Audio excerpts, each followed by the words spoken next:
tiver problema de novo com o OBS ou se crashar de novo, você avisa, porque eu e a Isa a gente conversou e a gente tava achando talvez que como tava é, chave variável, que poderia ter vindo de, tipo, ter pego alguma outra chave da MDL, coisa assim. E aí por isso que crashou, porque tentaram abrir no mesmo, na mesma string key. E aí agora tá na específica do Brasil.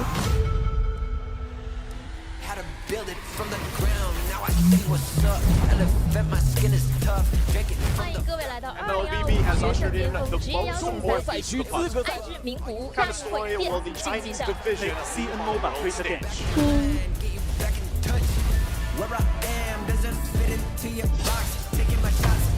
Então, aí agora tá com uma string key específica do Brasil pra gente. Tá, deixa eu só fazer o do... Só vou fazer o do Facebook agora. Cara, ouvir essa música sempre dá vontade de voltar a jogar Honkai. Ah, não. Esse modo era muito bom.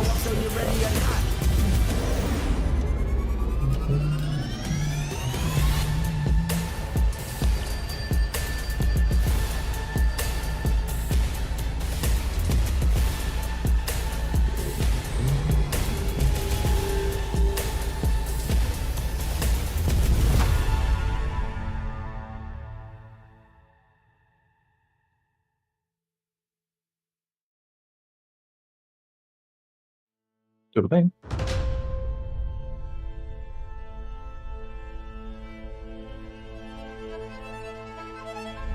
Years of grind, MLBB's esport dynasty stands unbroken. But the next wave is coming. Legends are born in the storm. Now.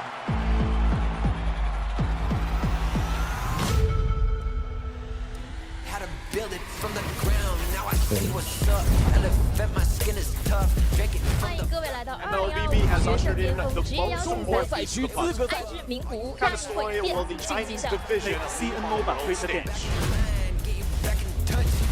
where I am doesn't fit into your box. Taking my shots, giving it all of my hearts, knocking it out of the park. I'm in the light, used to be covered in dark, throwing it everywhere, didn't have nails in my darts. Do what it takes till it hurts. I know it's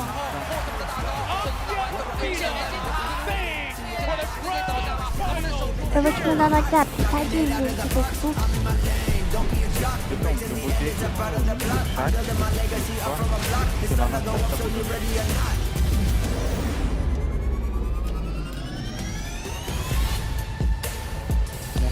Perfeito.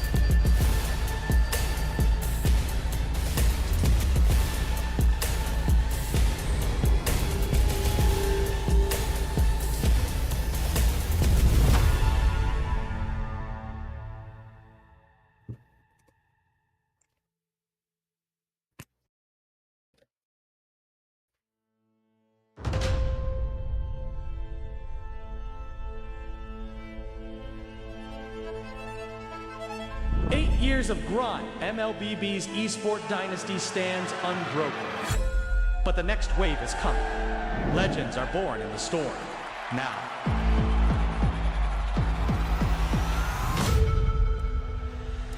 how to build it from the ground. Now I see what's up. Elevate my skin is tough. Drink it from the MLBB has ushered in the most important看 story will the Chinese division CNO 版推测电视。 where I am doesn't fit into your box. Taking my shots, giving it all of my hearts, knocking it out of the park. I'm in the light, used to be covered in dark, throwing it everywhere. Consegui vender a sua. Fala como é que você vendeu, que eu tô querendo vender a minha também. Foi, Disney, tá certinho. Canelito, ajeita aí pra eu tirar um print só. Não sei se é uma blusa ali atrás de fundo, mas... Avisou. O que é certo?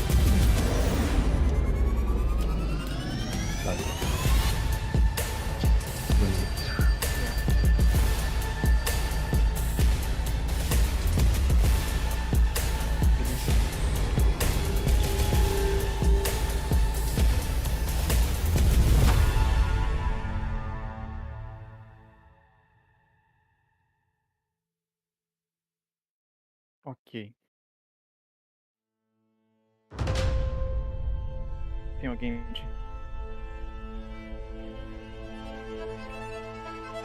8 years of grind, alguém nem que tá MLBB's esport dynasty stands unbroken. But the next wave is coming. Legends are born in the storm. Now. Se a voz estiver baixa é porque eu realmente tô falando um pouquinho baixo, tá? Relaxa, áudio por enquanto não mexer. Se você manter o seu padrão de voz aí, não. Vou printar você, meu lindo, dessa jeito aí.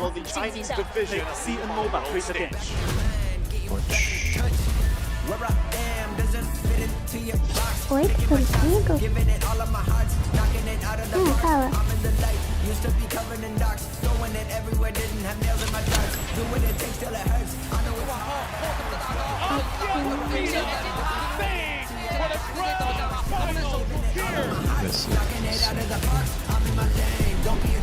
Tira uma nova. Dá uma pose, meu lindo? Tá bom, dessa jeito aí. Faz a pose. Ela tá Dá o zoom, dá perguntando o se close. precisa criar um novo link, igual ontem, pro A gente um pouquinho tá dando queda vídeo distorcional. ninja do BS. Precisa? Deixa eu ver aqui, peraí. Ok. Estabilizou, acho que estabilizou. 2, 3 e... Ajeita aí. Me senti tirando foto de identidade. É, então, mais ou menos essa vibe mesmo. Tu tem sorte que eu tô te avisando. Verdade, né? O print que tiram do povo lá do VS, os caras não avisam não, mano. 8 years of grind, MLBB's esport Lazé tira os frames lá e vai, mano. Eu não tô te avisando, vocês But the vão arrumar aí. next wave is coming. Legends are born in the storm. Eu saí bonito no print, tá ligado? Vou te avisar, né, pô.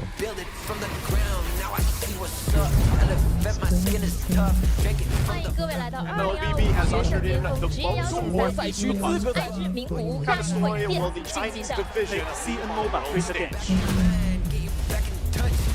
Where I am doesn't fit into your box. Taking my shots, giving it all of my heart, knocking it out of the park. I'm in the light, used to be covered in darks, throwing it everywhere, didn't have nails in my darts. Do what it takes till it hurts. I know it's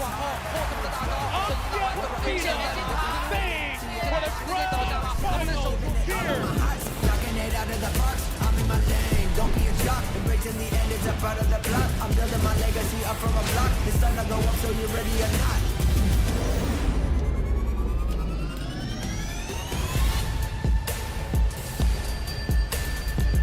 Ela mandou aqui. Mandou.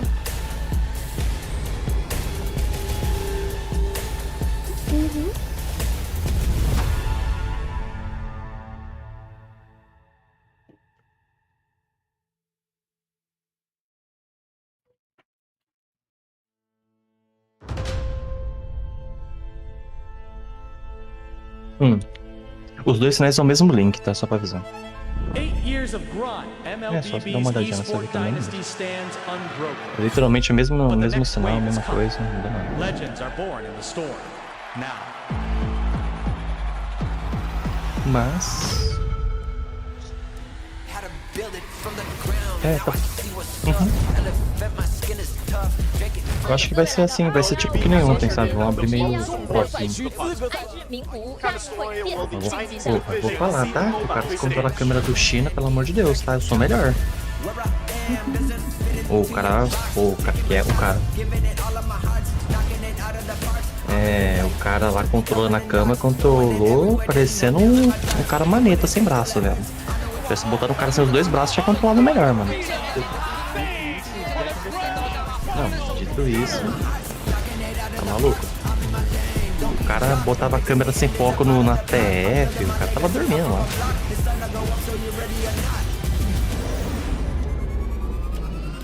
Tudo bem, durante a partida fica um pouco mais difícil de eu dar atenção, provavelmente eu não vou estar ouvindo, tá?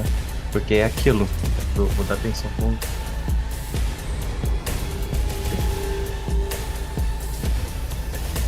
Agradeço. E você ficar falando me atrapalha tipo, na narração, tá ligado? É. Eu não faço com esse menino, tipo, não falar na orelha pra não atrapalhar.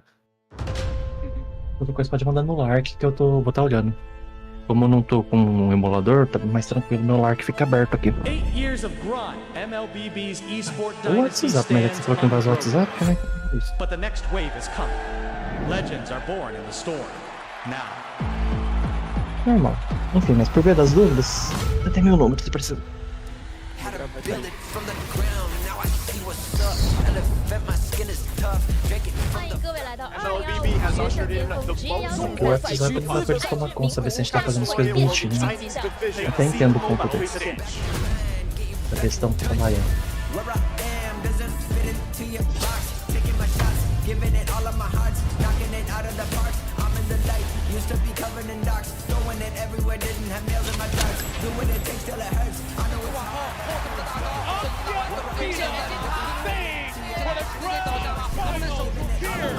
Knocking it out of the park. I'm in my lane, don't be a jock. Embracing the end, it's a part of the plot. I'm building my legacy up from a block. The sun will go up, so you ready or not.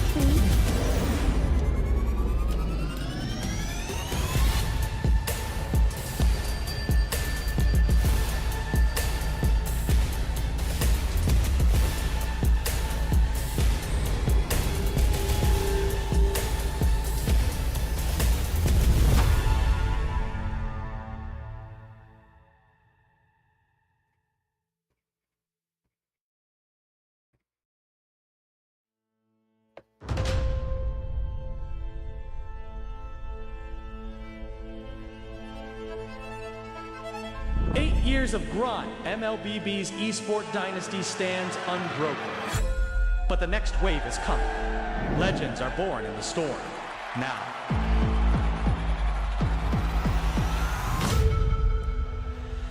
Had to build it from the ground. Now I see what's up.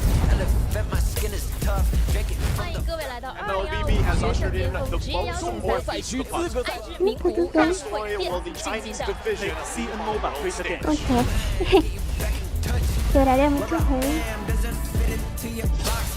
É que eu penso, eu acho que se a gente vai trabalhar essa hora, a gente deveria ganhar passagem pra China, não? E trabalhar de lá, onde tá acontecendo o evento. Parece justo. Sim. Parece muito justo. Por favor. Muito bom, imagina. Tá trabalhando lá de boa, tá?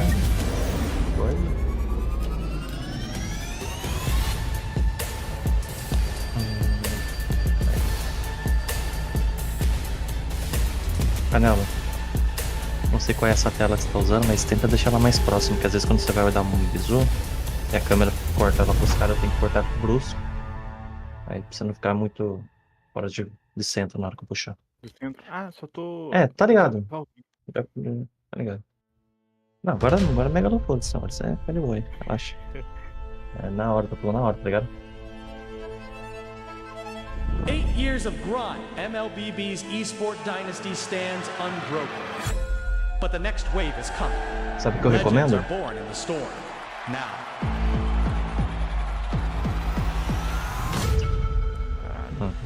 Had to build it from the ground. Now I see what's up.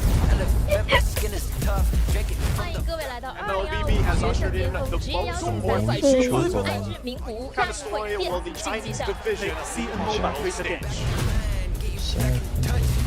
where I am doesn't fit into your box. Taking my shots, giving it all of my hearts, knocking it out of the park. I'm in the light, used to be covered in dark, throwing it everywhere, didn't have nails in my darts. Do what it takes till it hurts. I know it's hard.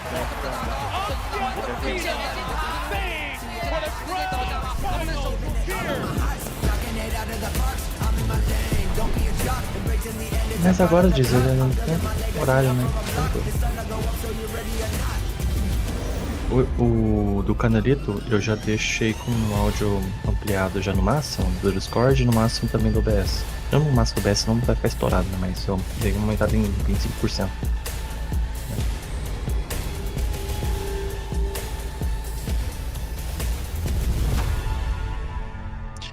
Ó, no Mixer você deixa no máximo a telinha amarela. Se você quiser ampliar um pouco mais, você pode ir em propriedades avançadas de áudio, vai ter ali volume. Você pode clicar ali no tiquezinho para ficar em porcentagem, aí você puxa por ali, então. 8 years of grind, Não, MLBB's tanto eSport que... Dynasty Não, porque o stands vermelho, eles... unbroken. But the next wave is coming. Legends are born in the storm. Now. Coloca limite... How to build it from the ground. Now I see what's up. Elephant, my skin is tough. Drink it 欢 from 迎 the 各位来到 MLBB has 2025 学生 ushered 巅 in 峰 the 职业邀 most 请赛 important 赛区资格赛之名古屋 Kind 战 of 会 story 变 will the 晋级 Chinese 项。 division see MLBB stage. man. Get you back in touch. Where I am doesn't fit into your box. Taking my shots, giving it all of my hearts. Knocking it out of the park. I'm in the light. Used to be covered in darks. Throwing it everywhere. Didn't have nails in my darts. Do what it takes till it hurts. I know it's hard.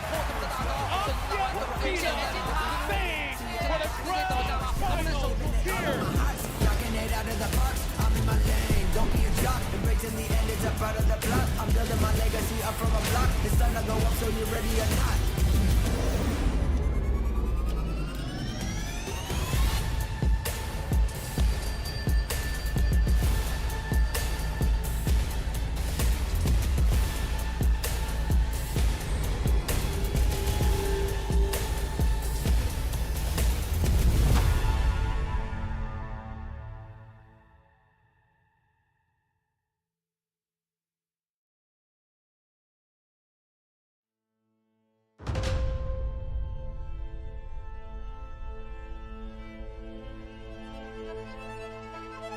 8 years of grind, MLBB's eSport Dynasty stands unbroken. But the next wave is coming. Legends are born in the storm. Now.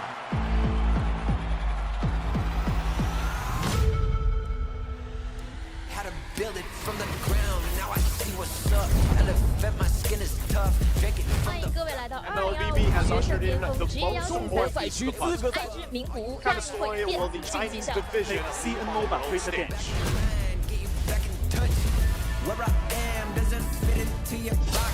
Taking my shots, giving it all of my hearts. Knocking it out of the park. I'm in the light. Used to be covered in darks. Throwing it everywhere. Didn't have nails in my darts. Do what it takes till it hurts. I know it's hard.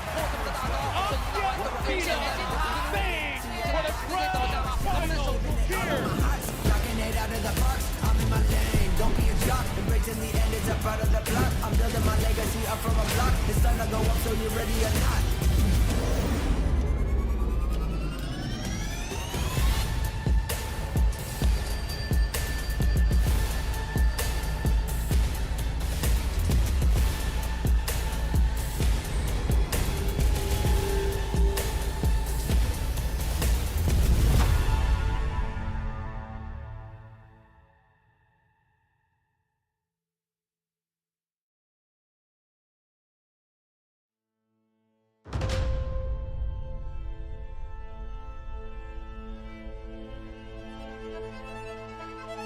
8 years of grind, MLBB's eSport Dynasty stands unbroken.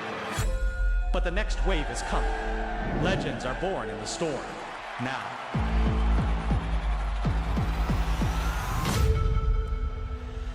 How to build it from the ground. Now I see what's up. Elephant, my skin is tough. Drink it 欢 from 迎 the 各位来到 MLBB has 2025学生 ushered 巅 in 峰 the 职业邀 most 请赛 important 赛区资格赛之名古屋 Kind 战 of 会 story 变 will the 晋级 Chinese 项。 division see MLBB stage. man. Get you back in touch. Where I am doesn't fit into your box. Taking my shots, giving it all of my hearts. Knocking it out of the park. I'm in the light. Used to be covered in darks. Throwing it everywhere. Didn't have nails in my darts. Do what it takes till it hurts. I know it's hard.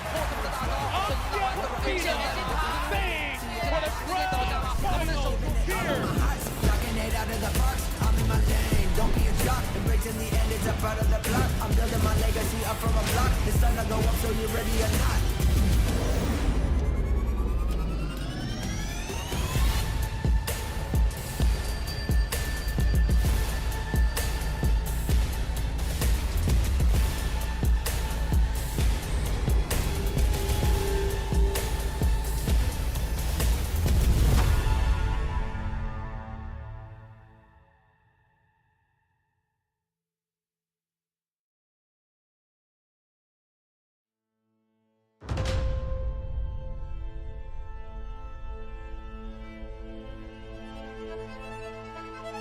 8 years of grind, MLBB's eSport Dynasty stands unbroken. But the next wave is coming. Legends are born in the storm. Now.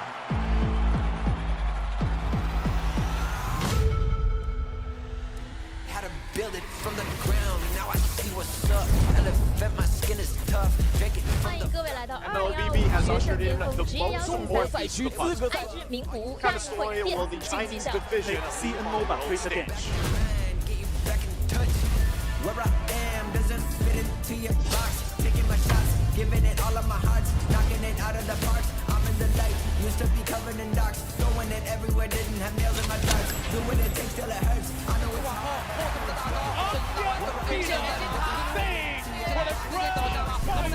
Knocking it out of the park. I'm in my lane. Don't be a jock. Embracing the end is a part of the plot. I'm building my legacy up from a block. It's time to go up, so you ready or not?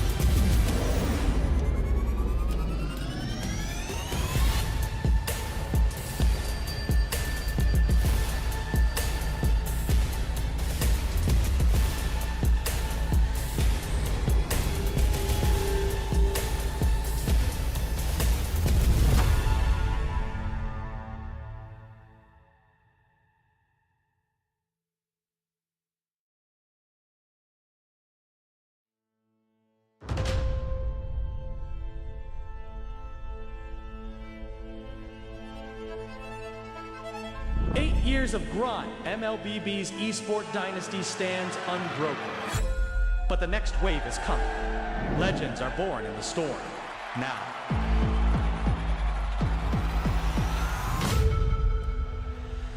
Had to build it from the ground. Now I see what's up. Elevate my skin is tough. Drink it 欢 from 迎 the 各位来到 MLBB has 2025 学 ushered 生联 in 盟 the 职业邀 most 请赛 important 赛区资格赛之名古屋大 Kind of 会 story 电 will the 竞技 Chinese 项。 division of the stage. man.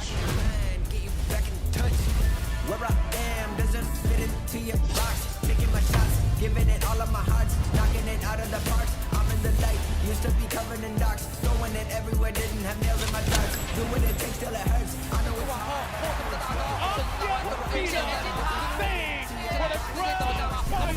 Knocking it out of the park. I'm in my lane. Don't be a jock. Embracing the end is a part of the plot. I'm building my legacy up from a block. It's time to go up, so you ready or not?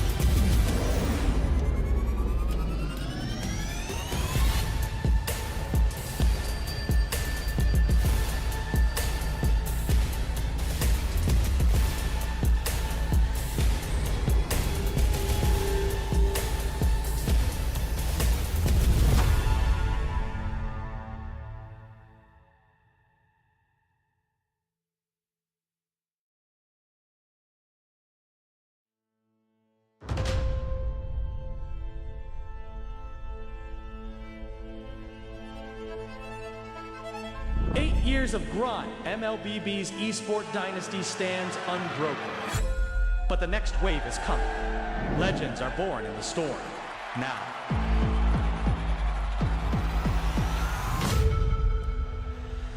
Had to build it from the ground. Now I see what's up. Elevate my skin is tough. Drink it 欢 from 迎 the 各位来到 MLBB has 2025 学生 ushered 联 in 盟 the 职业邀 most 请赛 important 赛区资格赛之名古屋大 Kind of 会 story will 电 the 竞技 Chinese 项。 division of the stage. man. Get you back in touch. Where I am doesn't fit into your box. Taking my shots, giving it all of my heart. Knocking it out of the park. I'm in the light. Used to be covered in dark. Throwing it everywhere. Didn't have nails in my darts. Do what it takes till it hurts. I know it's hard.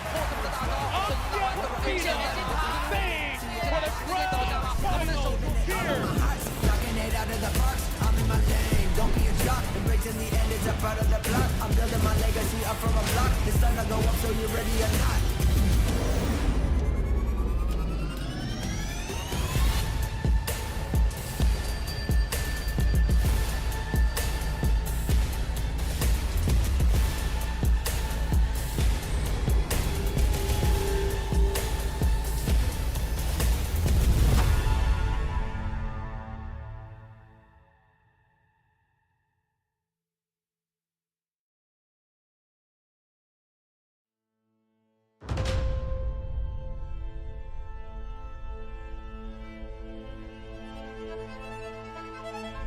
Years of grind, MLBB's esport dynasty stands unbroken. But the next wave is coming. Legends are born in the storm. Now.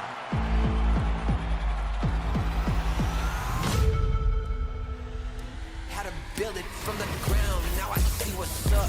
Elevate my skin is tough. Drink it 欢 from 迎 the 各位来到 MLBB has 2015 决 ushered 胜 in 巅 the 峰职业 most 邀请 important 赛区资格赛制名古屋 kind 大 of 会 story 电 will the 竞技 Chinese 项。 division CMO battle stage. get you back in touch. Where I am doesn't fit into your box. Taking my shots, giving it all of my heart, knocking it out of the park. I'm in the light, used to be covered in dark, throwing it everywhere, didn't have nails in my darts. Do what it takes till it hurts. I know it's hard. Knocking it out of the park. I'm in my lane. Don't be a jock. Embracing the end is a part of the plot. I'm building my legacy up from a block. The sun will go up, so you ready or not?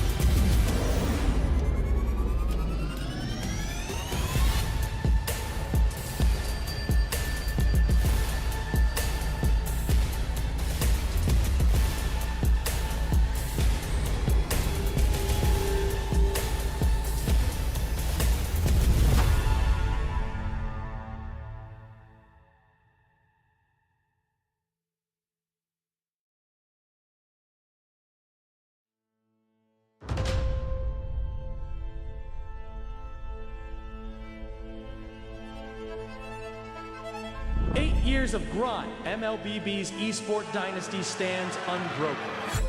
But the next wave is coming. Legends are born in the storm. Now.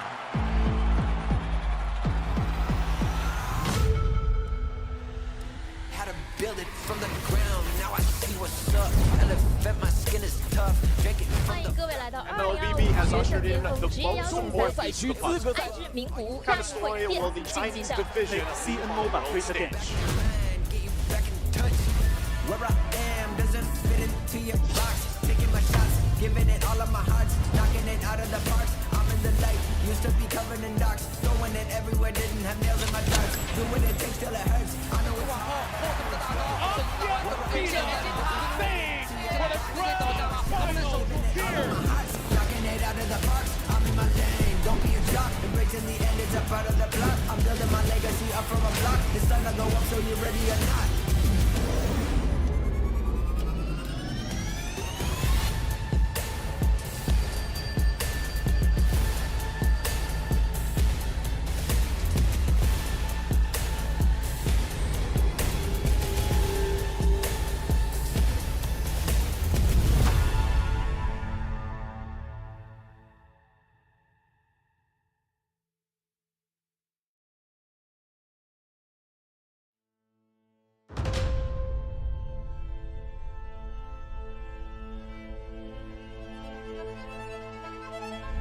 Years of grind, MLBB's esport dynasty stands unbroken. But the next wave is coming. Legends are born in the storm. Now.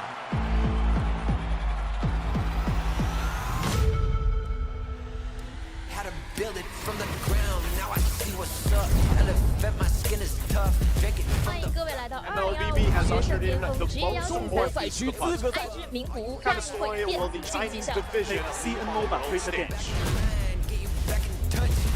Where I am doesn't fit into your box. Taking my shots, giving it all of my heart, knocking it out of the park. I'm in the light, used to be covered in dark, throwing it everywhere, didn't have nails in my darts. Do what it takes till it hurts. I know it's hard.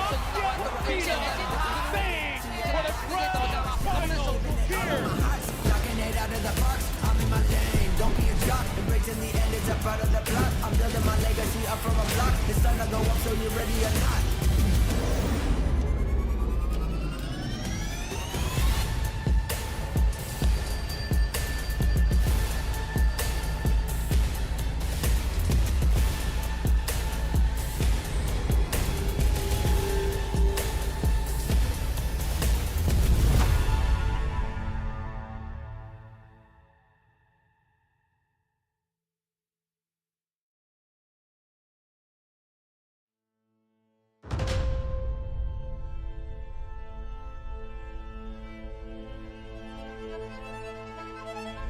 Years of grind, MLBB's esport dynasty stands unbroken.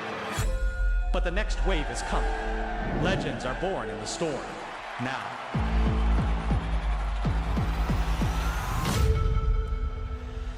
How to build it from the ground. Now I see what's what's up.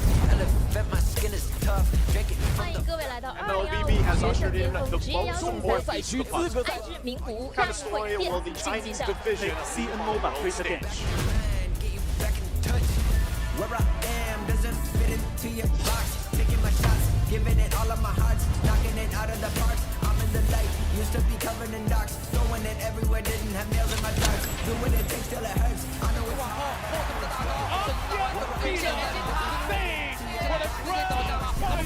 Knocking it out of the park. I'm in my lane. Don't be a jock. Embracing the end is a part of the plot. I'm building my legacy up from a block. The sun will go up, so you ready or not?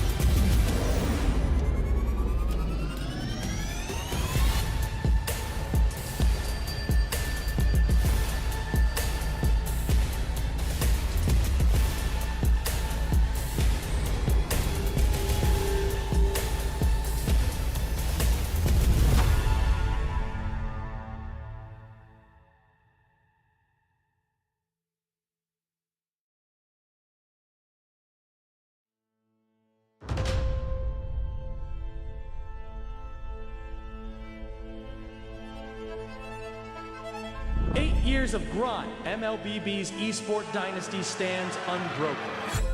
But the next wave is coming. Legends are born in the storm. Now.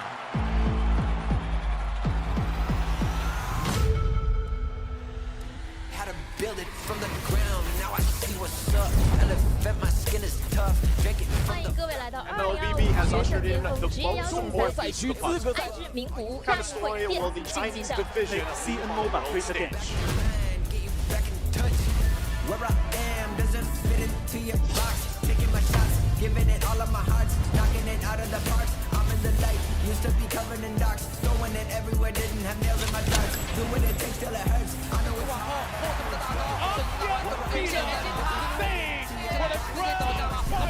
Knocking it out of the park. I'm in my lane. Don't be a jock. Embracing the end is a part of the plot. I'm building my legacy up from a block. The sun will go up, so you ready or not?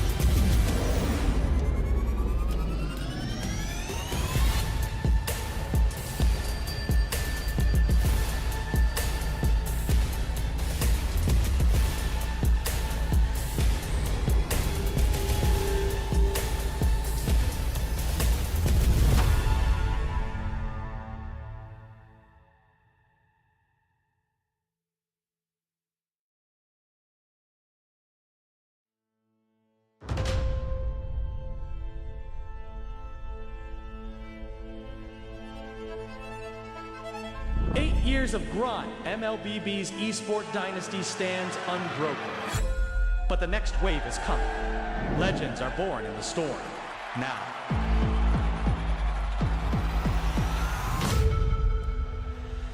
How to build it from the ground. Now I see what's up. Elevate my skin is tough. Drink it 欢 from 迎 the 各位来到 MLBB has 2015学 ushered 生巅 in 峰 the 职业邀 most 请赛 important piece of the puzzle. 爱知名古屋 Kind 将 of 会 story 变 will the 晋级 Chinese 项。 division see in mobile president. man, get you back in touch. Where I am doesn't fit into your box. Taking my shots, giving it all of my hearts, knocking it out of the park. I'm in the light, used to be covered in darks, throwing it everywhere, didn't have nails in my darts. Do what it takes till it hurts. I know it's hard.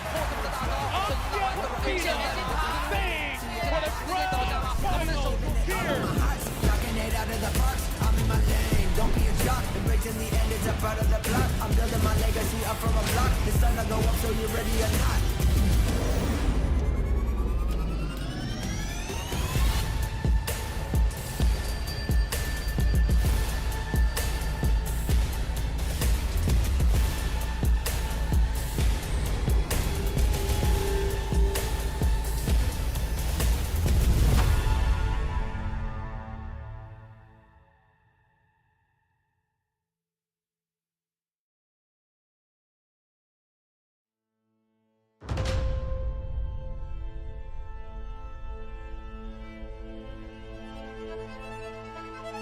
8 years of grind, MLBB's esport dynasty stands unbroken.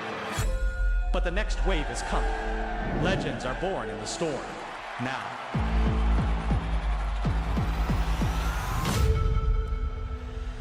How to build it from the ground. Now I see what's up. Elevate my skin is tough. Drink it 欢 from 迎 the 各位来到 MLBB has ushered in the most 联 more 赛区资格赛制，名古屋 kind 将 of 会 story 变 will the 晋级 Chinese 项。 division CMO battle stage. Get you back in touch. Where I am doesn't fit into your box. Taking my shots, giving it all of my heart, knocking it out of the park. I'm in the light, used to be covered in dark, throwing it everywhere, didn't have nails in my darts. Do what it takes till it hurts. I know it's hard.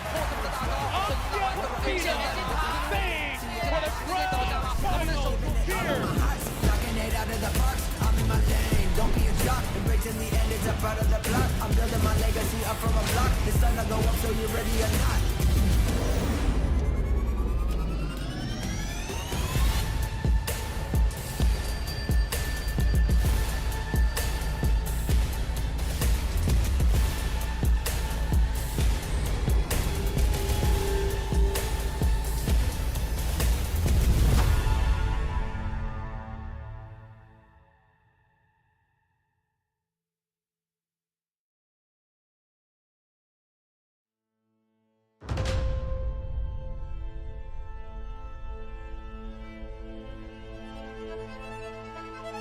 8 years of grind, MLBB's esport dynasty stands unbroken.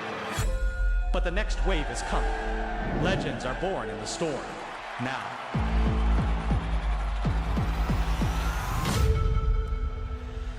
How to build it from the ground. Now I see what's up. Elevate my skin is tough. Drink it 欢 from 迎 the 各位来到 MLBB has 2025 ushered 学 in 生联 the 盟职业邀 most 请 more 赛区资格赛制，名古屋 kind 将 of 会 story 变 will the 晋级 Chinese 项。 division CMO battle stage. get you back in touch. Where I am doesn't fit into your box. Taking my shots, giving it all of my heart, knocking it out of the park. I'm in the light, used to be covered in dark, throwing it everywhere, didn't have nails in my darts. Do what it takes till it hurts. I know it's hard.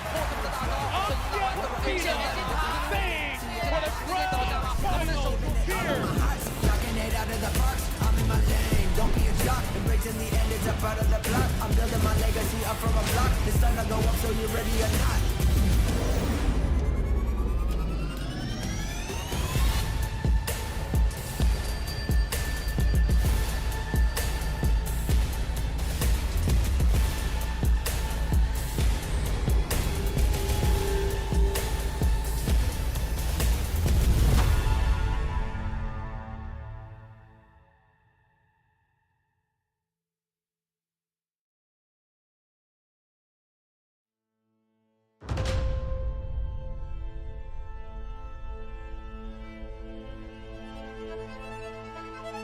8 years of grind, MLBB's esport dynasty stands unbroken. But the next wave is coming. Legends are born in the storm. Now.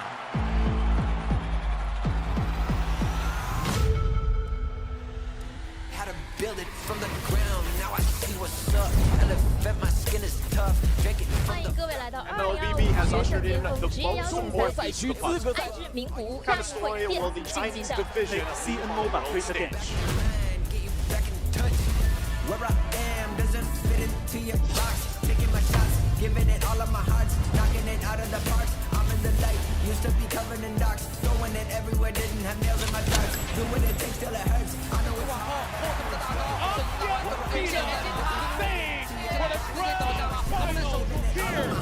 Knocking it out of the park. I'm in my lane. Don't be a jock. Embracing the end, it's a part of the plot. I'm building my legacy up from a block. The sun will go up, so you ready or not?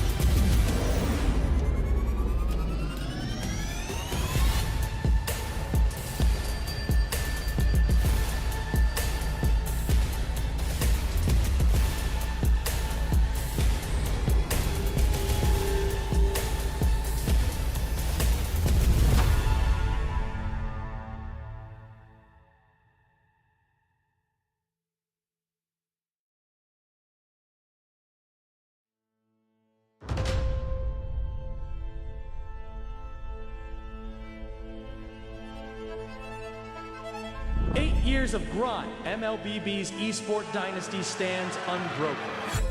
But the next wave is coming. Legends are born in the storm. Now.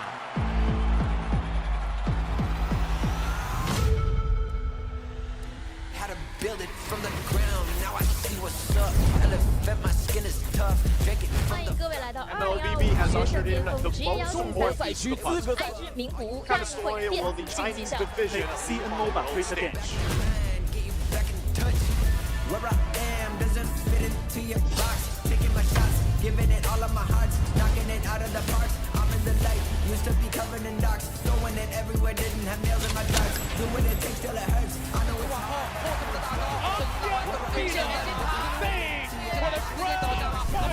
Knocking it out of the park. I'm in my lane. Don't be a jock. Embracing the end. It's a part of the plot. I'm building my legacy up from a block. The sun will go up, so you ready or not?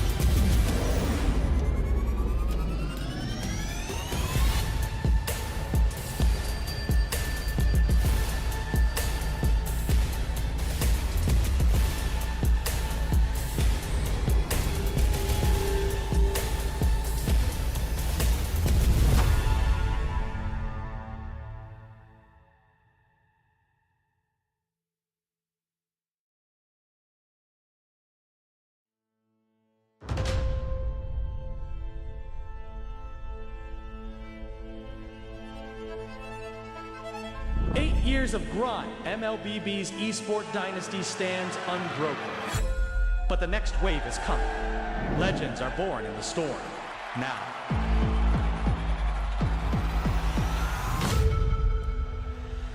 How to build it from the ground. Now I see what's up. Elevate my skin is tough. Drink it 欢 from 迎 the 各位来到 MLBB has 2015 学生 ushered 巅 in 峰 the 职业邀 most 请赛 important 赛区 of us. 安知名古 Kind 将 of 会 spoil 变 all the 晋级 Chinese 项。 division see and mobile stage. man. Get you back in touch. Where I am doesn't fit into your box. Taking my shots, giving it all of my heart. Knocking it out of the park. I'm in the light. Used to be covered in darks. Throwing it everywhere. Didn't have nails in my darts. Do what it takes till it hurts. I know it's hard. Knocking it out of the park. I'm in my lane. Don't be a jock. Embracing the end. It's a part of the plot. I'm building my legacy up from a block. The sun will go up, so you ready or not?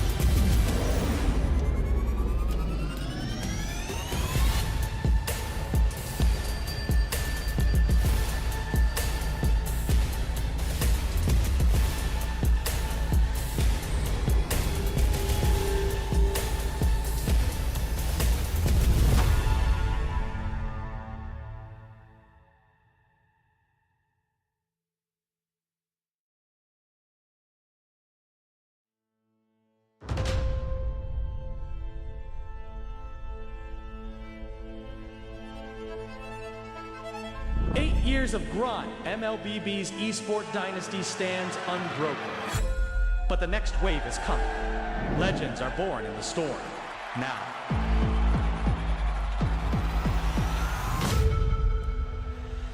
How to build it from the ground. Now I see what's up.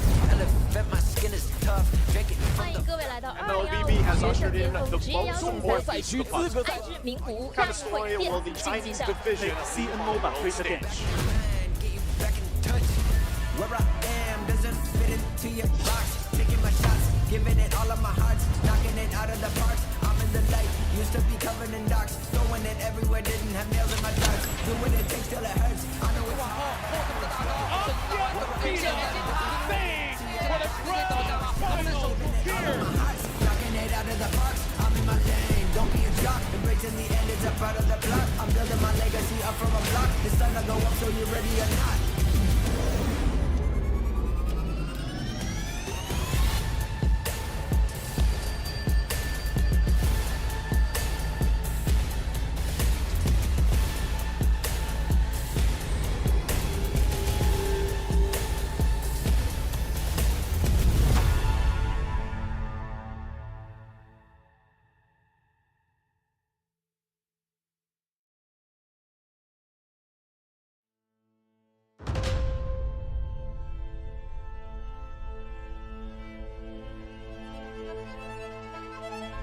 Years of grind, MLBB's esport dynasty stands unbroken.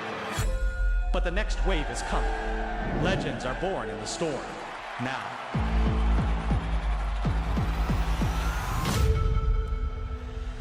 How to build it from the ground. Now I see what's up. Elevate my skin is tough. Drink it 欢 from has 决 ushered 胜巅 in 峰， the 职业邀 most 请赛 important 赛区 of the 资格赛之名古屋 Kind 将 of 会 story 电 will the 竞技 Chinese 项。 division see in mobile president. Get you back in touch. Where I am doesn't fit into your box. Taking my shots, giving it all of my heart, knocking it out of the park. I'm in the light, used to be covered in dark, throwing it everywhere, didn't have nails in my darts. Do what it takes till it hurts. I know it's hard.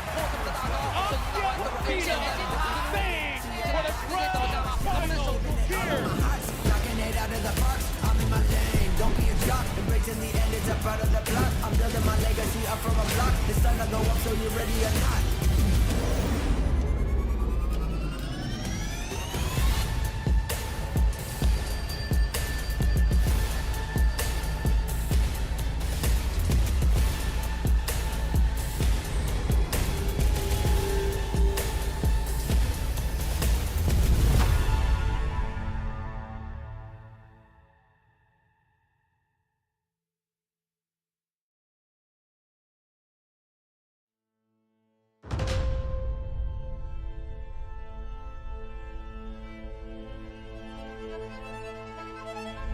Years of grind, MLBB's esport dynasty stands unbroken.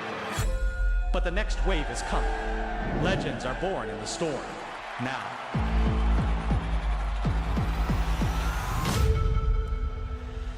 How to build it from the ground. Now I see what's up. Elephant, my skin is tough. Drink it 欢 from 迎 the 各位来到 MLBB has 2025决胜 ushered 巅 in 峰， the 职业邀 most 请赛 important 赛 of 区 the 资格赛之名古屋 Kind 将 of 会 story 电 will the 竞技 Chinese 项。 division see in mobile president. man. Get you back in touch.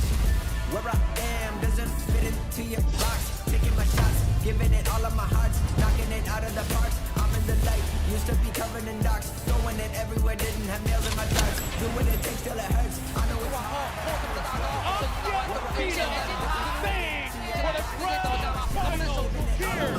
Knocking it out of the park. I'm in my lane. Don't be a jock. Embracing the end, it's a part of the plot. I'm building my legacy up from a block. The sun will go up, so you ready or not?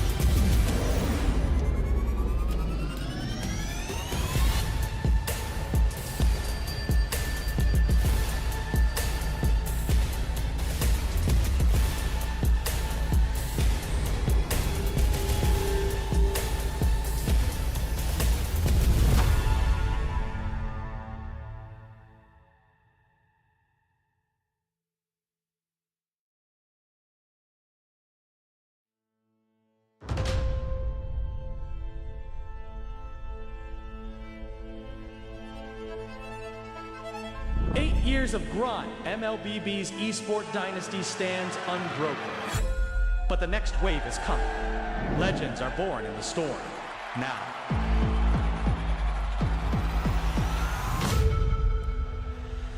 How to build it from the ground. Now I see what's up. Elephant, my skin is tough. Drink it 欢 from 迎 the 各位来到 MLBB has 2025决胜 ushered 巅 in 峰， the 职业邀 most 请赛 important 赛区 of the 资格赛之名古屋 Kind 将 of 会 story 电 will the 竞技 Chinese 项。 division see in mobile president. man. Get you back in touch. Where I am doesn't fit into your box. Taking my shots, giving it all of my heart, knocking it out of the park. I'm in the light, used to be covered in dark, throwing it everywhere, didn't have nails in my darts. Do what it takes till it hurts. I know it's hard.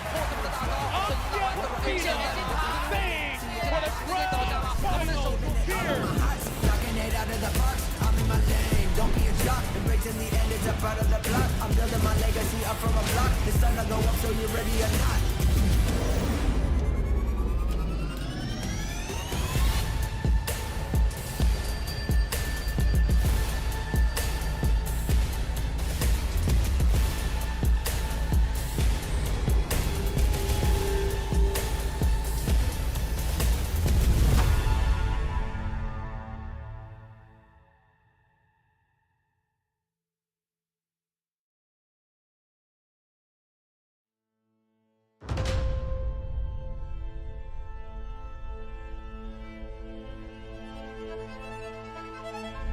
Years of grind, MLBB's esport dynasty stands unbroken. But the next wave is coming. Legends are born in the storm. Now.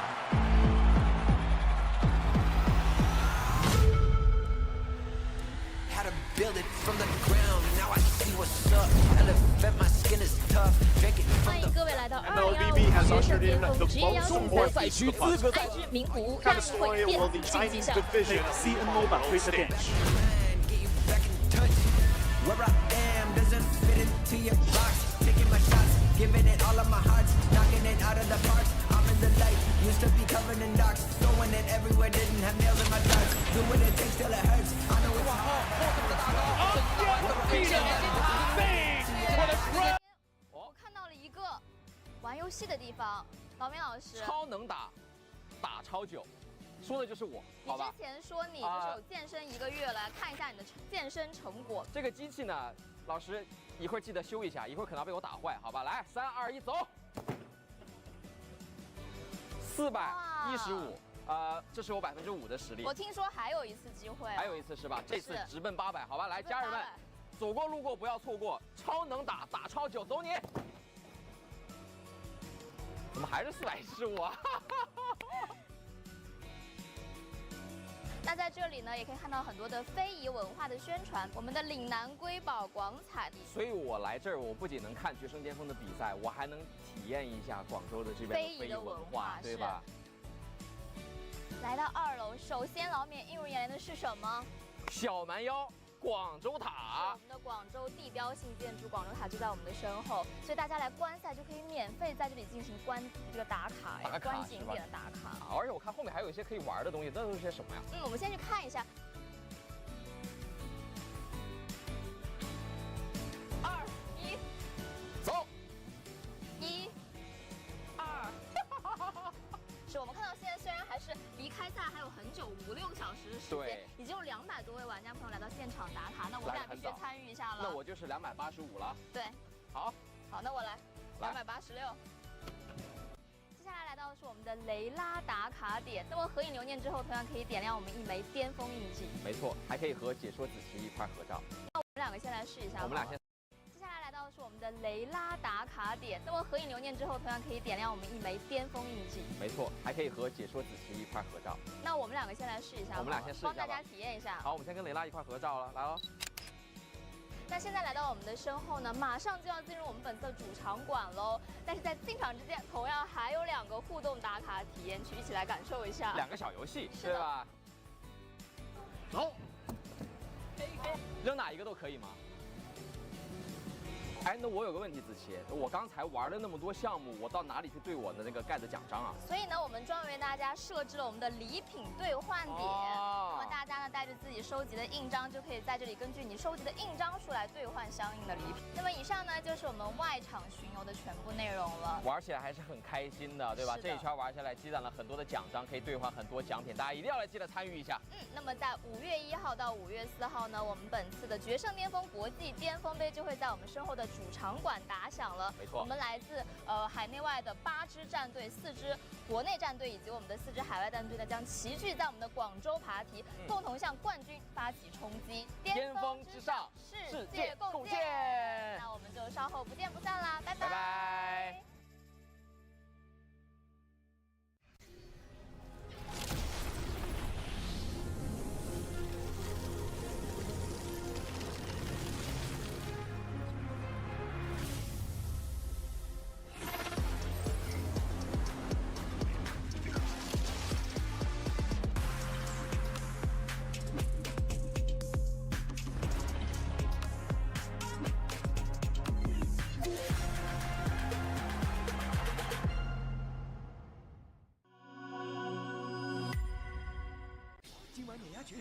你的车就这样了吗？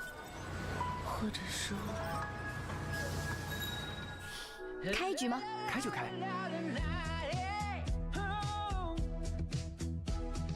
仿若原生的润感来自杜蕾斯玻尿酸，水润更清爽，润薄更贴近，选你所爱，自由沉浸，原生烹饪多样尽情。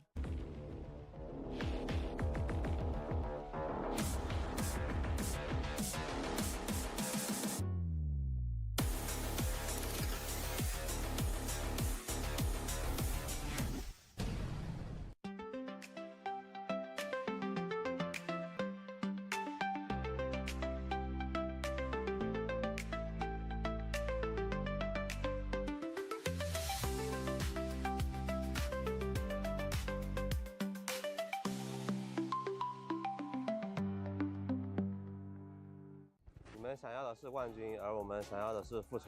拿冠军洒水啦 For all teams in this competition, trust me, my team will give our best performance on this competition. I want to face with team spirit on finals. Good luck to them. Zed, I hope that I will meet them in the tournament, and yeah, we're here to smash you. 想对你们说，你们之前的教练在我们战队，你们不可能战胜我们的。我们会把这次的冠军留在中国。Black Sea Unicorn, I want you two guys to be prepared because I'm coming for you. Well, China teams, be ready. We came from far. We're gonna take you and take the trophy.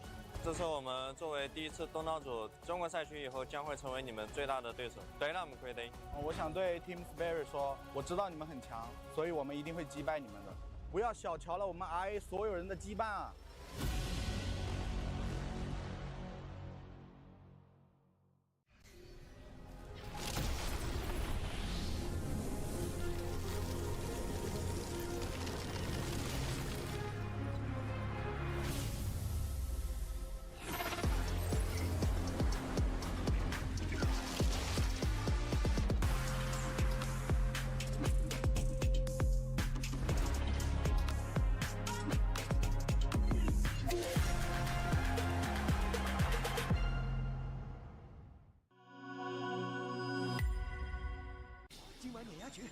你的车就这样了吗？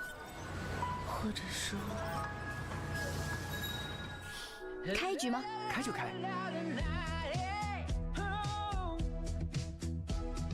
仿若原生的润感来自杜蕾斯玻尿酸，水润更清爽，润薄更贴近，选你所爱，自由沉浸，原生烹饪多样尽情。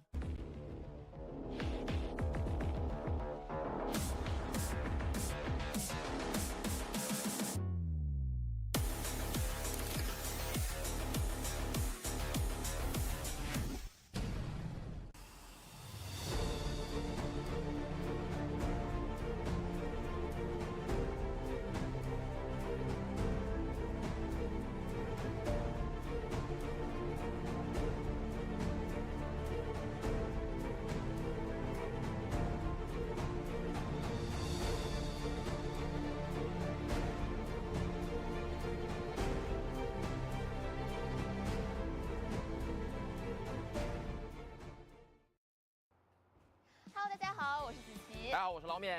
是的，那我们现在所处的位置呢，就是广州扒皮啤酒文化创意艺术区，大家期待已久的决胜巅峰国际巅峰杯呢，就会在这里举行。相信大家已经迫不及待想要进去体验一下了，那我们就一起出发吧。首先映入眼帘的呢，是大家可以看到观众朋友到达这里之后呢，会先来到我们的集卡点，那么在这里集齐我们的印章之后，可以来兑换礼品哦。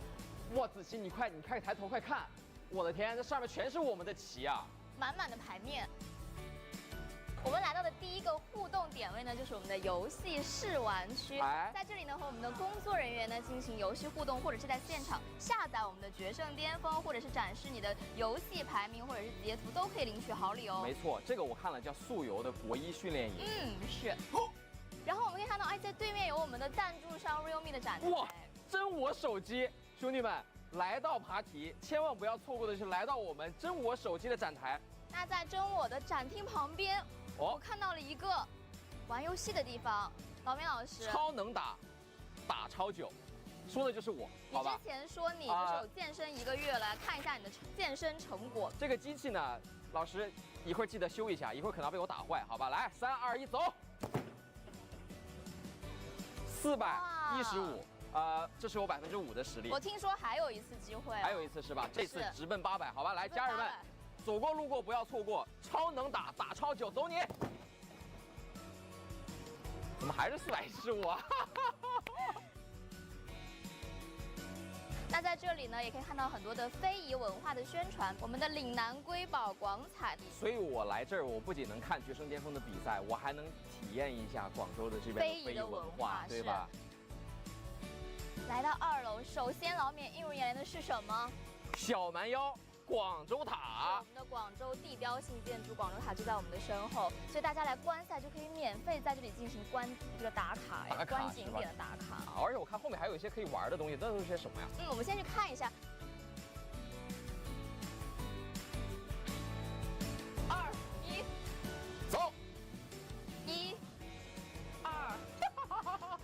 是我们看到现在虽然还是离开赛还有很久，5、6个小时的时间，已经有200多位玩家朋友来到现场打卡，那我们俩必须参与一下了。那我就是285了。对，好，那我来286。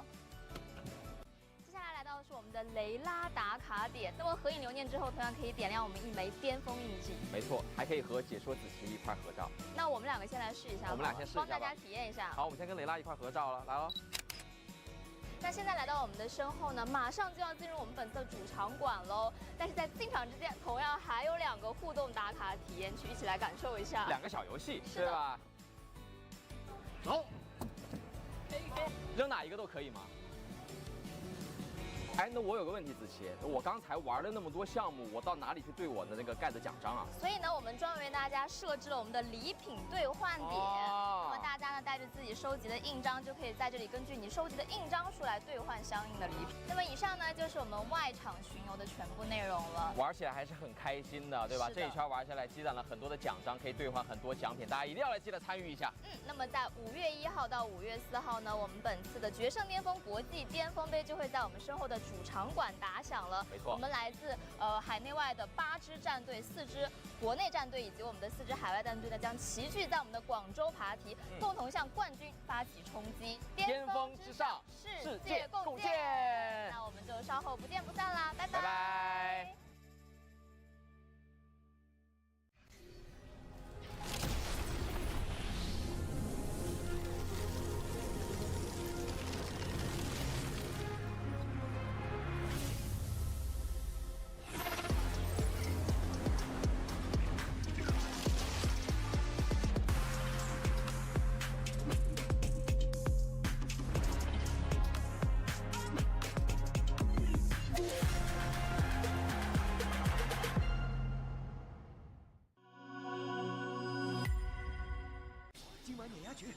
你的车就这样了吗？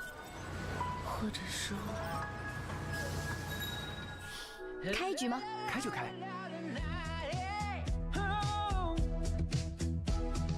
仿若原生的润感来自杜蕾斯玻尿酸，水润更清爽，润薄更贴近，选你所爱，自由沉浸，原生烹饪多样尽情。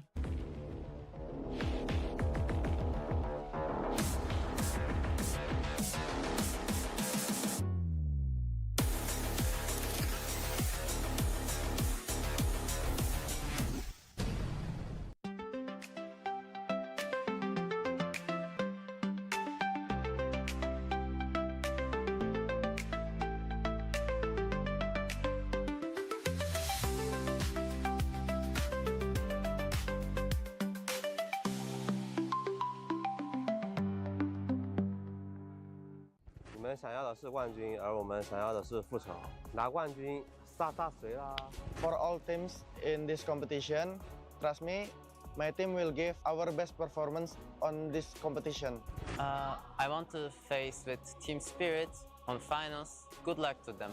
Zed, I hope that I will meet them in the tournament, and yeah, we're here to smash you. 想跟你们说，你们之前的教练在我们战队，你们不可能战胜我们的。我们会把这次的冠军留在中国。Black Sea Unicorn, I want you two guys to be prepared because I'm coming for you. Well, China teams, be ready. We came from far. We're gonna take you and take the trophy. 这次我们作为第1次东道主中国赛区以后，将会成为你们最大的对手。对了，我们可以的。我想对 Team Spirit 说，我知道你们很强，所以我们一定会击败你们的。不要小瞧了我们 RA 所有人的羁绊啊！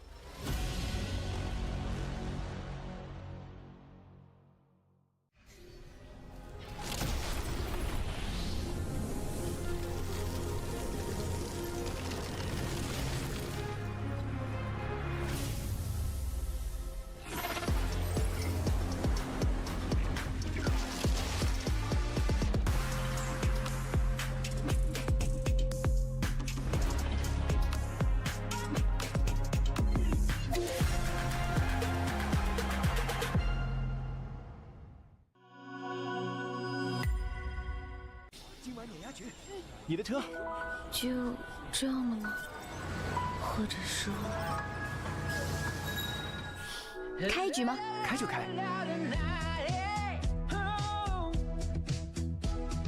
仿若原生的润感来来自杜蕾斯玻尿酸，水润更清爽，润薄更贴近，选你所爱，自由沉浸，原生烹饪，多样尽情。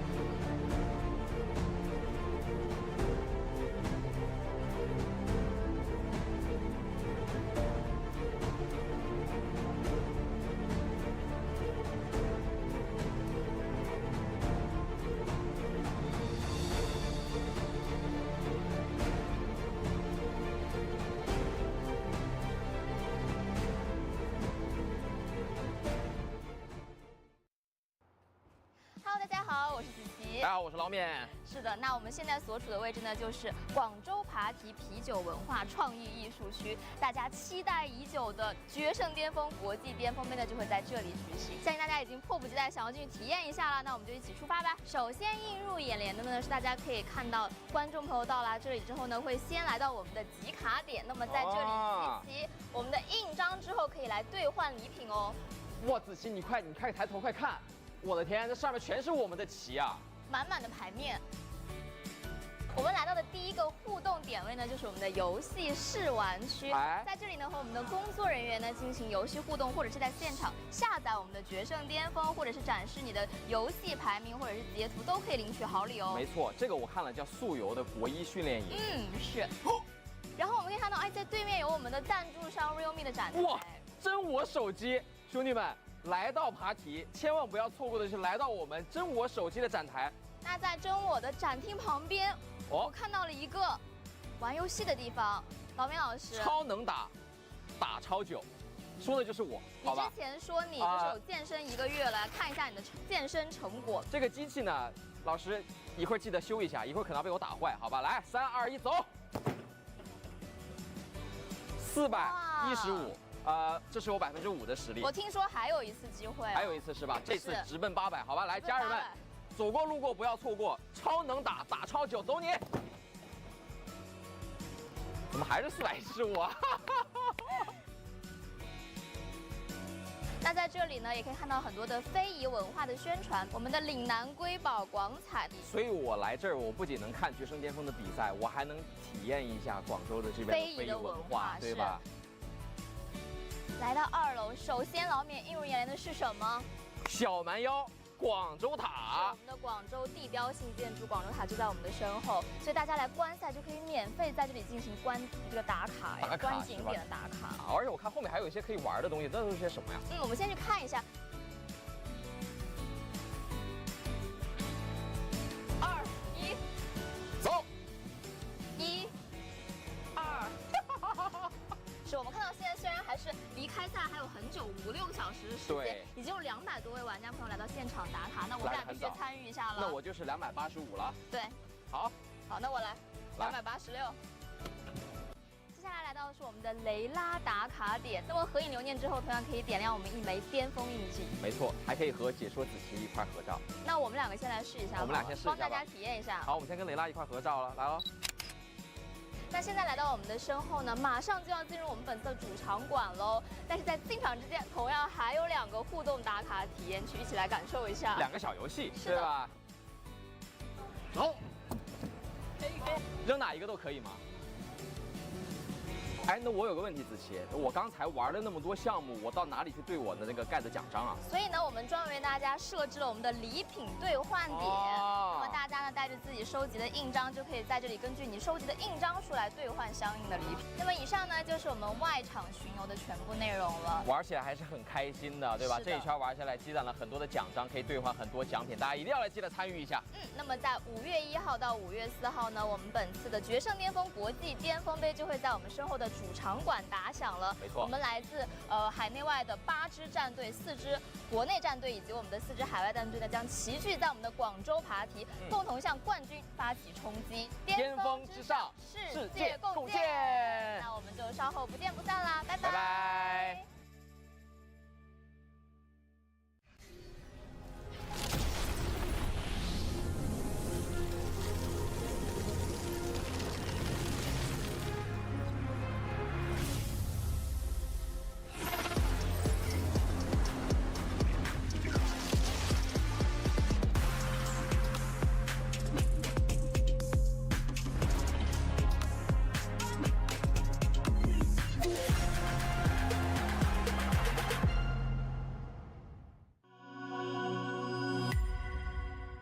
今晚碾压局，你的车。就这样了吗？或者说，开局吗？开就开。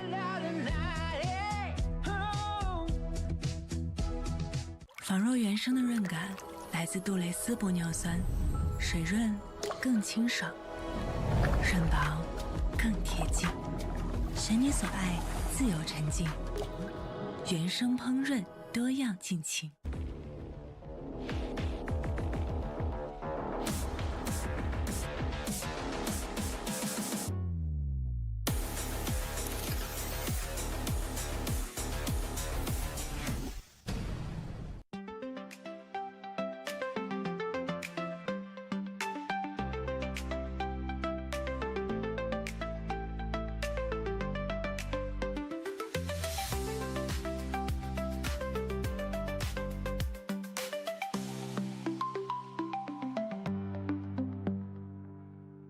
你们想要的是冠军，而我们想要的是复仇。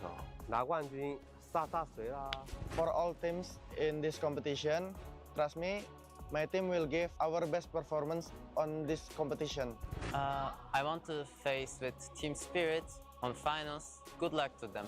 Zed, I hope that I will meet them in the tournament, and yeah, we're here to smash you.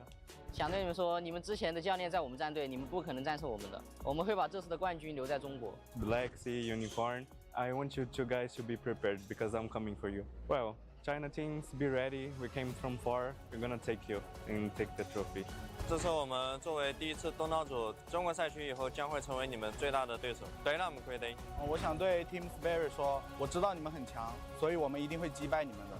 不要小瞧了我们 RA 所有人的羁绊啊！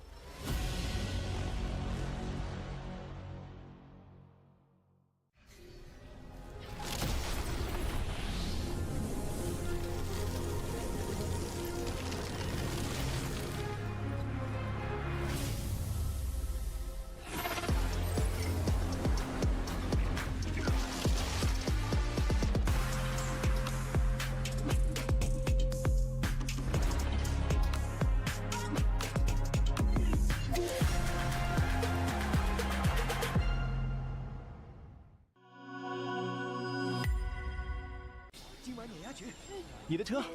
就这样了吗？或者说，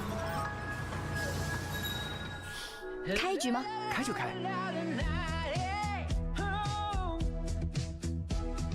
仿若原生的润感来自杜蕾斯玻尿酸，水润更清爽，润薄更贴近，选你所爱，自由沉浸，原生烹饪多样尽情。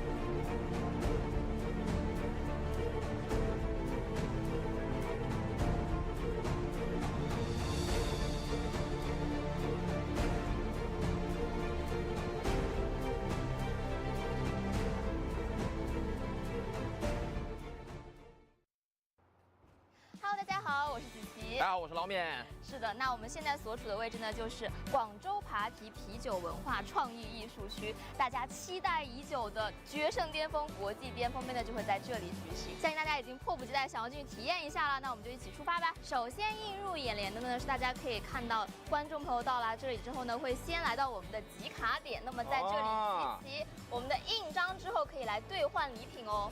哇，子琪，你快抬头快看！ 我的天，这上面全是我们的旗啊！满满的牌面。我们来到的第一个互动点位呢，就是我们的游戏试玩区。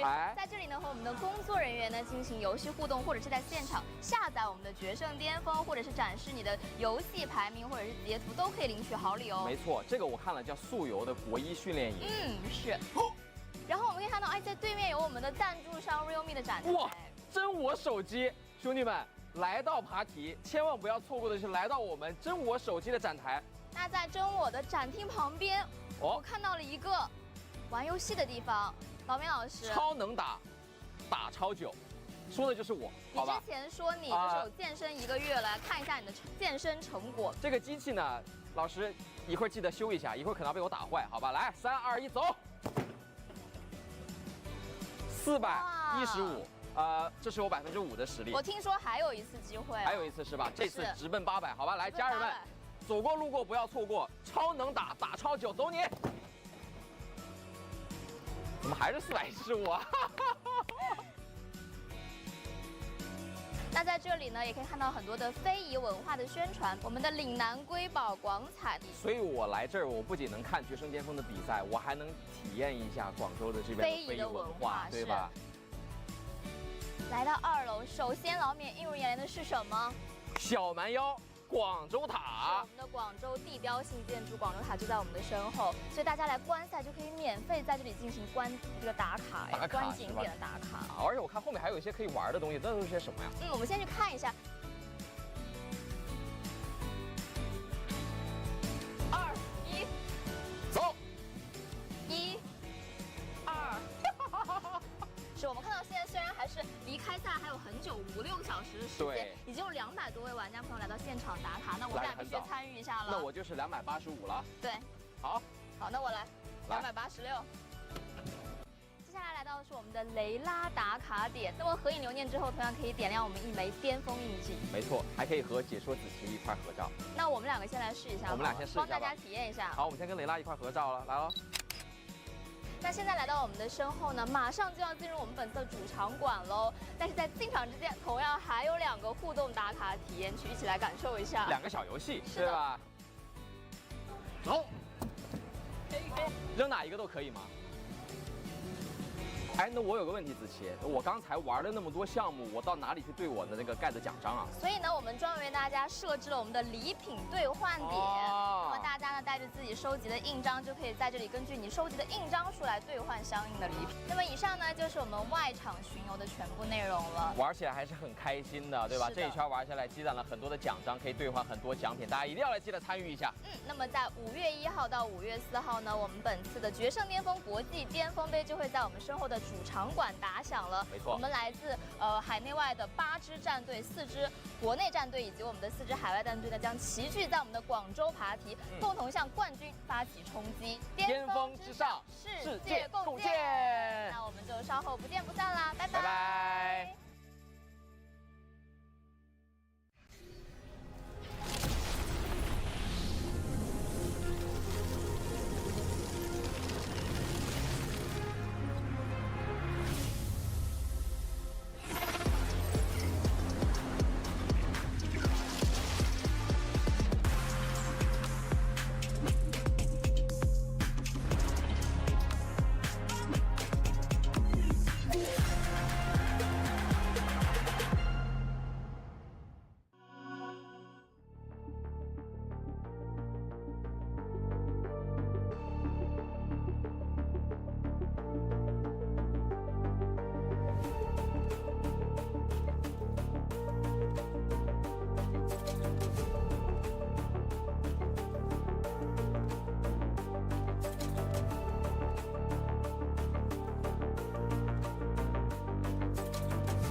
今晚碾压局，你的车。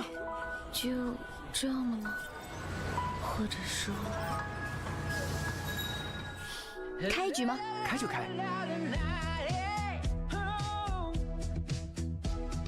仿若原生的润感来自杜蕾斯玻尿酸，水润更清爽，润薄更贴近，选你所爱，自由沉浸，原生烹饪多样尽情。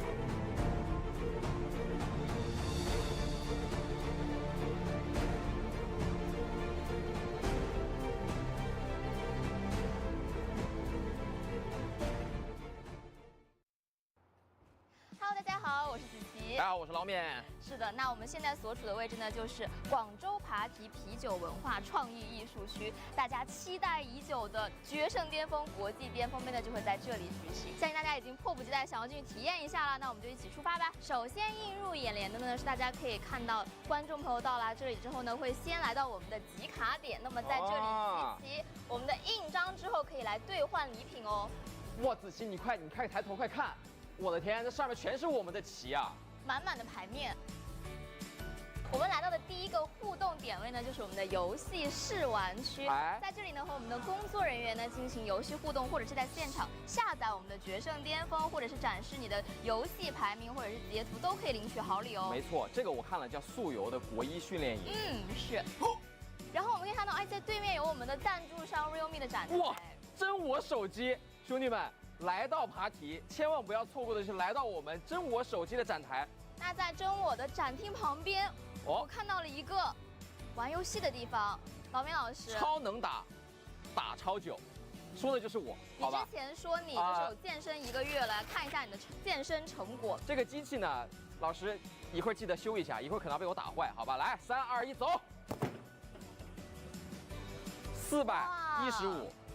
这是我5%的实力。我听说还有一次机会，还有一次是吧？这次直奔800，好吧？来，家人们，走过路过不要错过，超能打超久，走你！怎么还是415啊？那在这里呢，也可以看到很多的非遗文化的宣传，我们的岭南瑰宝广彩。所以我来这儿，我不仅能看决胜巅峰的比赛，我还能体验一下广州的这边的非遗文化，对吧？来到2楼，首先老面映入眼帘的是什么？小蛮腰广州塔，是我们的广州地标性建筑，广州塔就在我们的身后，所以大家来观赛就可以免费在这里进行这个打卡观景点的打卡。而且我看后面还有一些可以玩的东西，这都是些什么呀？我们先去看一下。2、1，走。1、2。是我们看到现在虽然还是离开赛还有很久，5、6个小时的时间，已经有200多位玩家朋友来到现场打卡，那我们俩必须参与一下了。那我就是285了。对，好，那我来286。接下来到的是我们的雷拉打卡点，那么合影留念之后，同样可以点亮我们一枚巅峰印记。没错，还可以和解说子琪一块合照。那我们2个先来试一下，我们俩先试一下，帮大家体验一下。好，我们先跟雷拉一块合照了，来喽。那现在来到我们的身后呢，马上就要进入我们本次的主场馆喽。但是在进场之前，同样还有2个互动打卡体验区，一起来感受一下。2个小游戏，对吧？走，扔哪一个都可以吗？哎，那我有个问题，子琪，我刚才玩了那么多项目，我到哪里去兑我的那个盖的奖章啊？所以呢，我们专门为大家设置了我们的礼品兑换点，那么大家呢带着自己收集的印章，就可以在这里根据你收集的印章数来兑换相应的礼品。那么以上呢就是我们外场巡游的全部内容了，玩起来还是很开心的，对吧？这一圈玩下来，积攒了很多的奖章，可以兑换很多奖品，大家一定要来记得参与一下。那么在5月1号到5月4号呢，我们本次的决胜巅峰国际巅峰杯就会在我们身后的主场馆打响了。没错，我们来自海内外的8支战队、4支国内战队以及我们的4支海外战队呢，将齐聚在我们的广州爬梯，共同向冠军发起冲击。巅峰之上，世界共建。那我们就稍后不见不散啦，拜拜。拜拜。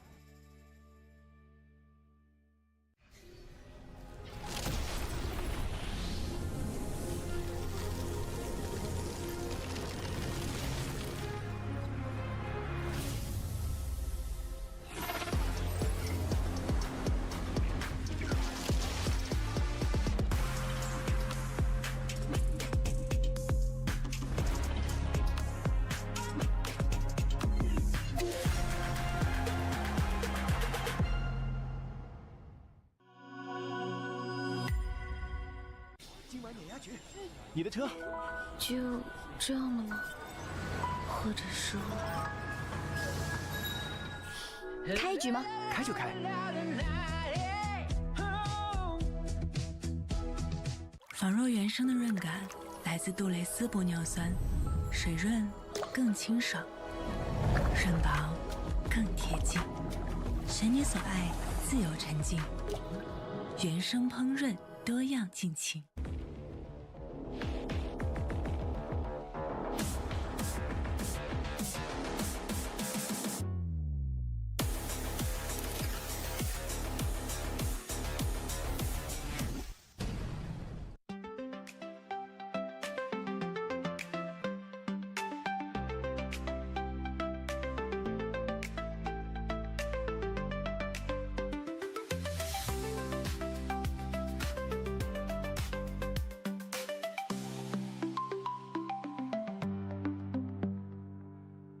你们想要的是冠军，而我们想要的是复仇。拿冠军，杀谁啦 For all teams in this competition, trust me, my team will give our best performance on this competition. I want to face with team spirit on finals. Good luck to them. Said, I hope that I will meet them in the tournament, and yeah, we're here to smash you. 想对你们说，你们之前的教练在我们战队，你们不可能战胜我们的。我们会把这次的冠军留在中国。 Black Sea Unicorn, I want you two guys to be prepared because I'm coming for you. Well, China teams, be ready. We came from far. We're gonna take you and take the trophy.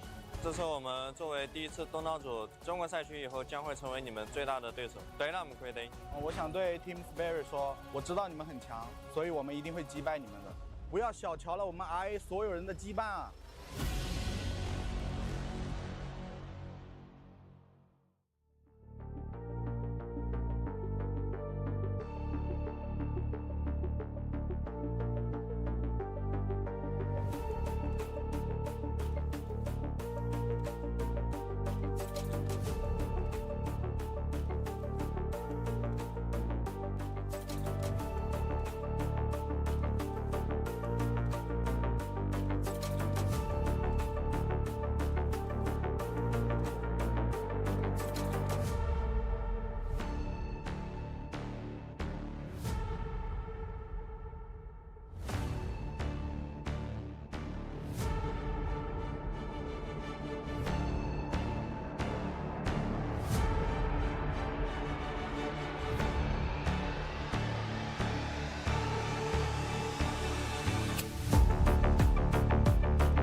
现场以及屏幕前各位亲爱的观众朋友们，大家下午好，欢迎来到2025决胜巅峰国际巅峰杯中外突围赛第2天的比赛现场，我是子琪。巅峰之上，世界共建，来自海内外的8支顶尖强队齐聚广州爬梯，在昨日展开了火花四溅的赛区碰撞。而在今天，我们将有4支战队昂首挺进半决赛的舞台，同样呢，也会有4支战队黯然离开我们本次巅峰杯的舞台。那么一切答案都将在。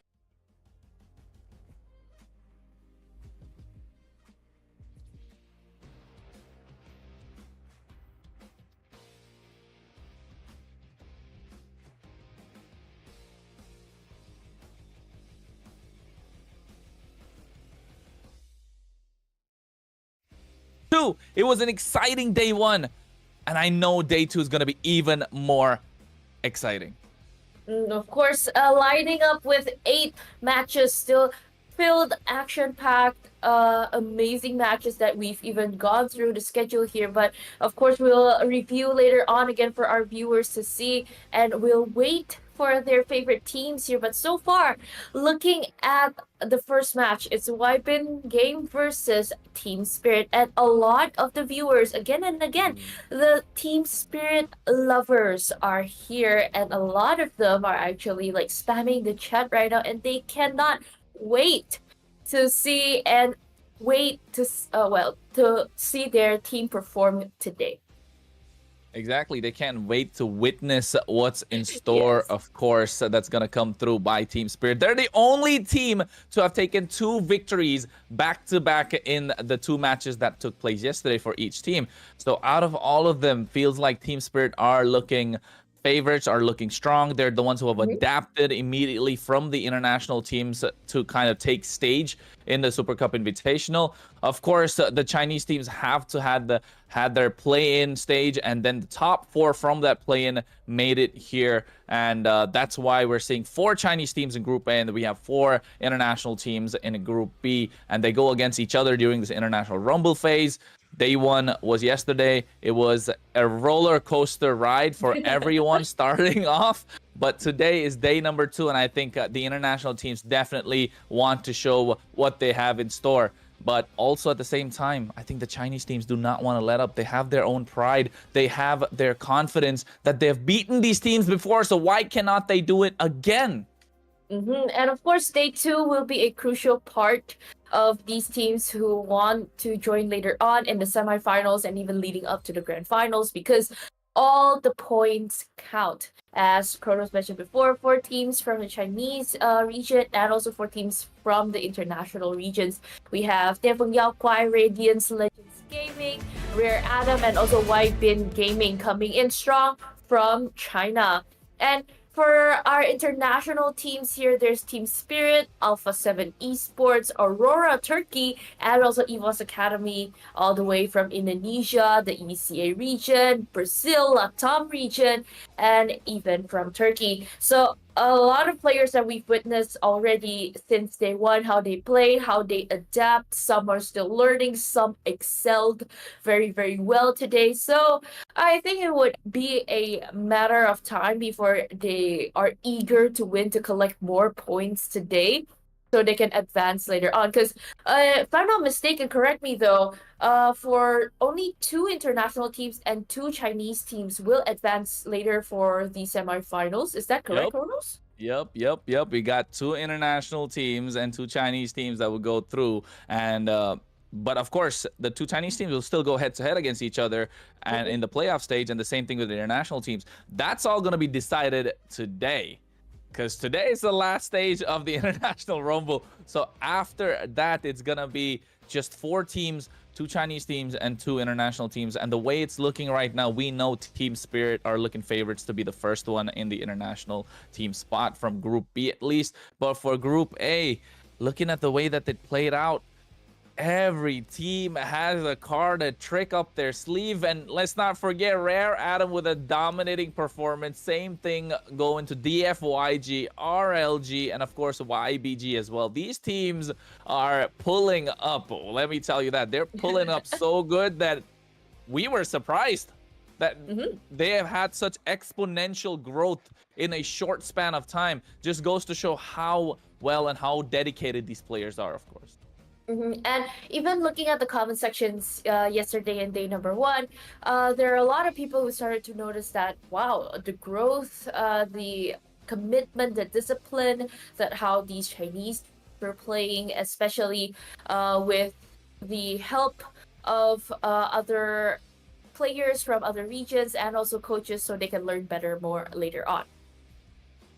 Yeah, I agree. And also at the same time, if we take a look at the group standings that's there currently for today, we have Group A, DFYG top in the charts, but all the Chinese teams have a 1-1 score, 1 match win and 1 loss indeed.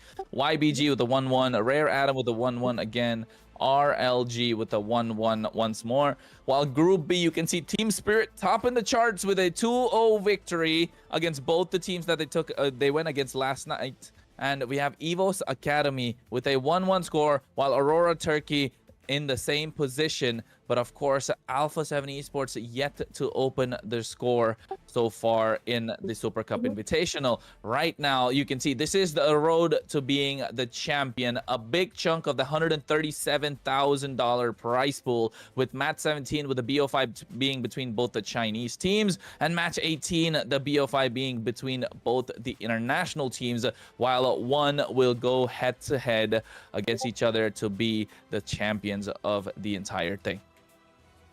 And of course, this is the schedule for today as well, Vey. Okay, today's schedule is still going on strong here with YPG versus Team Spirit. Everybody's lining up for this right now. DFYG versus Alpha 7, RA versus Aurora Turkey, RLG versus EVOS Academy from Indonesia. And so far from day number 1, also recapping, a lot of people were rooting for Team Spirit. A lot of people were waiting for EVOS Academy, and even another 4 matches. Wow, Chronos, we have a packed day. Yeah, it's a packed day, just like yesterday. It was 8 matches yesterday, 8 matches today. As you can see, the 8 matches that's there today are going to be super, super exciting indeed, and more exciting than they were before, because today's the final day that's going to decide the top 4 teams that's going through from both the groups. So 2 from each group. It's going to be an exciting time if you are a fan of MLBB, of course. And let's not forget, this is the English stream that you're watching. So if you have your friends that are interested and you want to support their teams, especially Team Spirit, Aurora Turkey, also Alpha 7 Esports, and let's not forget the EVOS Academy, the White Tigers, who roar and who did yesterday with that late game finish, that late finish, Vey. I can't believe how difficult it was for them to actually come out on top in that game. It was a roller coaster ride like yesterday, right?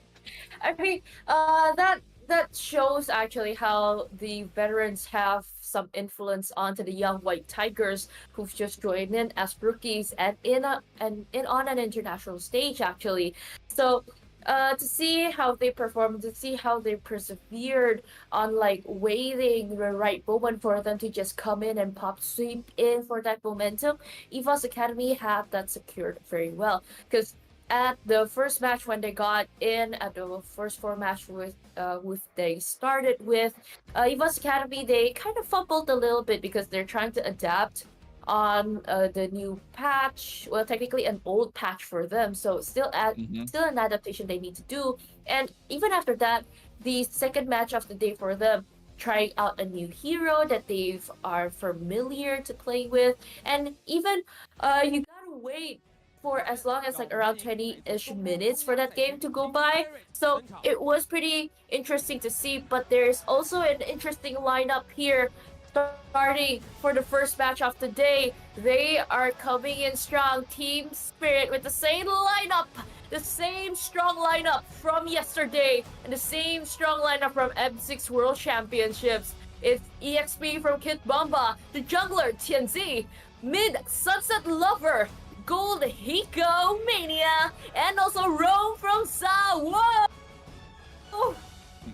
Yeah, that is a stacked lineup indeed. And we even saw Kid Bomba almost tripping and falling right there. But hey, he knows to find his footing, especially when they're playing for such a big part of the prize pool of $137,000 US. But of course, going against them is the Chinese team, Why Bin Gaming, and they are no strangers to the big stage. They have done and beaten Evo's Academy yesterday, and now they're looking to take the stage against the Dragons from the north.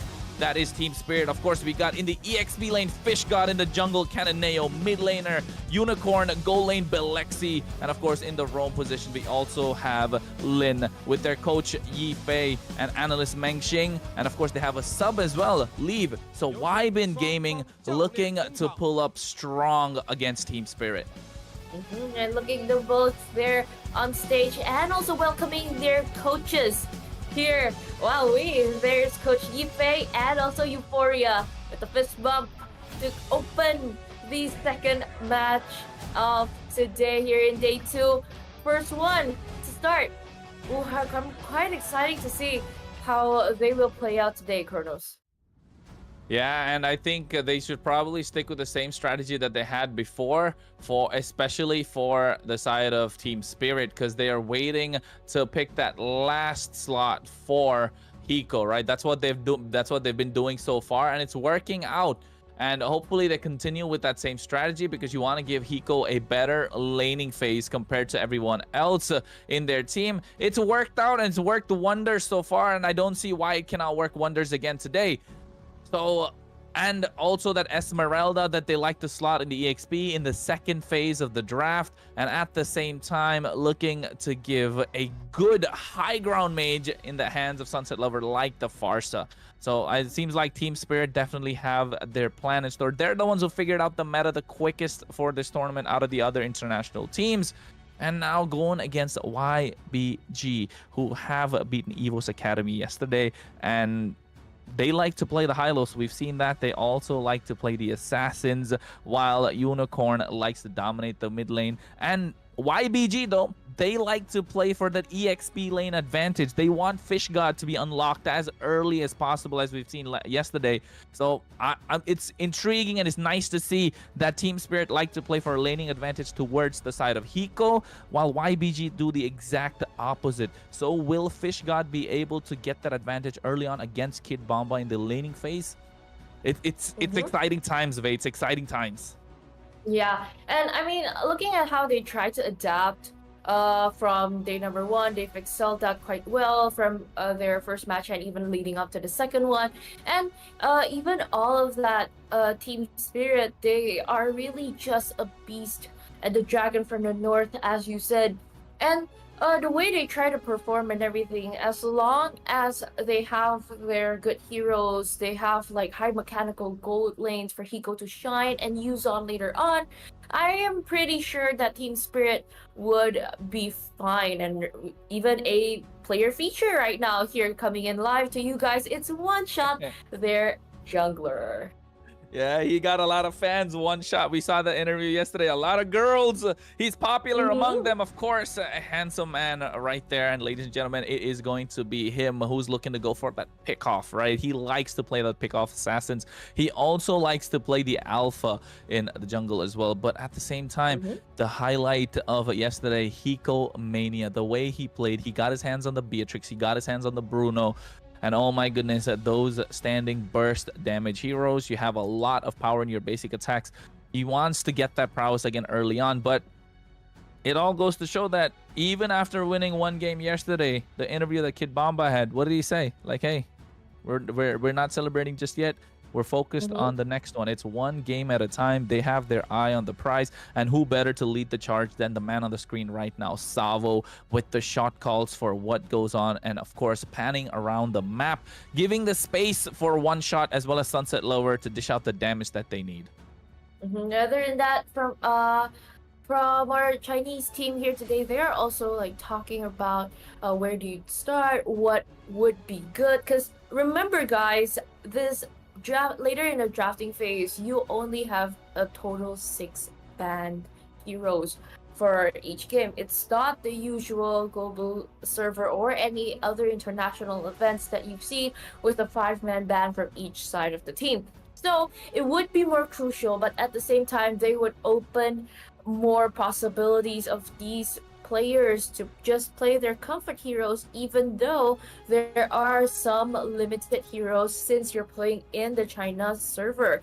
You have 75 heroes available for you, as we've even listened to some interviews yesterday with Michelle that a few international players, they kind of struggle and they need to adapt because of the limited heroes that they're used to it. And I see, whoa, that's a cute panda headband there from Coach Euphoria. I kind of want to go to Guangzhou right now to get that headband too. I was gonna say, I bet you want to wear that one, don't you, Vey? What?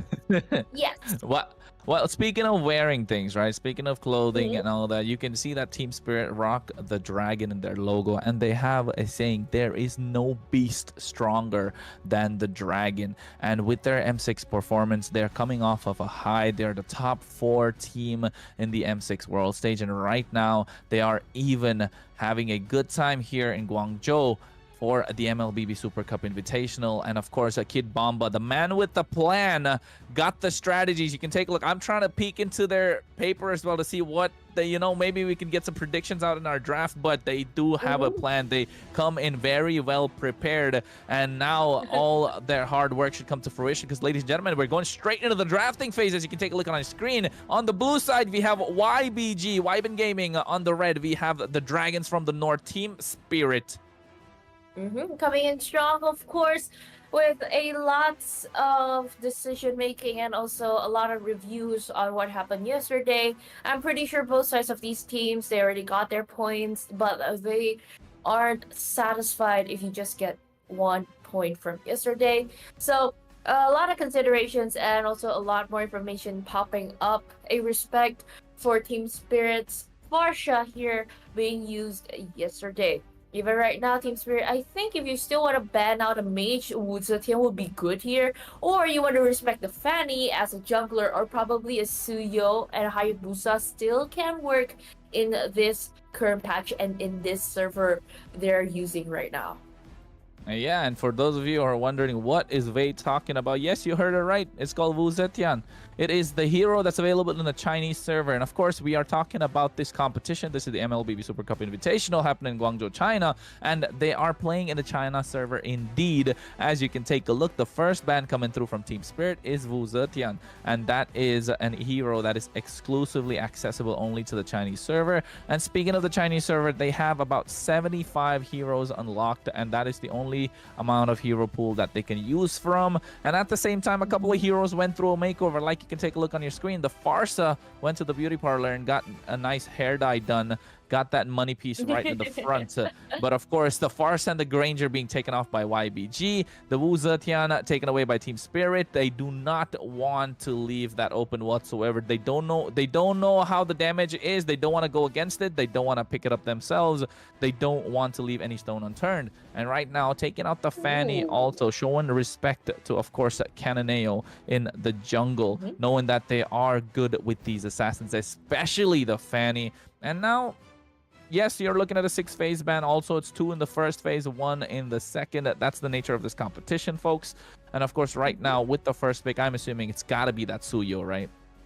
Yeah, it's either Suyo or Harith, because it's quite favorable to them. And then turns out it was the Harith picked up with a lot more info after yesterday. The pick rate is on a 1.25%. The ban rate is also high, quite similar, 34, but the win rate though is 56.67. This is higher than half of it, so that means it's not even a 50-50.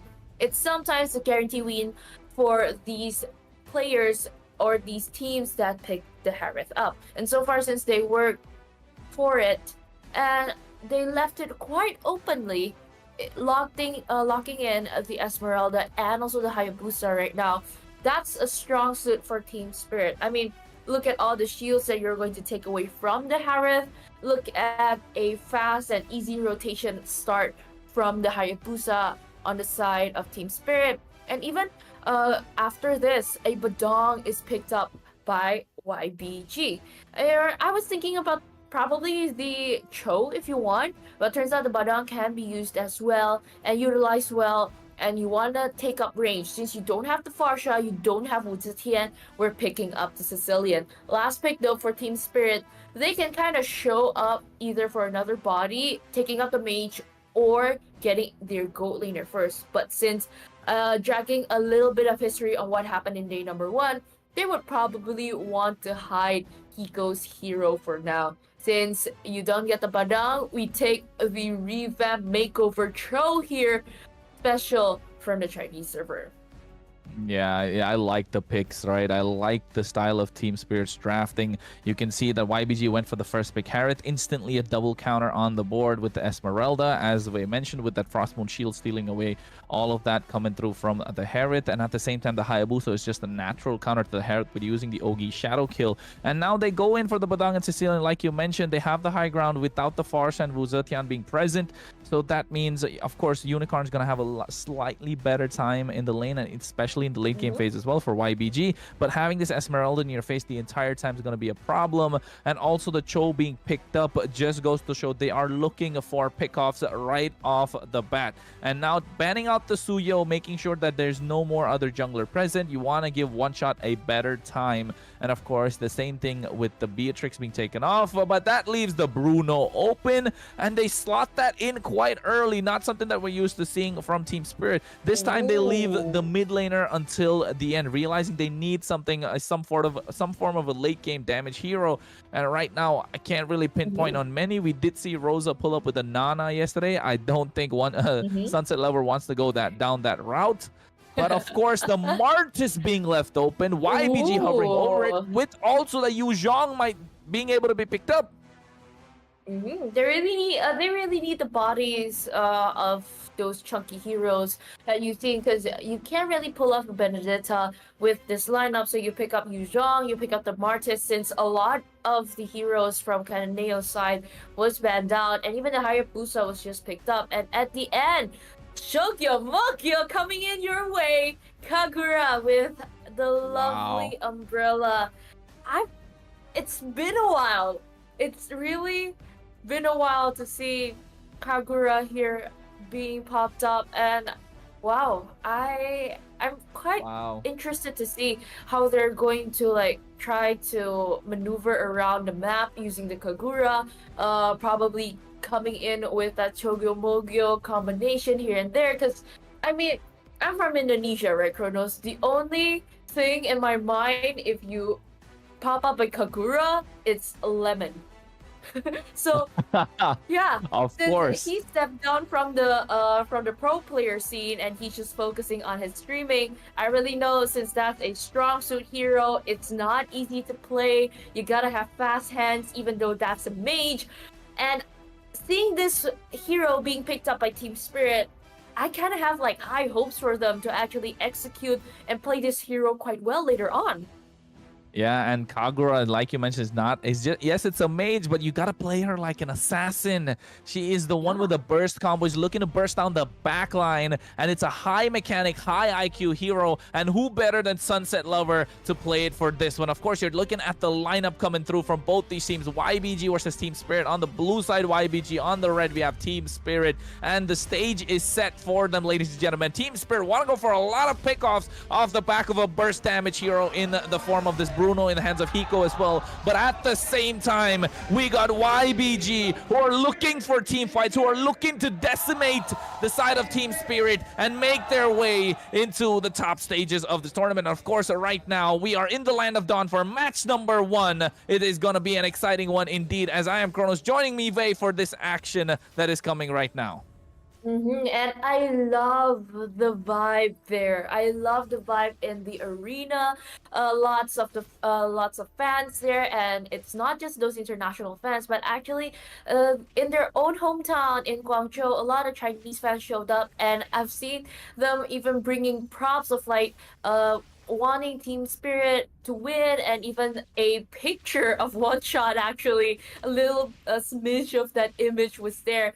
And looking at the game inside right now, it's quite interesting to see Lin and also Sawo to battle it out, because both of these heroes are those typical sneaky beaky heroes. If you get a gameplay, if you get a pick off, you can shine later on. But from the early stages though, if you want to see them try to like juke it out, try to like poke here and there, of course we might see the Cho have more power against the Badong. Even looking at a little smidget of the emblems right now, even Sawo got that concussive blast, so you are able to sustain for whatever early throw from Lin coming in from the Badong, because you're bringing that quantum charge. You just want to rotate early, rotate fast like this right now. Yeah, you can see Savo's going there with the Jeet Kune Do combo as well. Cananeo actually lost out on a jungle creep. One shot was able to get the better of him there. But also at the same time, right now, the turtle is up. Both these junglers level 4 at the moment. Savo's not hit his power spike just yet, just being a complete nuisance. And so is Lin. Here comes the falling star mode from Kid Bomba. You can see the damage coming out on towards Lin as well. Sanguine Claws to make sure they run away. But here is the Black Dragon Fish God coming through, going straight for Kid Bomba. And right now, the Jeet Kune Do comes through. But at the same time, Badang Ogi, Shadow Kill being used. He gets killed and taken down by Sunset Lover. And now the Retribution on card for Cananeo to pick up the turtle. And the Yin Yang Overturn could come through at any single point, but the Petrify from Fish God catching them, but he goes down instead. The damage from Kid Bomba and one shot is too much, but Cananeo with the Decimate finds the kill on towards one shot. So it's a 2-for-1 trade, and YBG gets the turtle. So many trade stats happening, but on the other hand, we've seen in the top lane, Bilexi and also Hiko, they're trying to juke it out here and there because Lin, you gotta rotate faster. What I'm interested to see during that turtle team fight, even though it's a 2-for-1 trade in the early game, there's just a lot of factors that you need to consider. Thank goodness Sunset Lover has that Yin Yang Overturn, so you can try to combo that up. But most of the roamers here, like Sawo and also Lin, they haven't reached their level 4 power spike yet. So it was a little bit of a hassle that you aren't able to do that kick. But right now, since you've hit that level 4, there is those combinations that you can try to pick off here and there with the Fist Crack or even with the Way of the Dragon. And since both are online right now, you gotta be a little bit more careful walking in to both sides of this bush, because their playing style would be the same. Hide and seek. You show up, I'll go punch it. But if you don't, I'll just kick out. So it's a matter of time where who can outmaneuver who. Yeah, it's all about bobbing and weaving their way through these team fights, right? Because right now, Cananeo don't give two. Oh my goodness, he don't care. He was trying to go for the invade, but right now you can see Sunset Lover could go on top of them, but Kid Bomba with the falling star money. Here comes the quad shadow as well from one shot, but they decimate him, and they get the kill on Kid Bomba. One shot goes down as well as the fist crack combo coming through from Lin. That is a good play for YBG. They overextended, but they found the piece that they were looking for. And you know what, so far even Sawo trying to take up the Lexi there, but since you know it's out of range, you can't really kick that much. And we're talking about the fast rotation that is happening right now between Sawo and also Lin. They so far are able to keep that up, and 2 turtles secured by YBG so far right now. Objective wise, these Chinese teams are so far so on point again and again, match after match that we've seen from day one, even leading up to today. And since those little discipline things that they do right now, they have a 1k gold lab Sawo. for right now. Sawo. Yeah, he's going in with Jeet Kune Do. He has to flicker out of harm's way as well. Good position coming in from Lin as well as Cananeo, putting a threat on top of Sawo, making sure he can move around the map freely. Although he is controlling the river a bit, he's getting poked down, and now will have to back off as well. One shot gets his hands on the Letha Wanderer. Meanwhile, on the bot side, Kid Bomba and Fish God just trading HP as much as possible to make sure when the neutral objective is up, they definitely have the advantage.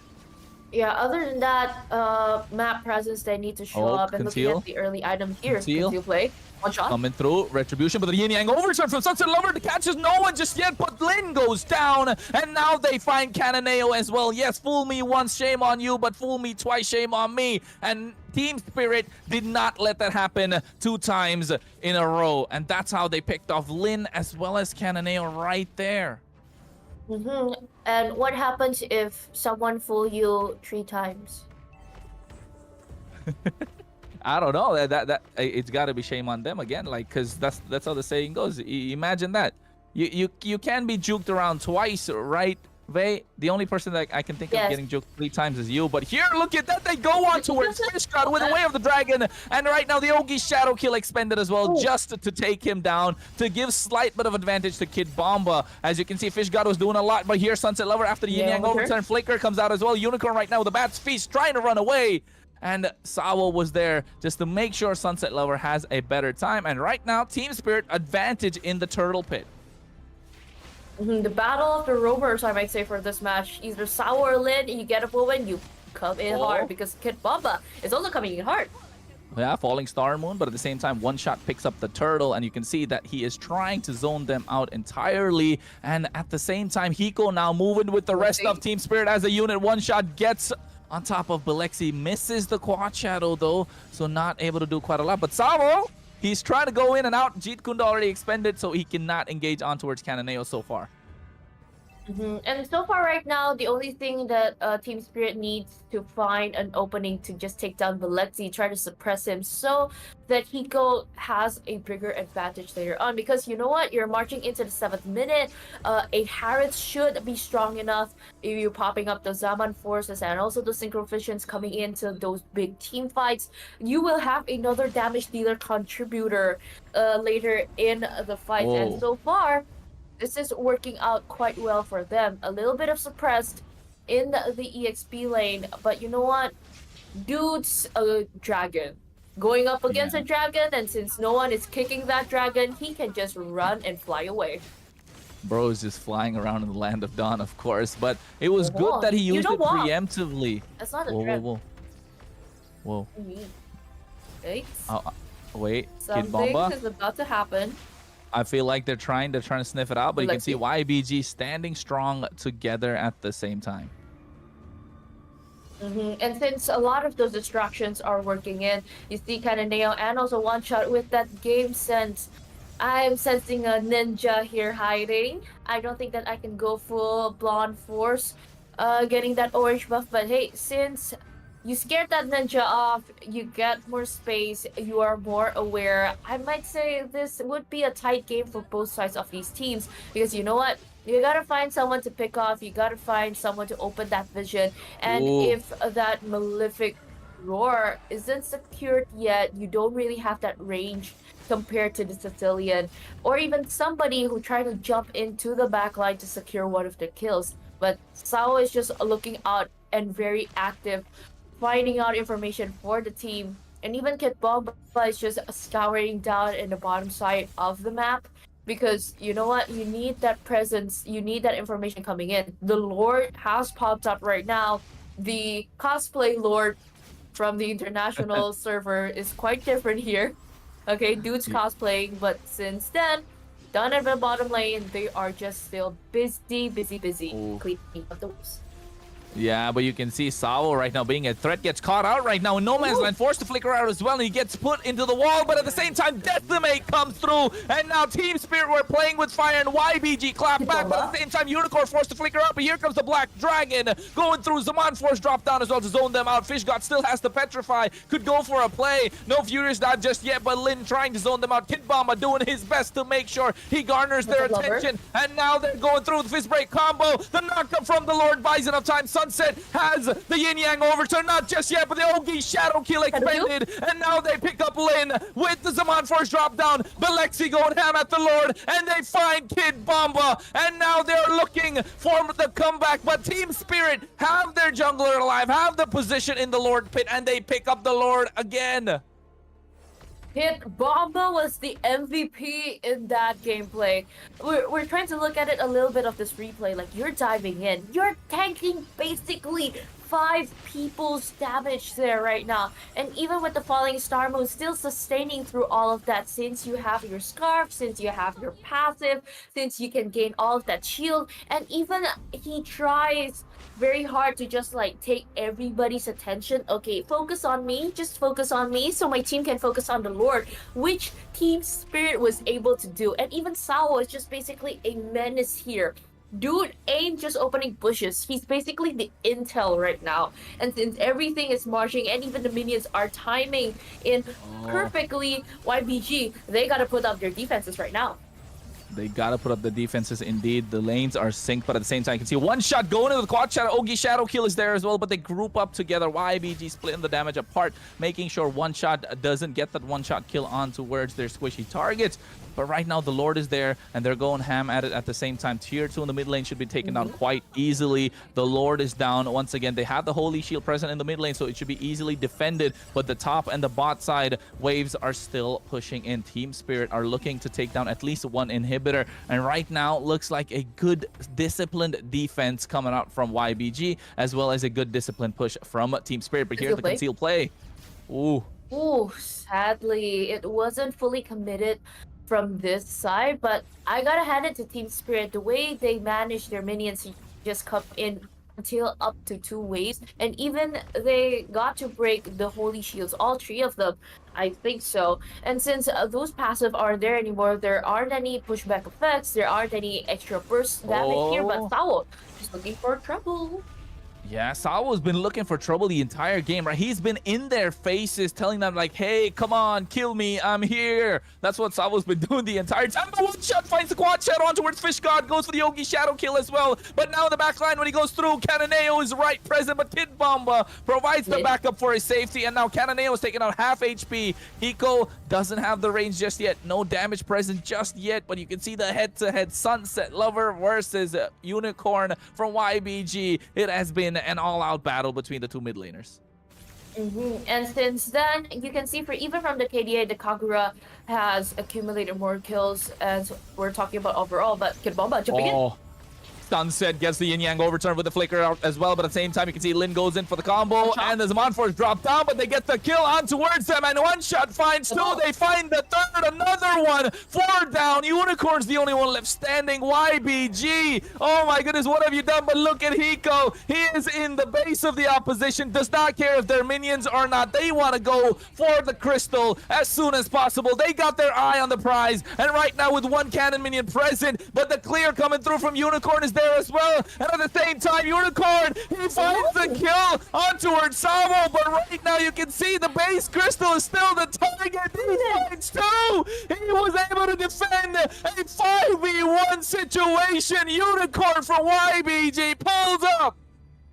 These are MVP-worthy gameplays right now from both sides of the team, and even just a one-man defense with taking 3 people down through all of that. Sunset Lover and also Kid Bomba, they are forced to move back, but they don't stop from there because the Lord is coming in. Even without the retribution power, they just try to buy time here, probably hoping to steal this.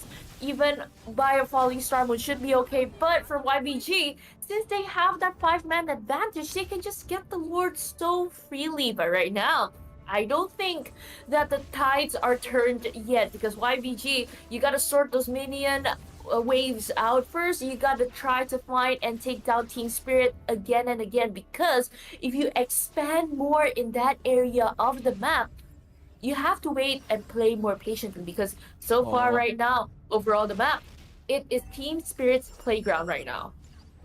Yeah, so far the map is looking healthy for Team Spirit, but that Lord marching down the top side, they need to find these towers right now. YBG, they were able to pull off that big defense, and an outplay coming through as well. A slight bit of a mistake from Team Spirit, and they paid the price, and the price is expensive indeed. They have a Lord marching down the top side, and YBG looking for the pickoff, and they know Sawa is coming towards them, and right now all they can do is just wait. But the concealed play coming through right now, you can see the Lord charging in towards the top side turret. They still buy enough time. And still finding out ways here, but one shot. Yeah, he goes into the back line. Ogi shadow kill expended, but at the same time, Lin flickers with the fish crack combo and misses completely, overextending, and Team Spirit take advantage and take down Lin. And now without the Lord present, they're not able to push any further. So job well done, Team Spirit, and YBG back to the drawing board. I mean, there are a lot of utilities that are like popping here and there, and also thrown out, like even without the Zaman Force, even without the Bat Beast, it's kind of hard for YBG to just go in and try to pick up that fight. Because without Lin committing those Fish Crack and Fish Break combos, it would be hard because you don't have a tanky frontliner. Fish God can just tank so much. But looking at the hero lineups here, you have Hiko, basically a non-stop farming machine right now, because you're coming into the late game, there would be a shift. One shot would lessen down their farming, focus more on kills. You gotta give that to Hiko. You gotta funnel that gold in for him. But on the other hand, you also have Sunset Lover who is able to just burst everybody down here. So range-wise, damage-wise, and everything, YBG, they really gotta find some little ways to just like take Team Spirit over again if they want to win. Because if you're just handling on the high ground defense, it would be kind of hard, because even up until now, Sawo got that immortality right now, that extra insurance, that life insurance basically in MLBB. So would be kind of hard to go up against, even with Kip Bomba there as a menace, as a presence, just chunking down everybody's shield there right now. So YBG, they're kind of in a free zone because pressure is definitely on by Team Spirit. And I don't think that there would be any games unless a pickoff is happening, because all focus is just going to shift down to the Lord. Conceal play. Oh, he comes through and they find Savo right now. He shouldn't pose, but he's not able to get out. He doesn't want to use the flicker just yet because he doesn't have it available. Jeet Kundo to try and get out of harm's way. Zaman Force dropped down. Immortality already popped for Savo, and he goes down in the hands of Lin. And here comes the Black Dragon chasing down Team Spirit, but Kid Bomba tries to save the day. Falling star mode, but he can see at the same time Sanguine Claws come through, but one shot trying to go for the base. Canoneo is there. He has the Mortal Coil. The minions are up. He's not able to end. The base crystal was right there. One shot goes for the Ogi. Shadow kill. Unicorn is there to save the day again. Meanwhile, on the top side, you can see the fight breaks down. Belexi gets the kill onto it. Kid Bomba, but Sunset Lower goes for the Yin Yang. Belexi with the outplay. He to YBG. One more time, clap back. One shot at Hikor, the only left standing. This is the pure definition. I have eyes on the back of my head. I have known the presence of the map here. Even with that backdoor, it failed miserably. And with a little bit of sliver of health, they are still able to defend that base. But I'm pretty sure, even with that Lord marching in right now, one shot is just there closing nearby. With Yu Zhong, their presence, looking at Fish God, getting chopped down. My goodness. The dragon needs to fly away for now. And with the minions coming in, everybody aware right now. Belexi, his damage is way too much. We saw this yesterday coming through as well from Long. And right now, Belexi pulling up at the same time with the Herod. But look at that. Team Spirit, Samo showing his presence. He knows he's a threat. Without Unicorn present, YBG cannot contest. They cannot defend. He has been the cornerstone of this entire composition alongside Belexi. And now one taken off the table means that Team Spirit are now so confident that they can come through. Savo recalls to make sure he comes through with the Lord. The Lord marching down the mid lane. It is a luminous one indeed, Way. And even freezing the minion waves up on top, or like as a distraction for now, marching in, because you've seen the Lord is marching in from the mid lane. And YBG, they have a lot of homework to clean up these minions, or else it would be hard for them to defend with a half HP base for them right now in the Crystal marching in. Oh, you can see that it goes for Falling Star move, but at the same time, Way of the Dragon comes to Belexi, has to Purify. He used the Winter Crown as well. Zaman Force has already dropped down. They're trying to find the way, but at the same time, they find Sunset, and now Lin goes on top of Hiko. Unicorn finds the kill. The Lord is there. They get the kill on towards Canoneo. One shot trying to go for the backdoor play, but once again, he's able to defend. YBG, oh, are you able to do this? This is criminal. It's not once, not twice, but 3 times. Goodness, and even I've seen from the player cam, it was just a shock for the YBG players here. We were seeing at the replay, the Lord even marches in. The Zaman Force was popped up. One shot was even eyeing on that, but sadly that last hit just got Canoneo. Even with all of the last strength and even one more push for the Crystal base. Again and again, YBG, they are able to see this. Is this a one straight push? They're trying to end. I don't think they can. Savo is not there, but Hiko and Sunset Lover are there. You can see he's trying to go for the Yin Yang overturn, and every single time Team Spirit tried to end, YBG are able to defend. I bet Team Spirit is clawing and pulling the hair off their head. Why aren't they able to end? Somebody's got to pick off Unicorn and Belexi, and meanwhile in that team fight, he dropped down the Zaman Force. He even used the Winter Crown to make sure all the CC was done, and then instantly tried to burst down the opposition. Well played, Belexi. Well played, Unicorn. And oh my goodness, this is the first match of the entire day, May. It started out as a rover battle. Right now, dragging into the late game, it's not even those marksmen that you need to look at. It's the mages. The monster mages are coming in with the concealed play, even following up. Oh, Salvo flickers out, but here's the Black Dragon from Fishgod. He goes on top of Salvo. He has the shot arrested, but at the same time, you can see Hiko goes in. Kid Bomba comes in the falling star move, but Lin has the fist break, fist crack combo. Cananeo goes down to the hands of One Shot, but right now they even find Kid Bomba, and they take down Hiko thanks to the help of Fishgod and Unicorn. But look at One Shot threatening the back door the entire time, cutting the mid lane wave, buying time for Team Spirit. Top side and bot side towers coming through as well. The Lord is up in 5 seconds. They need to find a way to get and contest this Lord and defend. YBG have a lot on their plate right now. And even with the Lord popping up, this is not a good timing, knowing that the history, there are a lot of backdoors that they want to try to enable from Team Spirit. And YBG, you gotta have those eyes in the back of your head right now. Oh my goodness, they would just sound like that. Immortality bot and even Sunset Lover have to scurry away with that. But Fishgod at the end still survived with a bit sliver of health and also the immortality. I don't know how they're doing this. How are YBG doing this back-to-back again and again? They almost found there as well. They found Sunset Lover. Immortality was popped. And right now, Salvo needs to find a pickoff. Sunset Lover needs to find a pickoff. One Shot needs to find a pickoff. They have 3 pickoff heroes, but they're not able to find the opening. And now with the concealed play coming through as well, Lin looking for the target. He has been absolutely impeccable and important in these team fights, finding the chain CC to get Unicorn the space to take them down. And so far, it's working out, man. It is working out. But again, the Fishgod is the target. Immortality is popped this time. Finally, the damage from One Shot comes through. And now Cananeo on top of Salvo as well. The roamers, the EX players, the junglers doing all the work. All of these players are active online, focused, and they have a target. They have their priorities straight. Even Lin right now is just being chased down by Kid Bomba leading up to the Lord. Team Spirit is just up to date and playing mind games right now with YBG and seeing on how fast they rotate. And since you have to Hayabusa that actively, even Sao is just basically a menace up against Cananeo, bracing it down. It's just hard.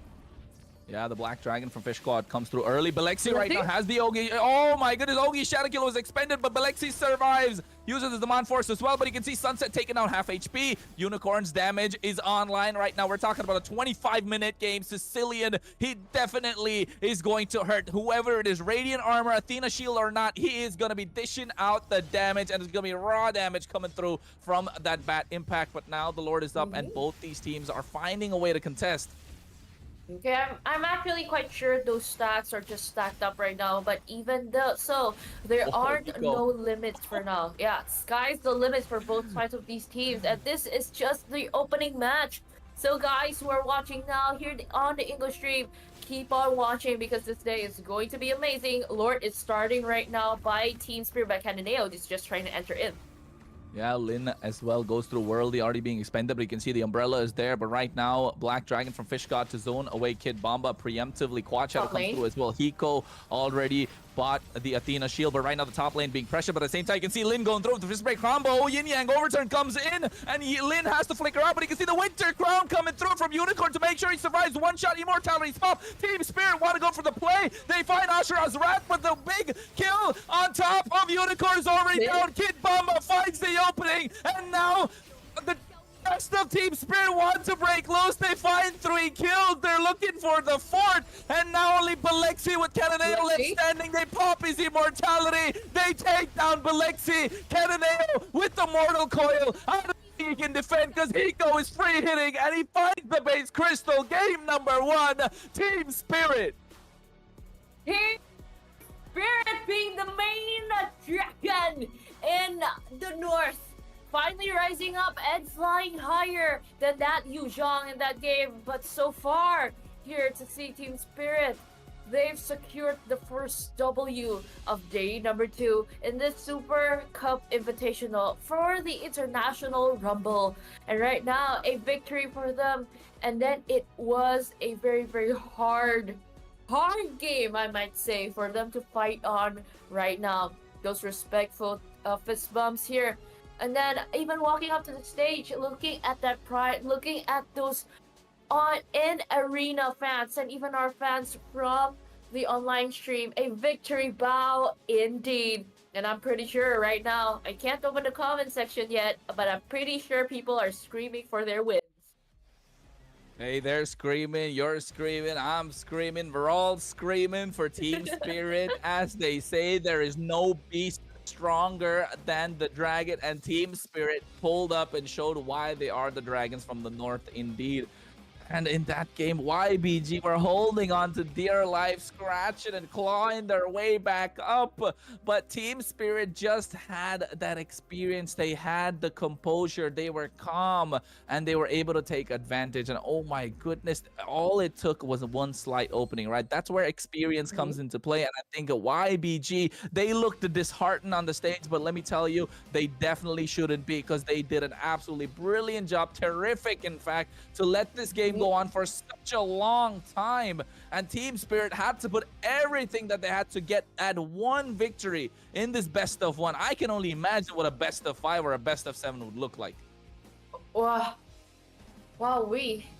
if you start out a best of 5 or even best of 7 with the first game just like that, it's going to be hard to top that up. Because like after that, the test isn't just about the mind games. It's not just about your strategies and whatnot. It's also about the energy and also the stamina that you have to try to put in. And after that first game, a 25-minute or even a 26-minute mark marching in, it would be hard to see them not win this. And right now we're on stage with our host Michelle with Sunset Lover. Hi Sunset Lover, congratulations. So such a back and forth game. How's the feeling right now? Hello, thank you. Kinda relaxed for now because it was so close game. We throw it when we're gonna end. You know, it was a little bit, no, it was a big mistake that we died on the throne when we wanna end the first time, and the second time, it was so close, so hard game after that moment. Yeah, for sure. OK， 我们 Sunset Lover 选手帮大家仔细的复盘了最后的这几波精彩的团战啊。他说他们在第一次的时候，其实当时他们的打野选手万少已经有机会可以把水晶一波掉，但当时他们犯了一个很大的失误。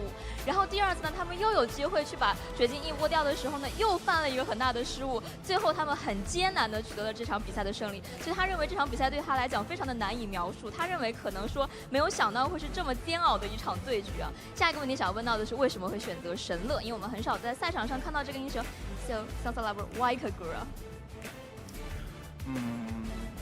The Fasha was banned, the new hero was banned, they take Sicilian away from me, and there was a choice between some mages, and I choose Kagura, like, to dodge some skills, you know, I can dodge Badang, can dodge Yuzhong, so we choose the Kagura, like mage who can take some time. It's a good counter, right? OK， 那我们Sunset Lover 选手说到，因为其实对面今天在 BP 上对他有很多的针对啊，所以 DFYG 在1班不是我们的 KYBG 在1班和2班呢，都把他的这个英雄就是中单的英雄给 ban 掉了。所以当时对他来讲可选择的这个法师英雄并不多，他最后选择神乐，是因为他认为神乐是一个比较好去切入比较好去针对像巴当啊或者对面的打野英雄这样的一个英雄，所以最后他选择了神乐，是因为可以作为一个很好的 counter 位。最后一个问题因为现在他们在小组赛当中只剩下最后一场比赛是对阵到 DFYG 了，所以我们所有的注意力都会集中在他们的下一场对局之上。想问一下他怎么样看待下一场对局 ？OK， so only one game left for your group stage versus DFYG. So all eyes on your next game. What can we expect from the next one? We're so excited, and we wanna win them, you know. We know them, they are so good, so we will now sit, prepare all drafts, all things about this game because it's the most important game for now. OK， 我们的香萨拉伯选手说，非常的激动，想要跟 DFYG 可以尽快的交手。为什么呢？因为这一次他们针对所有的中国战队在小组赛当中呢，对于 DFYG 是做了最充足的准备的，因为他们知道 DFYG 是很强的一支队伍，所以他们这两天可能所有的训练啊，所有的 BP 都集中在了 DFYG 身上。他们很期待可以在下一场当中呢来验证一下他们的训练成果。那以上就是我们赛后采访的全部内容啦。接下来让我们把时间交回到解说席。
But it's kind of hard to tank it out.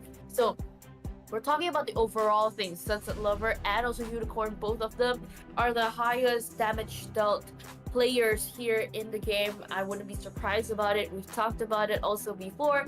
It's not about the Battle of the Roamers anymore. It flew for now. Even also shifted to both of these mages right now for Unicorn and also Sunset Lover. And looking at the game stats overall, KDA, there are a lot more kills, even though it's just like a little bit different here for now. And Team Spirit's victory was just wrapped up so well.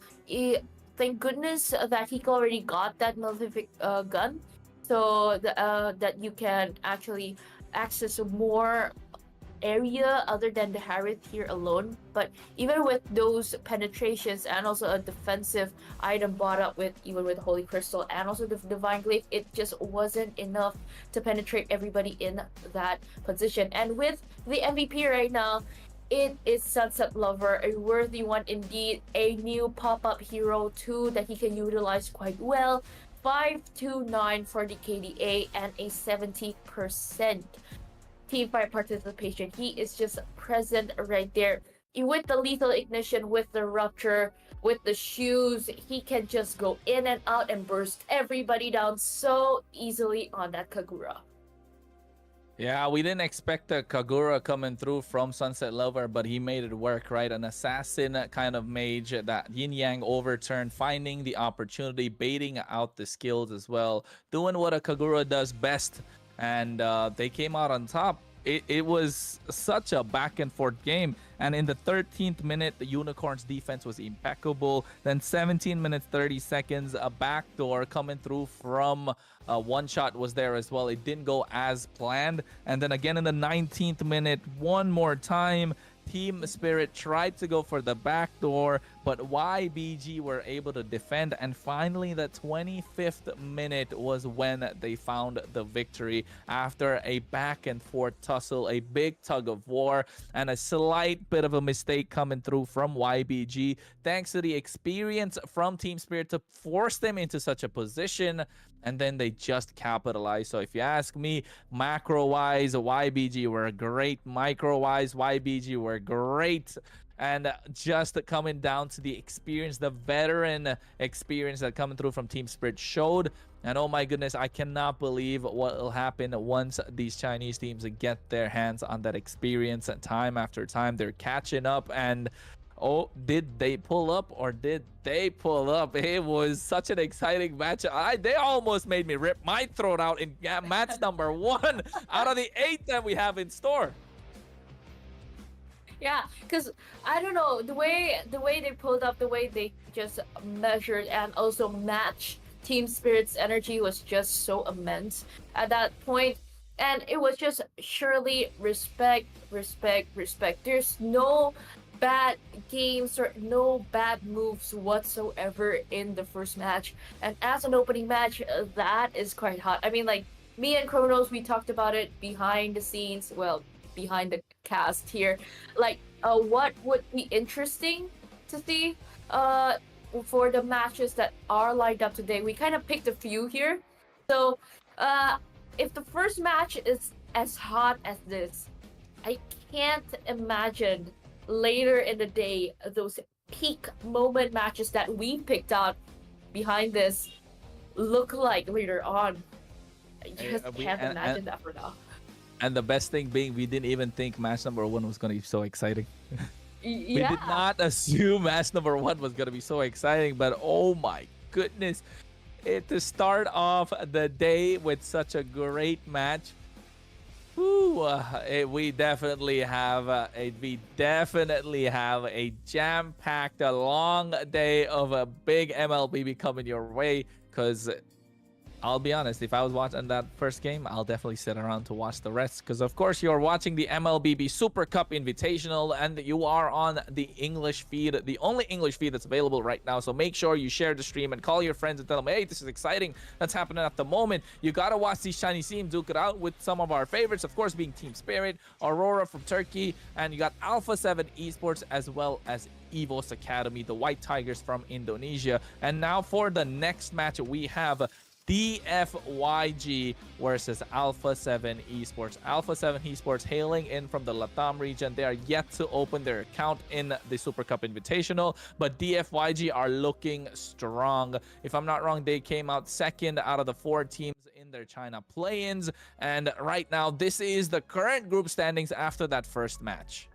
Wow, we the only team with 3 points and not much losses at all. It is Team Spirit standing on top of the lines in Group B. I feel like they are really in a very secure position right now, because looking at Group A, they've only 1 team that has played right now, and Team Spirit and YBG first match of the day was just as hot as this. And remember, YBG was placed second in the qualifiers for the Chinese teams in this Super Cup Invitational 2025. So their last match, as what's its team, Michelle already said on the screen, how do you feel? What do you need to prepare later on if you're going up against Dianfeng Yaoguai? And that is the first place team, the champions of the qualifying Chinese teams for this cup. So the second place guys, they rock very, very hard. They played very, very hard. They excelled at it very much. But going up against the champions though, would that be harder, or would that be a hotter match? If you ask me, that match has what it takes to be a classic indeed here at the China Super Cup Invitational. But also at the same time, it goes to show that they are definitely have to do a lot of prep, right? They need to understand their rotations, their position, their timings. They need to get everything right. And to be honest, when it's 2 big teams going against each other, it's either a complete landslide match for one side, or it could be something that goes on to a 30-minute game like we just saw. And so far, I mean, like, day after day, I'm pretty sure those matches are just going to improve more, those adaptations that they've already learned there also. And the longer match, the longer game it goes also, it just shows that we're finally settling in for the international teams, and for the Chinese teams, we are finally witnessing the international power that we are trying to go up against later on in this cup. So this is one of the prestigious international cups opened up by China, and it is also live and well in the arena in Guangzhou, China right now. So I'm pretty sure being there just gives me a better atmosphere of like everybody's excited, everybody is seeing new things, and even casting here at home, Kronos, I can feel that vibe. I can feel that everybody is just so immensely happy and powerful in that. Can you feel that in the arena even though you're not there? Yeah, I can feel it in the games that they're bringing forth for us. I can tell you that because these games are super exciting indeed. But now we are gonna go straight into the second match. Of course, we got Alpha 7 Esports hailing in from the Latam region, the Giants of Latam, and you can see in the EXP lane they have Doms in the jungle, Kingzilla in the mid lane. We have Syndra, gold standard of course the Latam region, Gusta Lagusta in the roam position, a swap, still Tekashi gonna be there, and of course there's substitute Vagin and their coach Cabral to be coming on later on. And everybody is just ready for Alpha 7 right now. Those fist bumps are just the start of people getting hyped up for this, but let's also not forget that they are also going up against a very strong team in China. Dianfeng Yaofai DFYG marching up on the stage and also getting ready with their EXP laner Kill VJ with the killer Benedetta we've seen in day number 1. Junglers Zed, mid Yone, their gold laner Long, and also Roam Pichu. Yeah, I like that name, Pichu. I've been saying it since yesterday, but what we gotta be excited. What is exciting to watch in this match is, of course, the battle of the gold laners. It's gonna be Gusta Lagusta versus Long, who are known for their gold lane prowess in their respective regions, of course. But right now, you can see both the coaches coming through. We have, of course, for the side of Alpha 7 Esports, it is Coach Cabral, and for the side of DFYG, we have a Coach Sasa coming through, as both these teams will take their respective seats and get ready to rumble, because you're watching the international rumble phase of the MLBB Super Cup Invitational happening in Guangzhou, China, ladies and gentlemen. And finally, we've got to see a showcase for what happened in day number 1. Again, we have a new player who is just adjusting to his new role here. Like Takashi is just getting ready and trying to get adjusted in the roam position. He's been there. He's been building up the chemistry with the team on Alpha 7 for a long time as the EXP laner.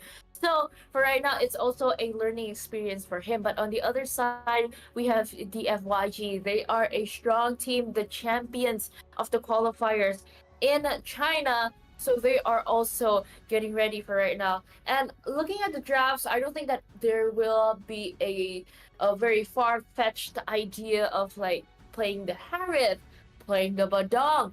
Probably we will see more of that here in day number 2. I don't know, it's just a feeling, because you see how well the Cho was played yesterday, and we've seen how well the Badong performed in the international stage. So I might say this would probably be brought up later on, but let's see on how they draft. But for right now, I'm pretty sure you gotta respect the Fanny, you gotta respect Wu Zetian, you gotta respect the Farsha.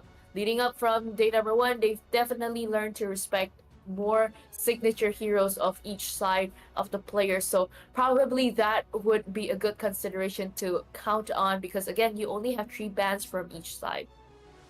Yeah, 3 bans indeed, ladies and gentlemen. It is 2 bans in the first stage and 1 in the second. And right now, having a player highlight, of course, we have Gusta Lagusta in the gold lane for Alpha 7 Esports. He didn't have the best of days yesterday, but hopefully he will just shake it off like the champ he is. And we know that the veteran he is, and just come back today in a much stronger fashion on the strong foot as well. But right now on the other side, we have DFYG, who will be looking to take their mantle back as one of the strongest teams in China by pulling off a victory against Alpha 7 Esports. And I mean, like, we are proud casters from the Latam region. We would really love to see how they try to perform again and try in day number 2. And again, you're going up against a very strong team in DFYG. Really loved how they execute their plays in day number 1 also, with those amazing drafts from both sides. I'm pretty sure it wouldn't be that one-sided even during the drafting phase.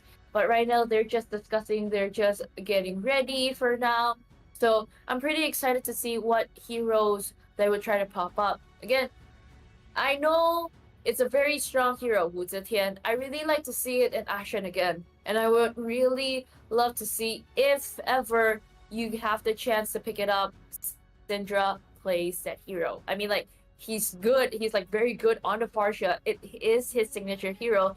I kind of want to see how he plays Wu Zetian, if it's that similar to Farsha for him.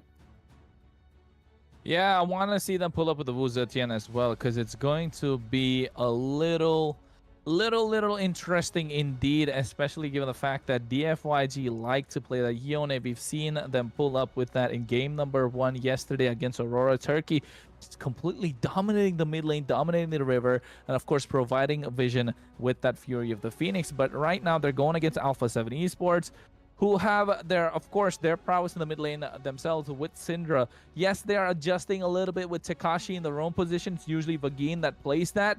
But right now, Tekashi has the experience. He's been playing EXP lane for quite some time, although the roles are similar, but not the same. So right now, Tekashi needs to adjust really quick, because if they have a performance similar to yesterday, I don't see them coming out on top. And now they are yet to open their account in this entire tournament so far. This is the 3rd match that they're going against the champions of China right now. Will they be able to get the better of them? Only time will tell. Yeah, so I really do agree, because like they're prepping right now, they're trying to look at it, and for like what will happen. I'm pretty sure they've also learned from both sides of the team, like what happened in day number 1. I've seen a little bits of notes there. I kind of want to peek, but sadly the camera just panned out to other players there. And I mean, it's very fun to see, and I'm very happy actually to see like a lot of these fast-growing regions. They've learned a lot. They jot down a lot of notes. They watch a lot. And I'm pretty sure like how they work for this, the discipline, the practice, the hours that they pour this in, can finally be showcased in one of the international Super Cup, international Rumble here in today's phase. And we would like to see how all of those heroes are picked up for the 2nd match of the day. Let's go in and let's see what hero who we picked up for DFYG going up against Alpha 7. Yes, indeed. We want to see Alpha 7 Esports. Of course, we're casters from the Latam region, so a slight bit of a bias coming through, but at the same time, we want to keep it as neutral as possible, because we know DFYG are a no weak team. They are a strong contender indeed. Right now, you can see the analysts coming through, doing their work and trying to understand what the draft is going to be like. Yes, ladies and gentlemen, you're looking at 3 bans from each side. 2 in the first phase, 2 in the first phase, 1 in the second phase. That is the nature of this competition, as they are playing in the Chinese server right now. They have access to 75 different heroes, including the hero Wu Zetian that is not yet released in the global server just yet. And also, let's not forget, some of these heroes have a slight bit of a makeover. As you can take a look, that's a Cho that went through a plastic surgery. That's first banned by DFYG, and also got a little bit of hair dye done. But on the other side, the same thing with Freya, getting a new look after going to the parlor, of course. But right now, they don't want to give Freya in the hands of KLVJ, because he's known to be a Freya monster from back in the day. I don't even know how many years ago, but they still do not want to give that hero towards his hand. And also at the same time, respecting Gusta Lagusta's Harith coming through from DFYG. And okay, since the Harith is not there, you gotta respect that Fanny Zed plays it very well, or probably the Suyo. Either one, dude is just a menace in those jungle assassins. But let's not forget, you're going up against Kingzilla, who can also utilize assassin jungles very well. And we've seen it is respected right now by Alpha 7. The first pick, though, for Tefong Yaokwa, you have 2 choices. You either go with the Granger or you go with the Suyo as a very comfort pick for the Chinese server. Because if you open up that Granger for Alpha 7, there's a little bit of sliver of hope where Gusta Lagusta can be that Granger danger moment in game. Yeah, he got to pick up that Granger, right? I bet he'll be waiting to get his hands on that Granger just because of the patch that came through in the global server. The dash is much shorter, but right now in the Chinese server, it's as it used to be, but they let open the Wu Zetian, and we're getting to see that once again. Long goes, of course, DFYG go for the Suyo in the jungle, and the clapback coming through with the Hylos as well as the Wu Zetian. It's going to be interesting to see Wu Zetian in the hands of Syndra. Oh my goodness, is my mic tapped in? My wish came true. Goodness me, I would really like to see, because like either one or whoever gets to play this hero, again, if it's a Chinese team, they already know what to do. But for the international team, for me, it's a good practice, it's a good information, and it's also a perk for them to learn here. But since they don't lock in that Granger, you got the Badong in the first phase here, and this kind of takes away and chunk down Dom's hero pool here, because if you have Wu Zetian, if you have Badong in the side of Alpha 7, it would be a menace. But so far, you are just securing in that Hayabusa because you don't want it to be banned in the second phase later on by DFYG. So it is a good pick for Kingzilla because he strives on the assassin. And for entering in the second banning phase, respect to kill VJ on his Benedetta. You don't want to mess that up, because with this hero, you can surely reach to the back, and that would compromise the Wu Zetian's position. And for right now, DFYG probably a respect hero for the side of Alpha 7, or any other strong streak heroes that they can think of for right now. Probably an Esmeralda or Yu Zhong is just banned out right now, because you don't want a menace who is just stealing their resources and skill and shields from Doms, and then turns out locking in that Moskov, that split push potential from Gusta Lagusta is a good pick right now for Alpha 7. Yeah, and at the same time, you can see the lovers unite for the side of DFYG. They go for the Sicilian and the Carmilla as well being picked up. And they're standing next to each other, looking at each other as well. It's so romantic. But also at the same time, now the pick coming through from the EXP lane for Alpha 7 Esports. It could be a flex as well. The Hylos could still go there, and they finally lock in that Sicilian and Carmilla combo. As we know, they do have a passive that's there as well. Hearts together, if I'm not wrong. But they go for the thumbs in the EXP lane, looking to dominate early on. Turn that into a snowball. Let the Hayabusa unleash in the Land of Dawn, and also at the same time have that late game potential scaling with that Moskov. So Alpha 7 Esports have a strong and nice draft going back to the old reliable with that thumbs. I really also like how DFYG picked up those 5 heroes they've just locked in. Other than it is a prio pick there in the Chinese server, it's also a good combination that they can just play around with those 5 heroes coming in. And so far right now, you are looking at Alpha 7 getting the Hayabusa pick going up against Zed's Suyo. Both early conditions they need to meet is how do you farm early, how do you get kills early, how do you rack those points up early, because if you miss out on that early advantage, it would be harder for DFYG because you have the Granger and you have the Sicilian. But looking at this composition right now from what they played in day number 1 was really powerful, and they really synchronized because they know they don't have that position to just like pick either one to go funnel in. But remember, you're going up against Alpha 7 also. If you drag it too late to the late game, it's not just about going up against the Sicilian and the Carmilla combo, it's also respecting Gusta's Moskov coming in. And since everybody is ready, all of these 10 heroes are picked in right now. A Granger, Carmilla, Sicilian, Suyo, Badong, and on the side of Alpha 7 is a Moskov, Hylos, Wu Zetian, Hayabusa, and Thamus coming in strong. Match number 2 of the day. Everybody is excited, of course, seeing the champions of China going up against the top dog team adapting in the Latam region. Alpha 7 is going up against it now. Yeah, Alpha 7 Esports, one of the top teams, of course, in Latam, as you can see. KLVJ already going head-to-head against Doms, who's trying to get the early clear coming through, but I think KLVJ sniffs it out, and right now, Doms might be in trouble. They're going 1v1, but Zed comes through, and you can see they... Oh, Vengeance being used already! No, he goes down nonetheless! First blood in the hands of DFYG.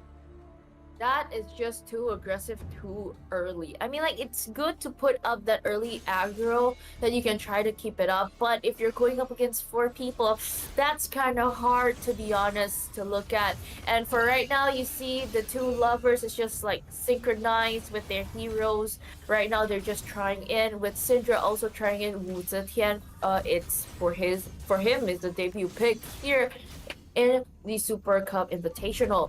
And looking at the rotations, I might say DFYG would provide and also would maneuver over the map quicker than Alpha 7, but as long as they can keep the early momentum up, they could surely catch up. But again, there are a lot of possibilities happening around in the mid lane to see who can take down who first. Oh, Zed actually goes through with the Blade Surge as well, but you can see the damage coming through from Syndra is there. Ogi Shadow kill already expended from Kingzilla, but right now the target is Tekashi. They find another kill, overextending, but right now Syndra comes through along with Doms as they give the kill in towards the hands of Kingzilla. So 1 taken back, but 500 gold lead already present in the hands of DFYG, and now Long's the target. Quad Shadow is already there on top of him, but they doesn't have the Ogi Shadow kill to go for the assassination attempt.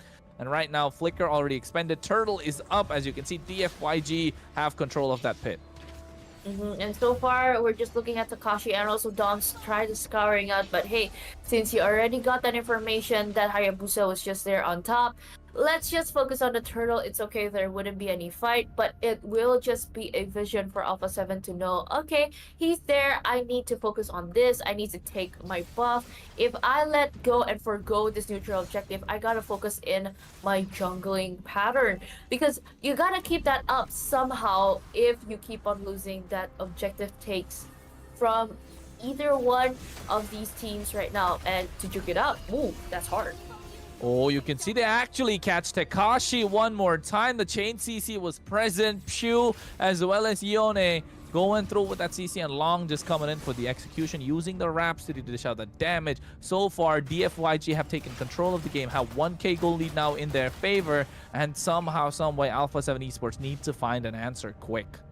Because if they don't have that early snowball, it's kind of late if you want to try to drag out Ubusa. Hey, Fury of the Phoenix is just out like that, but that turret though is still standing strong, and so far it is an advantage for DFYG, and also Long taking and chunking down a big part of that gold shield there. And even a little bit of promotion here, the Suyo used by Zed is a new hero that is also unlocked for the Chinese region also. So it is something new for them, not for the international stage, but it is a very good hero to be utilized well inside the Land of Dawn. It is indeed. We know how strong Suyo is in the jungle, and the Chinese teams are just starting to get a taste of it. But right now, they go for the Fist Break, Fist Crack combo on towards Doms. He has the Vengeance as well. Cotter and Inferno comes out. KLVJ trying to go for the Chain CC as Zed is there to back him up. And Doms will have to go back towards the base to make sure he gets his HP back up just before the neutral objective in the top side or the top half of the map. And Gusa recalling back, but both of these players are just searching out and scouring in a lot of information right now. Started the Lord, but just buying time for their damage dealers and also jungle to just keep up and find this. But I see a little bit of their way of Alpha 7. They don't want to contest this. They want to try to play it safe first. So let's just go back to the jungling phase and even try to suppress their gold laners up on top. Yeah, they could possibly go for the re-engage, but here he gets caught out in the Sanguine Claws. Doms is there, but you can see that Curse of Blood coming through, but at the same time, Fury of the Phoenix being used. Tekashi with the Glorious Pathway, but there is no backup. Gusta Lagusta has to farm up, and so does Kingzilla. They have no opening just yet. They need to buy time, and DFYG are not giving that to them. And I mean, like, a lot of stacks accumulated by the Granger right now, and even that's a bit deep, guys, going in even up to that tier 2. and even up to the orange buff. But you know what? They are having an edge for that. They have the discipline to just back out after this. Syndra is just chunking down a much damage here, or HP from KillVJ, and even the Ogi Shadow kill is just stopped right now. Kingzilla was punched hard by the Fist Crack and Fist Break combo here, and even leading up to the mid laner, they are just defending for now. Yeah, Kingzilla caught in a bad position just when he could quad shadow out, get caught out by KLVJ, but at the same time right now they catch Tekashi again. 0-3-1 so far in this entire game. He was having a similar performance yesterday. Seems like the roam position is just not sitting right with him, but right now Gusta Lagusta goes on towards KLVJ. Doms is there as well. Vengeance being passed. Fury as the Phoenix comes out. Sanguine Claws to catch Syndra in place, but the damage already done. Curse of Blood comes through, and the Bat Impact picks up the kill as DFYG are looking strong with a 5.5k goal lead in their favor. And this is a very big gap if you try to create it in a 6 minute, and even stopping those minions coming in. That's pretty good because this gives you more of an advantage to just push everything down. But Glorious Pathway coming in quite hard. What was that damage on towards Gusta Lagusta? He just used the SOD, and then all of a sudden he's half HP. Ate a face full of Rhapsody along with the Bat's Feast and Bat's Impact coming through from Ione, and that was too much damage for them to deal with, and now paid the price. Gusta Lagusta is down. The one that needs to carry the team in the late game has less farm at the moment. They get their hands on another turtle. 3 turtles in their favor, as you can see the replay.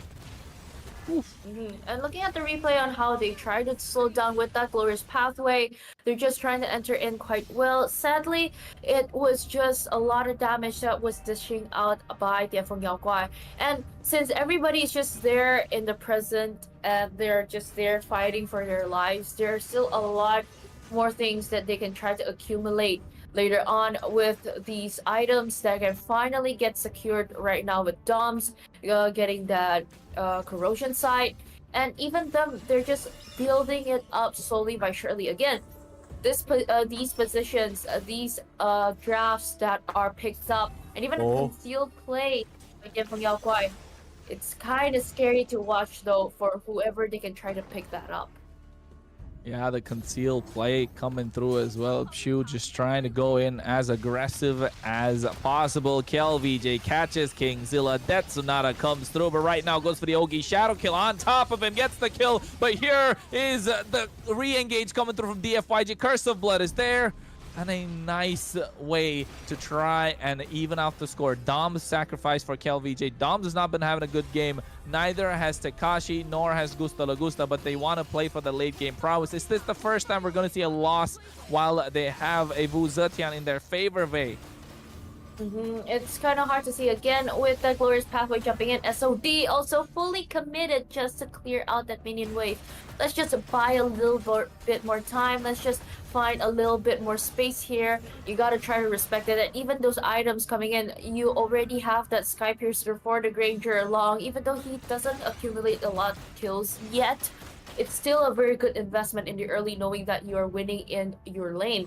But on the other hand, Gusta Lagusta, he's just trying to build up that Holy Trinity for the Moscow, so later he can try to probably split push or probably go in with that fight and support it harder later on.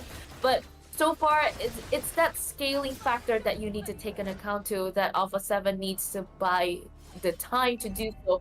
But it is going to be hard to execute leading even at 9th minute mark that DFYG already got the Lord. They just better brace themselves for a good defense for this one.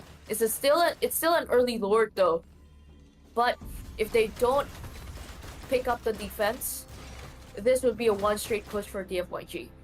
Yeah, you can see already Kingzilla going into the top side, but here comes the conceal play. But at the same time, you can go for the flicker play. Right now, Curse of Blood comes through. At the same time, KLVJ finds the target, gets the pick off, and right now, Doms is down and out. They don't have the frontliner present. The mid lane inhibitor should be down soon with that Lord. Looks a little different, yes, folks, because we're in the Chinese server indeed. And right now, you can see they are able to defend. Kingzilla wants to go for the pick off, has the Ogi Shadow kill as well, but they group up together. Blade Surge comes through. Holy defense is there in the bot side to help save that inhibitor. And right now, They have a second set of waves coming through in the mid lane. They want to go for the end. And right now, Long, along with the rest of the DFYG, trying to go through. But the Fury of the Phoenix is there as they get the kill on towards Tekashi once more. Yone just has the range advantage. The bat impact is just doing so much for them. And at the same time, Kingzilla gets the clear on the top side. Bot lane inhibitors down. KLVJ flickers forward with the fist break combo. And now they find Gusta Lagusta. He's the one that they need to defend. But Zed finds the assassination on Kingzilla.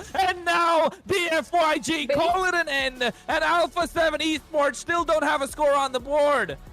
This is just amazing to watch how DFYG, with the same lineup we've seen in day number 1, and they've executed it so well. Again, they are in the position where you don't have to make a decision which goal to funnel into which hero. Bringing up the Granger and also the Sicilian is just really, I might say for them, it is a good strategy. And I might say the power is just so immense. This is kind of broken, guys.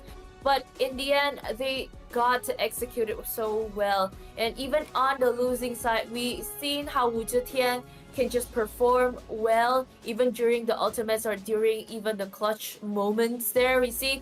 But at the end of the day, DFYG, they still rise to the top.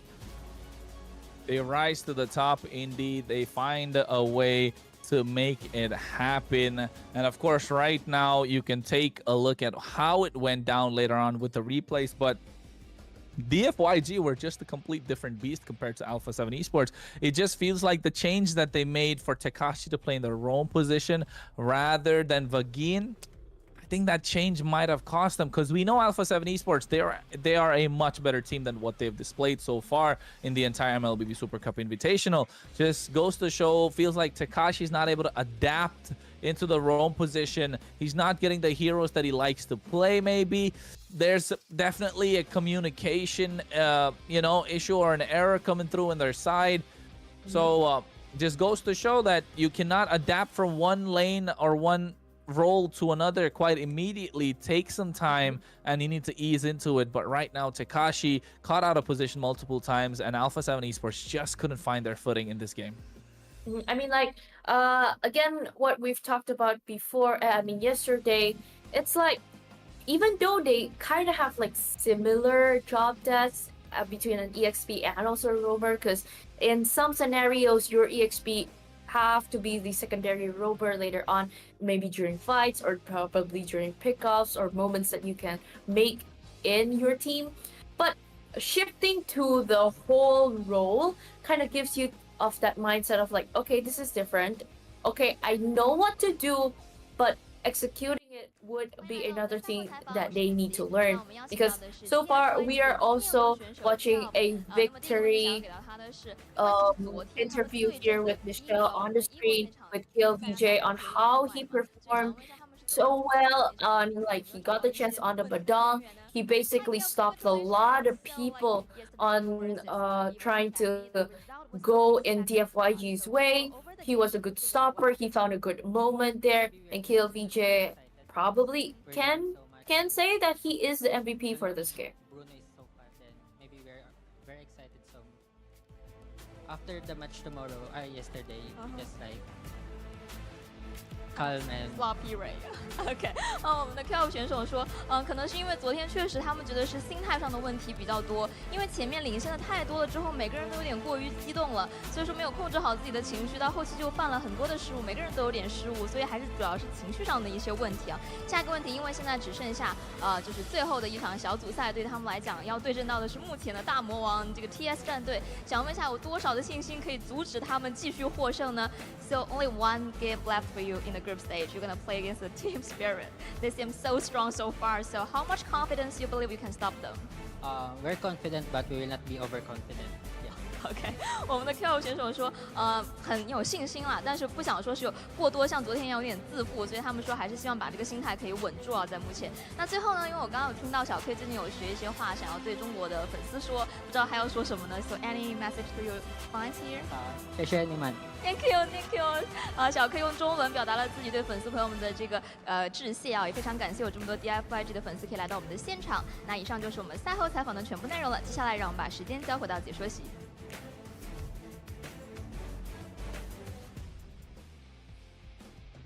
That was a nice, humble answer from KLVJ, but at the same time, he did say hi and hello to his fans. I understood that part in Mandarin, but he did speak in English indeed, ladies and gentlemen, for those of you just saw and heard. Of course, if you haven't, you gotta, like, you know, get a little bit clean in your ears. But he did say that they are looking forward to it. They are confident, but they cannot be overconfident going against Team Spirit later on in the day. I believe that is match number 13 indeed. But for now, let's take a look at the highlights that took place in the previous game. DFYG versus Alpha 7 Esports, where DFYG were just a complete different beast compared to Alpha 7 Esports.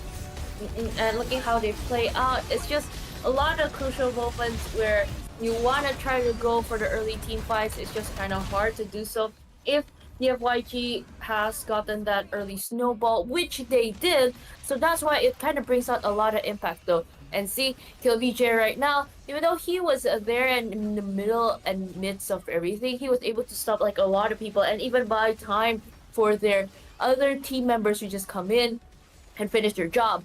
And leading up to their last moment here, DFYG can find the end angle and was able to do so. Even with the Curse of Blood hitting like a lot of times, it was just surely a respectable notice on how they wanted to try and play during all of this.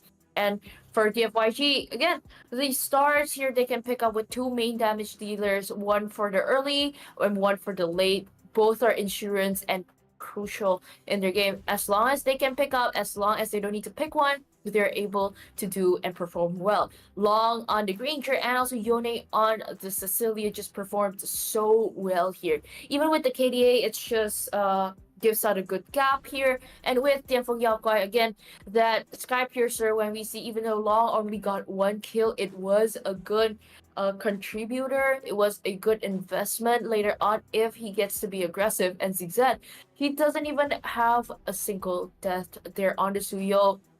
Dude is just straight up a menace in the jungler. You gotta respect that. So no wonder the Fanny was banned. And KillVJ though, on the Badong, he just caught everybody up, caught everybody in the moment. And the MVP turns out it was the Sicilian here for Yone, because he was able to just chunk everybody's damage down from afar, and he was close enough to the Carmilla in case for anything to happen. They can activate that Lover Shield for each and one of them. Yeah, they did indeed. The lovers reunited. You got that extra bit of buff that usually the rest of us watching this game don't get. But of course, at least the character Sicilian gets that buff from Carmilla. And it worked out in their favor indeed, as they did come out on top. And of course, Yone picking up the MVP just had that extra bit of range, right? The Sicilian coming out on top all the time. And there was no possible way for even Syndra or Gusto Logusto to go close in. Same thing with Takashi. They just got caught off guard. No possible assassination attempt. Got that extra bit of buff coming through with the Carmilla. And it just was a difficult time for them. But before we get into the next game, ladies and gentlemen, let me let you know that we are going on a short break, after which we will be back for a Rare Adam versus Aurora Turkey. So see you soon.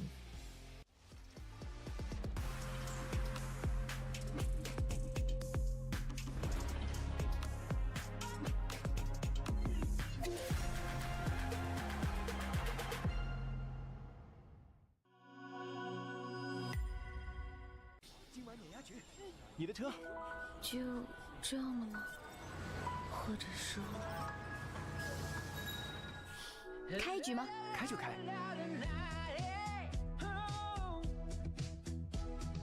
仿若原生的润感来自杜蕾斯玻尿酸，水润更清爽，润薄更贴近，神你所爱，自由沉浸，原生烹饪多样尽情。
from the ground. Now I see what's up.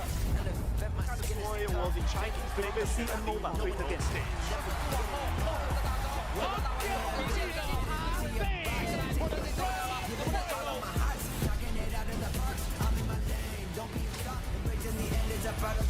I'm building my legacy up from a block. The sun will go up, so you ready or not?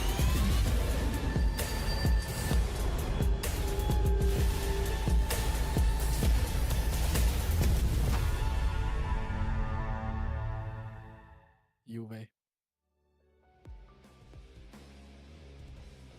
Hey, Welcome back. Welcome back. Welcome back indeed. Welcome back indeed, ladies and gentlemen. You are watching the MLBB Super Cup Invitational happening in Guangzhou, China. My name is Kronos. Alongside me, the one and only Vei. Vei, take it away. Okay, of course, everybody is just waiting on their seats to see what is going to happen later on in match number 3, because I hear that Kronos gets excited every time Rare Atom is mentioned. Who's mentioned? Adam. Rare Adam. All of a sudden, we Rare have their Atom. match coming through because, of course, I want to see them go head-to-head because they are such a strong team. And who are they going against? Because they're going against Aurora Turkey, and I think this is the first match that we put in our cards, especially Vei and myself. I mean, we told each other like this is the one match to watch out for because Rare Adam, Cat 9, that guy got all the attention from me indeed. He had my curiosity. He piqued it indeed. But now he has my attention when it comes to these plays. I do want to see him get that show. Please, Coach Ryzen, please give him that show. He is so good on that show, and I want to see that go against, of course, Aurora in Apex 47. It's going to be a really nice tight battle, and at the same time, let's not forget Mikey on that gold lane. He just decimated Gusta Lagusta yesterday with his Harriet. I don't know how he does that.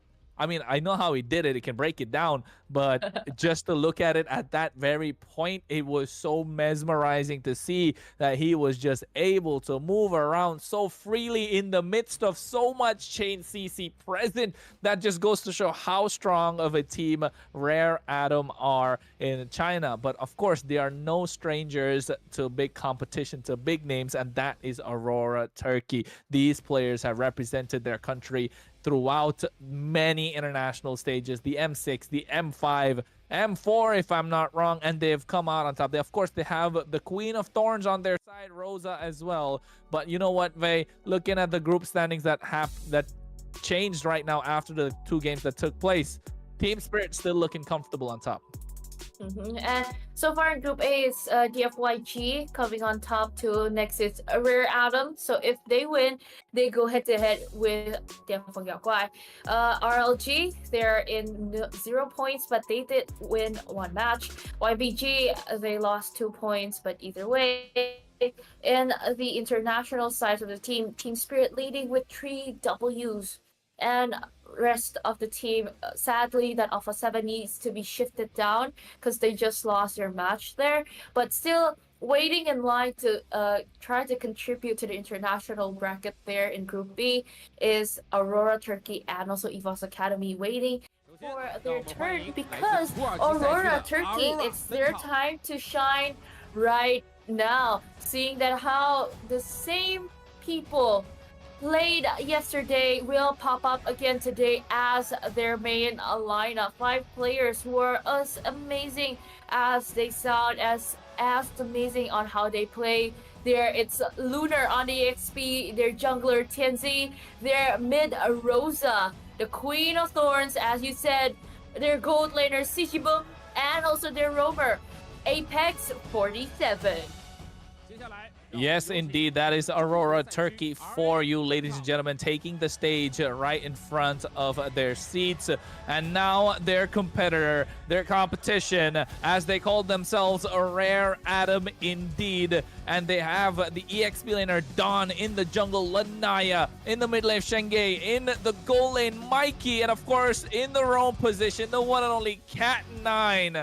And both their coaches will be making their way soon enough as Coach Ryzen for Rare Adam. And of course, for Aurora Turkey, it's going to be Bad Gilsef. But right now, both these teams taking the stage. And oh my goodness, we have a cracker of a match up for you right now. And as much as Kronos is excited to see, will the Cho get played? Will the Harith pop up?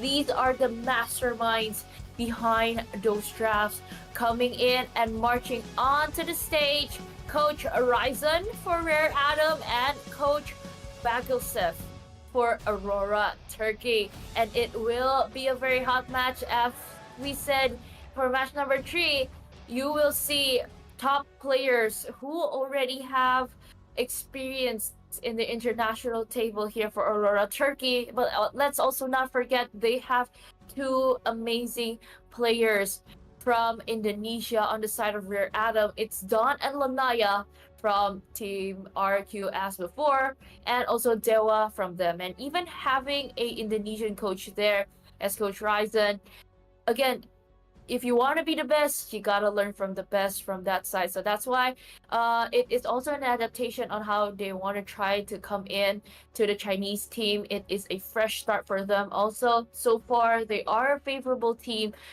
because of these 2 players. And on the other side, Aurora Turkey is not an easy fit.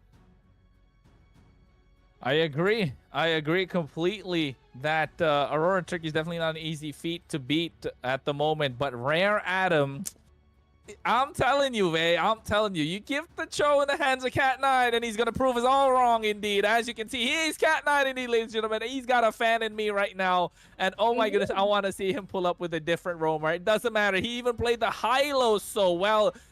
I imagine using the Hylos to kind of change CC. That's not a hero that has a lot of high mechanics. You just got to think one step ahead. And all he has to do is just press that skill 1 and a basic attack, and then you get a stun on. But the chain after that coming through, the Sanguine Claws, and then you have the Bennett's Rage popping up was good indeed. That is Cat9, sorry. I thought that was a different guy. But Cat9, he got the brains. He got the skills. He definitely is going to get a lot of fans as well. Rare Adam have a gem of a roamer in their hands at the moment. I mean, like, for right now, again, if you can pick up the Cho, we've basically seen him perform. I'm just curious, probably there are other heroes that they can try to consider, because you already played that Cho so well in day number 1. There might be a chance that Aurora Turkey respects that Cho very, very much, so that's why you want to try to ban it out. But so far, looking at the possibilities, there since it's only 3 bans by each side, they would have to shift their priorities if they want to try to ban out the Cho. Because you still have the Fanny, you still have the Suyo, you have the Hayabusa, you have Wu Zetian, you have Harith, you have Granger. So those are usually the top banned heroes so far that is being picked up in this tournament in the China server. So pretty sure there is a lot other factors that you want to try to consider before taking into that step on picking who to ban out later on. Indeed, the drafting phase is going to be a super, super difficult time for both these teams. They want to get the advantage. Get your coffee cups in. That you want to have that. You want to make sure you're hydrated. You want your concentration on. You want the caffeine that you need for both these teams. And of course, they are getting ready to rumble while we get our glasses on as well. I got a glass of water right here to make sure I'm not dying of thirst. Because this game, ladies and gentlemen, let me tell you something about this game. You got some of the best in Turkey who have been in the world stage. Top 3 region in M5, top 4 or 5 region in M4. Right now, top 5 region in M6 as well. They've done it in the MSC last year. Of course, it is the same players. At least 90% of the players are the same. But of course, they are in a different brand right now, representing Aurora, Turkey, and they are no strangers to the big stage and big prize pool. They are not fazed by that. But Rare Adam, the up-and-coming team from China at the moment, and they are doing so well. Their synergy, their discipline is of a different level at the moment. So, of course, we want to see this game go all the way. It is a best of 1 nonetheless. It is an exciting time to be a part of the MLBB Super Cup Invitational in Guangzhou, China. And I mean, we were talking about how disciplined they play. You guys basically already watched DFYG and also YBG on how they try to play, how they try to rotate, how they try to secure that early aggro. But this team, though, RA, it's just a build diff team. Because they rotate faster than ever with those draft compositions they try to play out. They just know where to go. It's just so disciplined. It's just so fast. Suddenly you see them on top. Suddenly you see them in mid. Suddenly you see them at the bottom lane. And so far, there are a lot of objectives that you can get. And RA just secured that very much. I mean, this just comes to a shock to me on how well they improvise and how well they improved with this short span of time, with MLBB just releasing and also going global there in China, and this year also coming up with a lot more events coming on in the China region.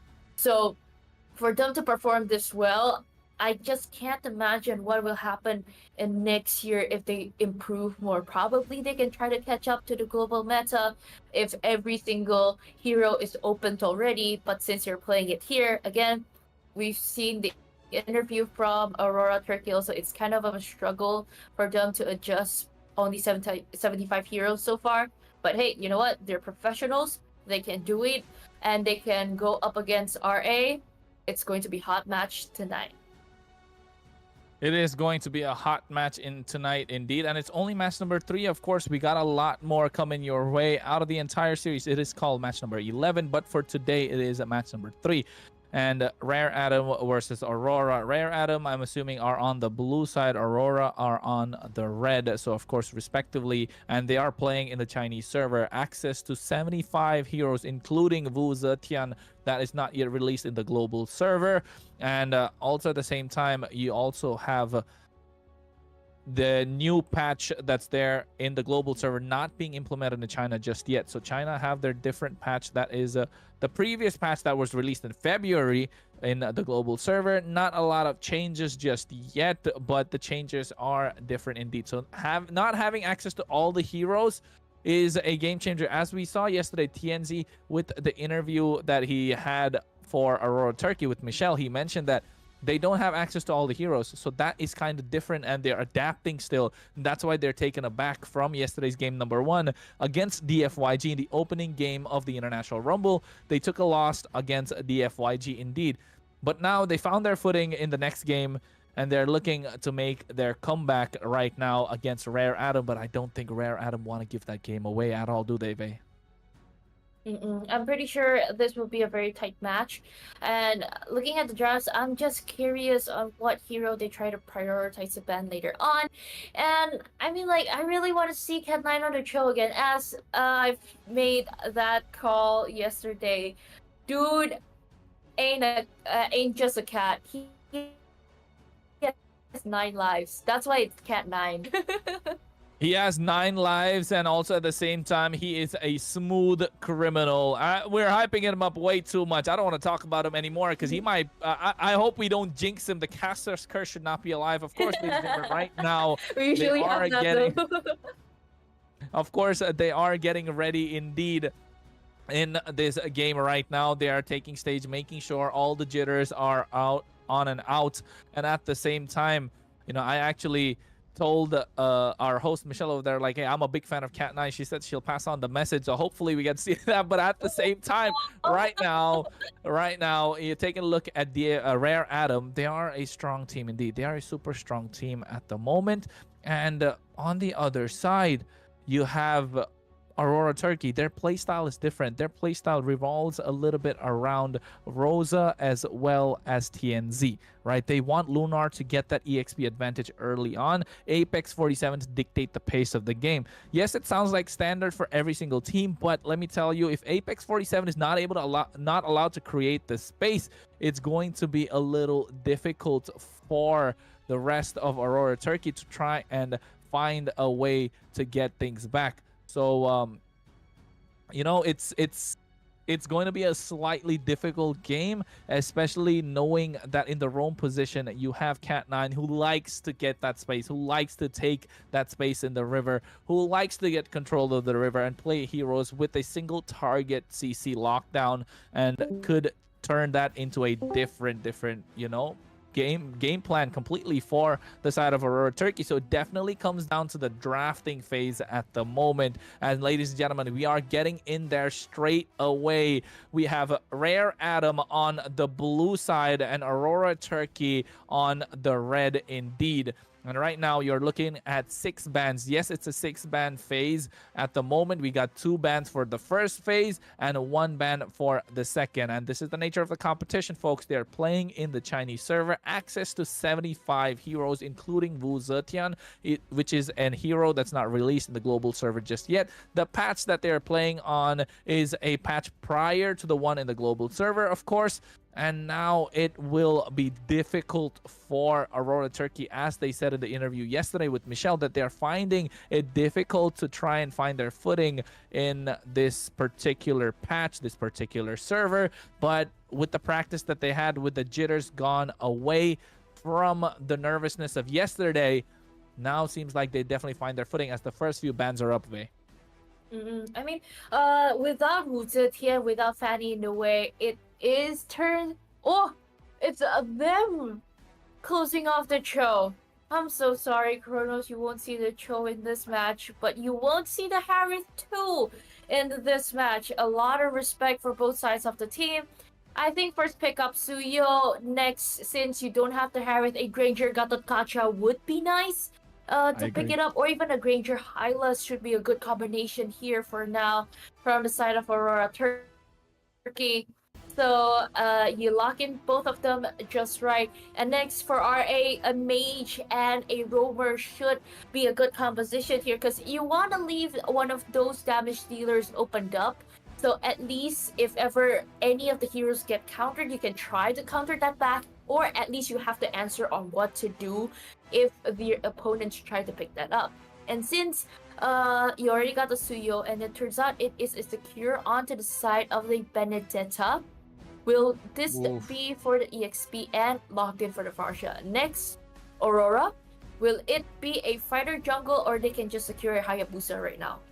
Just go for the alpha. I think at this point the alpha does wonders over here. It works out. You have a lot of threat on towards the Farsa already. I really like the look of the Farsa in the Chinese server, but they go for the pick-off angle with the Hayabusa. I like that as well. You are able to make the outplay against the Suyo, although I feel like Suyo does have a slight bit of an advantage in terms of jungle clear speed, and also at the same time he does have the immune factor with that Blade Surge, right? So the Ogi Shadow Kill can be immune. Same thing coming through with the Benedetta as well, with an eye for an eye. But the target is definitely gonna be this new look Farsa. I really like the look of this Farsa at the moment, but at the same time, Granger and Hylos being locked in, they ban out the Gatot Kacha, so seems like they want to put a stationary mage in the hands of Rosa. And I'm not looking at too many names here, but at the same time, they definitely want to make sure that Sigiboom gets a lot of space. So banning out the Gatot Kacha is really nice. And at the same time, on the other side, they should be looking to target down a mid laner, if I'm not wrong. For now, they can't do that since Farsha is out of the picture. Turns out you're closing off the Aurora. I thought it would be a Sicilian though, but it gives up a good chance for Aurora Turkey to pick that hero up since it is not banned. So at least you can try to reach to the length of the area for the Farsha. And then turns out I got swerved since a pop-up here in match number one. And you want to play with the range, you want to play with the length, you want to play with the burst. There is the Kagura opened up right now. I think I want to see how this Kagura compares up to the Farsha from the side of Rare Atom. It is a lockdown for the Beatrix and also the Jawhead. Ooh, this is a fast rotation again and again for Rare Atom. You gotta be careful with those pickoffs. You need someone chunky. You need someone to be a stopper. A Badong would be nice if Aurora Turkey can pick that up, since you don't have that show. At least you can create that space for the Granger and also the Kagura. But turns out you want to melt down those shields against RA. it is the Esmeralda. This would be kind of heavy put on for the Hylos if you want to tank all of that damage coming in, all of that burst coming in from Rare Atom. I like that Esmeralda pickup. I am surprised about that Kagura still, and I like the Jawhead. It's going to be in the hands of Cat9, of course. That Jawhead is going to be looking to lock down TNZ, making sure he has no space to breathe once he hits that level 4. With that unstoppable force, but the ejector, of course, going to be coming into play early on. As you could see, both the coaches fist bumping each other, making sure that they wish them the best and let the best team come out on top. Because, ladies and gentlemen, boys and girls, friends of all ages, we are watching the MLBB Super Cup Invitational taking place in Guangzhou, China right now as we speak. Your casters for this one, myself, Kronos, alongside me, Wei, to bring you the action. The stage is set, both the drafts are locked in, Wei. Which one do you like over the other? Quite interesting to see. For me, since I like early aggressive gameplays, those flashy plays that you can try to do later on in the game, I really like to draft on the side of Rare Atom though. But it's a little bit of a nitpick though. I'm just afraid if they don't have enough tanky bodies, you can't just rely on the Jawhead and also the Benedetta. But overall, I really like them and how they try to play out. It matches their playing style, and I really hope because of this draft, they can unlock their full potential because of their playing style too. Yeah, hopefully they do, because it's a lot of early aggression with a mid-game power spike coming through from Aurora. Especially looking at Rosa, who needs that little bit of scaling, those 2 items to try and assassinate the back line of Rare Atom, and especially better Farsa. Watch out, because you are going to be the sole target for that Kagura as well as the Hayabusa. And right now, ladies and gentlemen, we are going straight into the game. It's a best of 1 in day number 2 of the International Rumble. Right now, Rare Atom on the blue side, and of course on the red, we have Aurora from Turkey. Since both of them start on opposite sides of their buffs, you want to go for the purple for Aurora Turkey and you want to go for the red on the Suyo. This would probably end up a first exit out on the gold. So their pathways are kind of clear on this. They can try to steal if they can, but then turns out, hey, I'm on the Benedetta, I'm more flexible. They can probably try to do this, and both sides of the team, again, early aggro, they know where to invade, they know where to rotate fast. And since if they can try to support this quite well, Apex 47, main target here, and down he goes. So early, so fast, and the first blood goes to RA. Yeah, first blood to RA indeed. Cat9 got that kill. Not the one that you want to see in the hands of. He goes to the concussive blast. You can see the quad shadow on top lane as well on top of Mikey. He doesn't have the Ogi shadow kill just yet. Not level 4. TNZ could have got himself an easy kill if he was level 4. So Mikey better watch out, because he got his hands on the Beatrix. Not so mobile. Flicker already expended, so he's going to be an easy target. Already softened up for the blow later on. The turtle's not up just yet, but you can see Cat9 again dominating the river as he likes to do so far in the entire competition. And so far, again, it matches their style. Cat9 looking for information, and then Shonka is just there. Both are solid. You want to go head-to-head with the mage that goes so close with their roamer, but not too close, because there is a little bit of battle down at the bottom lane with the Benedetta already securing the 4th level here. Aurora Turkey might be a bit problem here. Or Retribution comes through. Lanaya picks it up quite easily. Actually doesn't even use the Retribution, but at the same time, right now, you can see Aurora Turkey went gung-ho, and Rosa had to flicker out as well. A little late to the party. Did not get that. And right now, Lanaya seems like he wants to steal away a jungle creep. Both the junglers do not have their Retribution, and Lanaya is just there waiting. And you can see the threat present from Cat9 as well. So they are willing to give up that jungle creep. But right now, they want to invade in towards the orange buff as well. And you can see the ejector coming into play. Apex 47 goes down. Ogi shadow kill was there, and TNZ misses out on the orange buff as well. So that is a good steal coming in from Lanaya. Takes away the turtle, takes away a jungle creep, even the orange buff right now. Wow, daylight robbery for early rotation on the jungling phase. It's not even a kill, it's not even a pick off, but the jungles turns out Mikey and Cat9 eyeing on Sigibum. but no actions yet because it's a bit of information there for Aurora Turkey. They are just playing hide and seek there in the pixel bush right down in the middle, but you can't really wait that long if you don't have any surprising attacks here. But Cat9 is just eyeing on them right now. Oh no, he's the target. Flickers out of harm's way. Yin Yang overturn came through as well, but the feathered airstrike from Shenge making to zone them out. But here's TNZ. Ogi Shadow Kill comes through, wings by wings to run away. He actually survives right now. Lanaya on top of TNZ, but you can see at the same time Don goes through. They get the kill in the hands of Lanaya. TNZ out of position, gets caught out, and good replay coming through from Rare Adam. And a little bit of promotion on the Benedetta also is how the most EXP laners in China try to utilize the hero bell, but ejector. Oh, unstoppable force came through. He missed the ejector. Mikey preemptively used the Bennett's Rage as well. I think he was expecting for Cat9 to get the throw on top of him, and if he did, Apex 47 or Rosa would have been toast right there. But instantly you can see they get their hands on the turtle. Rare Adam moving like a well-oiled machine so far. The feathered airstrike comes through as well. The positioning from Shenge is really on point. Right now, Lunar is there falling Star Moon after the Glorious Pathway is being used, but Shenge flickers out of harm's way, and right now the ejector being used as well. Lanaya is there, but the rest of Aurora come through to try and protect their players and protect their teammates. I mean, like, at that time, I really thought that Unstoppable Force will just, like, jump someone from the backline. But you know what? The continuous team fight from RA and also Aurora Turkey that happened in near that turtle pit down at top really clearly shows that, hey, you know what, with all of those skills out, with all of those utility dished out, we're not even at a loss, because you know that discipline, you know that way to just like march into the front.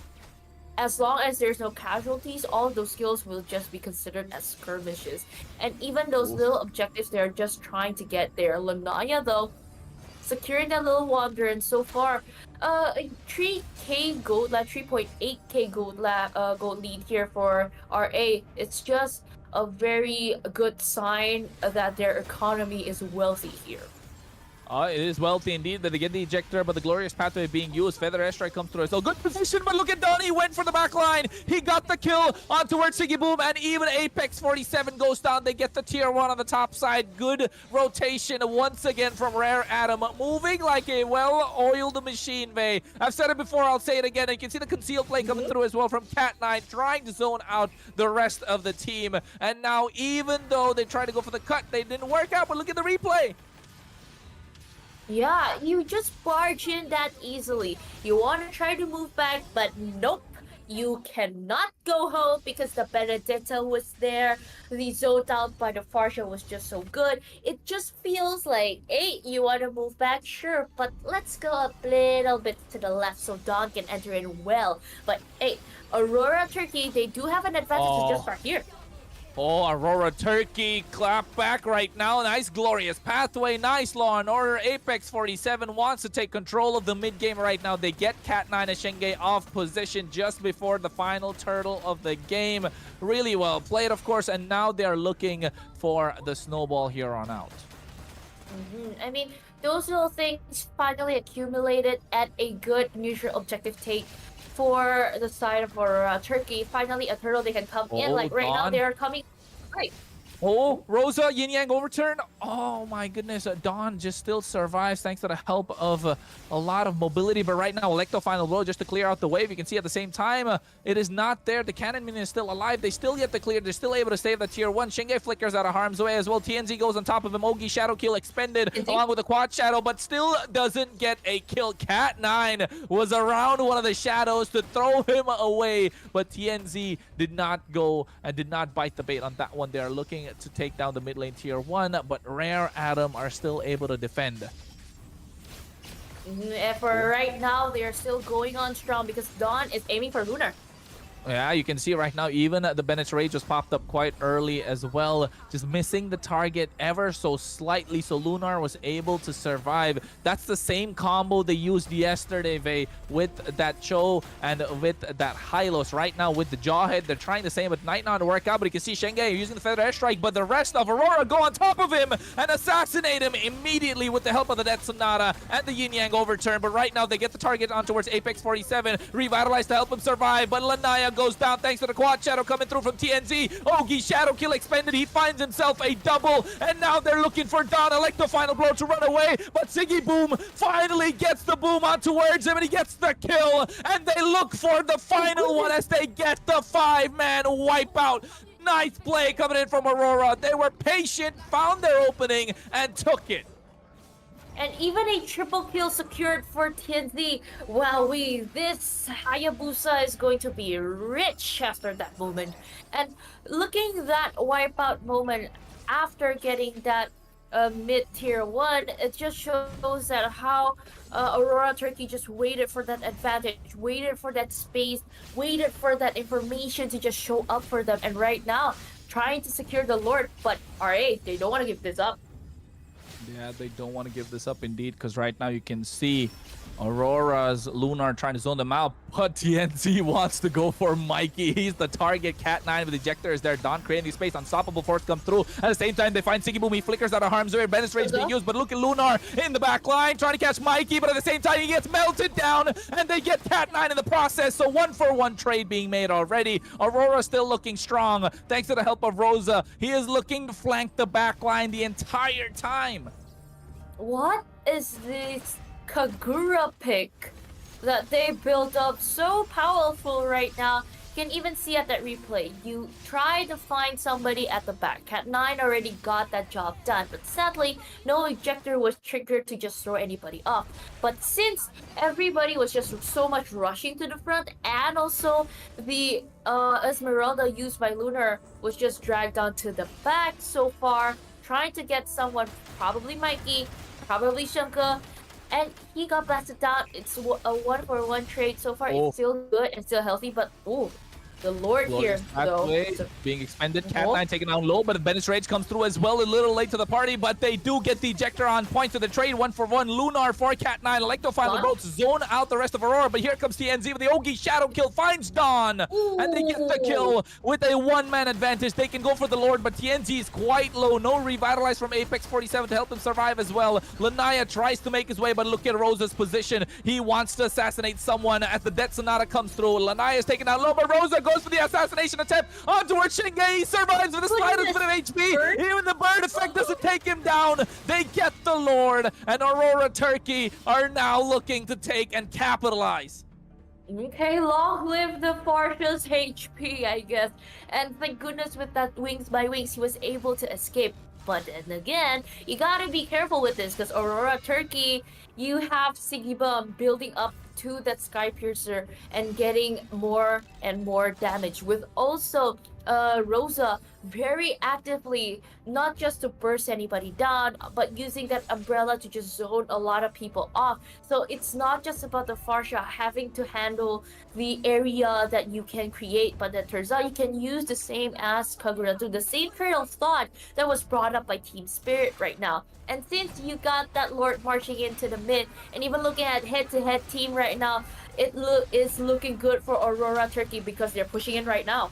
Oh, we go on top of Shenge. He gets Yogi Shadow kill on point, but at the same time, Cat9 zoned away, but he can see the Yin Yang overturn, buying enough time. Bennett's Rage comes through, but they get the kill on towards Lanaya, thanks to the help of that Sonata, and TNZ goes down as well. So trading 2-for-1, but getting the inhibitor. Job well done for Aurora. They got what they came for, and they will back away and choke out the jungle for Rare Adam. And so far, the pressure is still on by Aurora Turkey. But then again, they have to clear out those lanes quite well, because if they don't, it will be hard to try to push in, because the next wave of the minions are just surging in. You still have a little bit of homework. That tier 2 down at the bottom lane is not down yet, but the middle lane, though, they are marching in quite proud and high to see a probably opening for the Aurora Turkey to just push in, because if they don't and they miss out from this one, you don't want to force it out. It's still okay. You just buy time and keep the pressure on for RA so you can get the Lord later on. Yeah, they have to go and look at the neutral objective, right? But TNZ has been eyeing Shenge the entire time. After about 6.5 minutes, he has been landing those quad shadows, which leave a mark, and then all of a sudden you have that skill one used one time, and then the Ogi shadow kill makes a difference right now. Recalling on top of Don as well. He misses the Ogi shadow kill, actually missing the quad shadow, but the Electro final blow goes through. Revitalized to help him survive as well, but look at Lunar right now trying to be a nuisance like always the entire time. Feather airstrike being expended. TNZ is looking confident, Vey. He is looking confident, popping the recalls whenever he can. So right now, Aurora Turkey are riding a high. And since they are in a riding high, they gotta be careful also.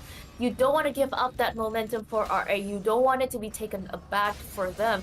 And since you are driving in a high, you gotta be concentrated, because Cat 9 is just ready to go straight rocket at any time at all. And it turns out the quad shadow baited all of those little mini rockets up to him. Gotta be careful, even though you're pushing in. RA is just having their alert on. So you probably want to divert that alert. If you can get a kill, you can get a kill, but they're just finding moments to just enter to that lord and want to fight now. Ejector on towards Lunar, but you can see the Yin Yang overturn coming through as well. They get the kill on the bot side. Solo kill for TNZ. Dawn this time could not find a way out, and then he goes down. As soon as they're up a man, having the man advantage, Aurora Turkey turned their attention towards the Lord and should be able to pick it up quite easily indeed. And finally getting that neutral objective would give them a little bit of boost in this game. But you know what? There are minions coming in, and the next super minions are coming in too, because they're going to fight. Yeah, they are going for the fight. Glorious pathway being used already, but the flicker coming through from Cat 9 on top of Lunar. He gets taken down. That was a nice play coming through, but the Ogi shadow kill could be on point right now. They get Shenge as well as Cat 9 looking for the third, not able to find it. The quad shadow connected finally, and right now with the Lord marching down the mid lane, they have a one-man advantage. Dawn is present. He has the Electro final, bro. Wants to go for it, but on top of Mikey is TNZ. He finds a kill with the help of the quad shadow. The Hayabusa is assassinating every single person in the land of Dawn right now. As Dawn goes down as well, he gets 4. Looking for the 5th, but they land Rosa. But at the same time, Lanaya goes for the outplay. The base Crystal is taken down by the Lord, and Aurora Turkey get the win over Rare Adam. Goodness gracious, they've played it so well, and even securing that Kagura play again. Wowee, this is the shining star hero that every single team has won and used today. And for the international team, congratulations for Aurora Turkey taking this point away from RA. Though both sides, they were playing so well though, Chronos. In the early game, you got that momentum for RA, you got that early aggro, you got that good, proper composition down. You know what to do. And even leaving up until the end, Aurora Turkey was not just going to stand there passively and taking all of those damage, but nope, they say we are strong too, we can fight too, let's just get these items and then we go. And they did. Yeah, it was all of a sudden, I don't know what, like towards the mid game, right? And yeah, I'm making notes of it as well. Aurora made the return at around 6 minutes 30 seconds. That 6 minute 30 second mark, it happened yesterday as well in the second game for Aurora. Well, they were just looking around for that timer. Every time it hits 6 minutes 30 seconds, they're looking for a team fight. They feel like they've hit their item power spike at that point. Even though they were behind about 3k or 5k in goal lead, they want to fight in that very same timer. So goes to show that they are a team that likes to get that mid-game power spike. Even though if they had a terrible early game, they're trying to farm around. And once it hits that 6 minutes 30 seconds, 7 minutes, 8 minute mark, that minute and a half window, they want to fight. They are ready to take advantage, and that's what they did to Rare Adam. Forced Rare Adam to pick fights that they didn't want to, and then Aurora just capitalized, found the opening, made it into a snowball, and then next thing you know, TNZ was just sky high in confidence. Yeah, I mean, like, it kind of shows the how to try to counter your enemy is to beat them. Somewhat like that. A little bit of trail thought of that. Because you've seen in day number one how RA just dictates their own tempo. They gotten that advantage from the early game, from the start leading up to the end. And for right now, Aurora Turkey did their homework, see how they play, so they find that little moment for from where they can just say, hey, nope, you cannot dictate the tempo if I get to do so too. And then turns out it finally worked for them, and that 6-minute mark, as you said, Kronos, so it is a good victory for them to see on stage with the winning interview with Michelle and 前期都会遇到很大的困难，想问一下他会不会同意他们可能需要在前期的比赛当中放更多的一个注意力去提高呢？ Hi Luna, congratulations again. Okay, so like it seems you had a harder time during each early game. So would you agree that you need to pay much more attention to the early game? Yeah, we should agree more. I can agree with you. We should pay more attention at early game. In our normal server, the Benedetta is not. We don't usually use it, but in here it's so popular, and we don't really know how to play against. It's so strong to pressure our jungle. Okay, for That's why we struggle. Oh, okay, I got you. 那我们的卢娜选手说，就是他为什么会认为可能他们在目前来到我们这个巅峰杯之后，在前期总是遇到困难，他们其实是知道这个问题存在的，因为对于他们之前比较熟悉的，可能他们常用的那个国际服的版本当中呢，他们对于第一条这个龟的把控并不是说那么的重要，所以他们并没有意识到，好像目前来到国服之后，发现第一条龟是非常重要的，所以他们也有意识到这个问题，也希望可以在后期去进行调整。第二个你想问到，因为我们今天晚上就会有4支队伍进入到我们的这个半决赛当中了，想问一下他怎么样预测呢？ So there's only 4 positions for the semi-final. I want to know how would you like to predict the 4 positions? I think we're gonna qualify. Okay. And Team Spirit is gonna qualify. Okay. And for the Chinese teams, DFYG and I think RLG or YBG? YBG, yeah. YBG, OK. 那大家应该已经听到露娜的答案了。她认为他们自己和 Team Spirit 会成为我们海外的2支晋级队伍。那在中国战队这边呢，她比较看好的是 DFYG 和 YBG。那我们要看一下露娜的这个预测究竟准不准呢？那以上就是我们赛后采访的全部内容了。接下来让我们把时间交回到解说席。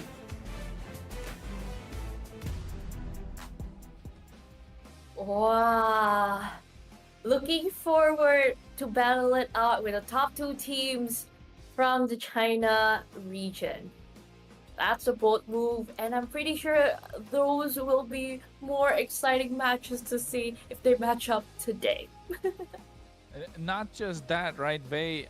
If you look at what they asked for, who do you think is going to come out on top? But before that, let's take a look at the replay that took place. Cat9 tried to get the ejector on point, but I think they were just not able to sync up with that Bennett's Rage. It's worked out with the Hylos. It worked out with the Cho. It's a similar fashion. It's a similar strategy that you go with the Cho as well, but didn't work out in this game. But after the 6-minute 30-second mark, after it hit that mid-game power spike, you could see TNZ was just going berserk the entire time and found the opening. And here again, catching Mikey off guard with those quad shadows. Even though Cat9 went through, the Bennett's Rage was popped, but Siggy Boom always had his flicker available.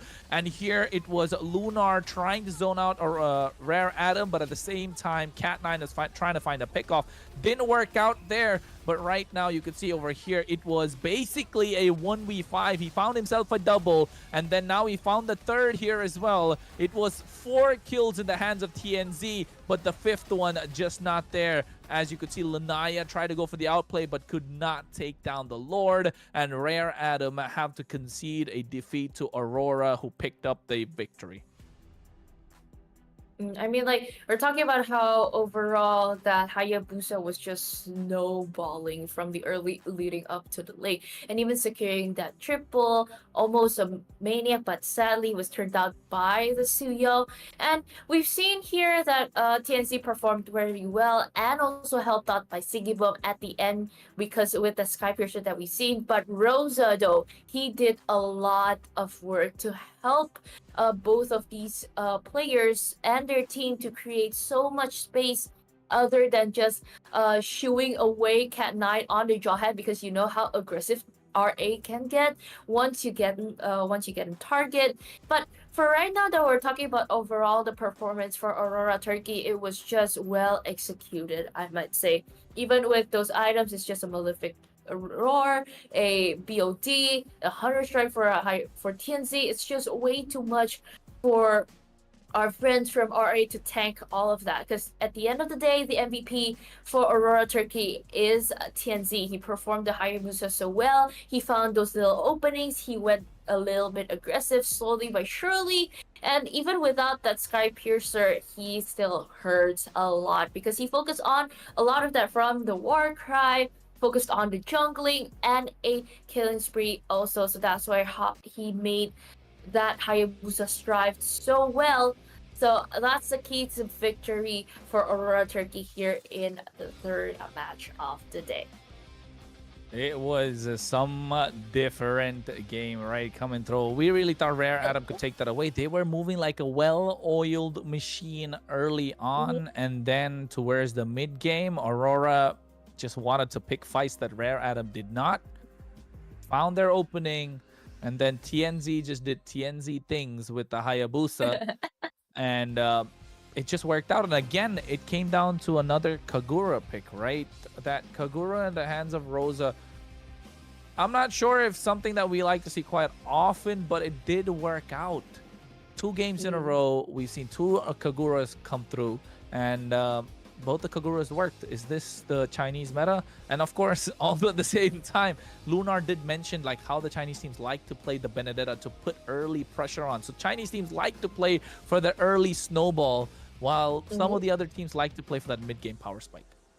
Yes, so a reminder to all of our viewers who are watching right now too, since we are playing on the China tournament, so we are using the Chinese server right now. 75 heroes available, and it plays on a different meta because you gotta use what you have. You can't use what you don't have. If that makes sense, that makes sense. But since it is also open to limited heroes, since there are a lot of strategies that you need to adapt in your own region too, so it is a mix of like trying to keep up with the global server, with the international stage, and while also still being available for your own country and region. So we're talking about the overall plays here.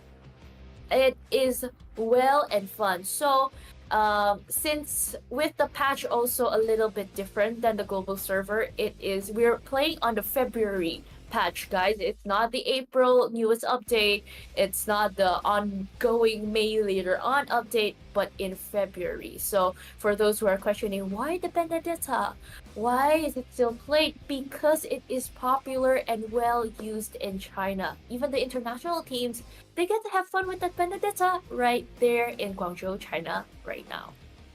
Yeah, the Benedetta brings a lot of flexibility to the draft, of course. But before we go into that any further, let's look at the group standing so far right now. Group A and Group B. DFYG on top, getting 2 victories. And at the same time, you can see the Rare Adam and YBG got 2 losses in a row. One from yesterday and one from today. In Group B, of course, Team Spirit standing tall. And Aurora Turkey getting their second victory in day number 2 of the International Rumble. Alpha 7 Esports yet to open their account, and of course the 2 teams that are remaining to duke it out is of course RLG, Radiance Legend Gaming, and EVOS Academy, which we're gonna see coming up next.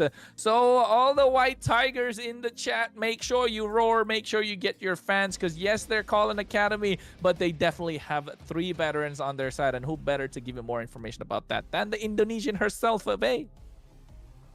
Of course, 3 veterans.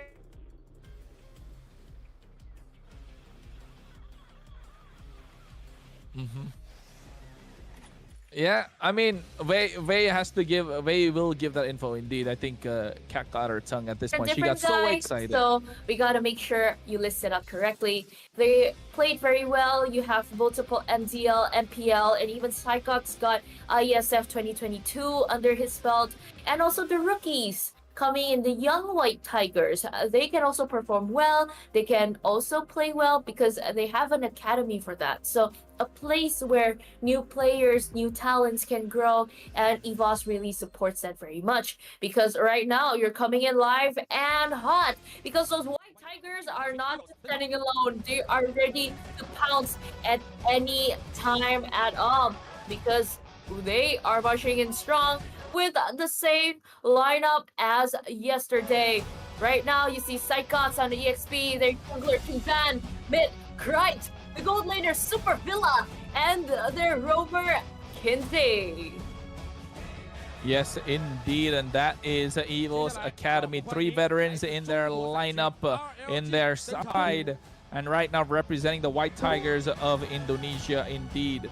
But their opponents are no strangers, and they don't give up, indeed. It is RLG from China, Radiance Legend Gaming. In the EXP lane, they have Sad Boy. In the jungle, Korhei. In the mid lane, Xing. They have in the gold lane, Owl, who put on a stellar performance on that Herod yesterday. Rome, Pancake with his 2 Akai picks. Are we going to see another Akai coming through? Only time will tell. And of course, both the team are taking the stage in front of their respective seats, and up coming out are their coaches. For RLG, it is Coach Sumanas, and for EVO's Academy, it is Coach Naitomiya. Both are taking stage as the referee is asking for a friendly fist bump coming through, and right now they are going to go into their respective seats and get ready to get into the game and get into the drafting phase. We're gonna have RLG on the blue side while we have EVO's Academy on the red.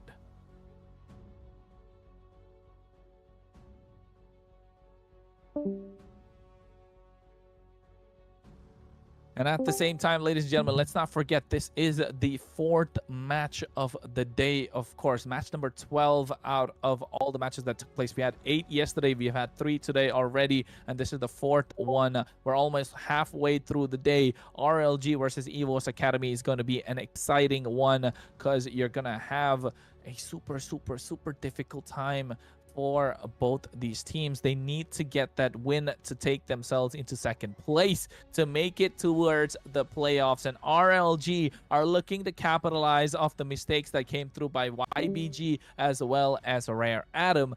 But for the side of EVO's Academy, they're looking to do the same. They want to compete for that 2nd position right now, as Team Spirit are riding a high with that 3-0 in the bracket, in the group. And of course, at the same time, they have Aurora, who just came off a win, 2-1, and EVO's Academy looking to give competition and get the victory here and take it at 2-1 again to try and secure that 2nd place spot, or at least keep their hopes alive for this competition. And right now, at the moment, it's going to be super difficult for both these teams as they are getting ready to go into the draft phase.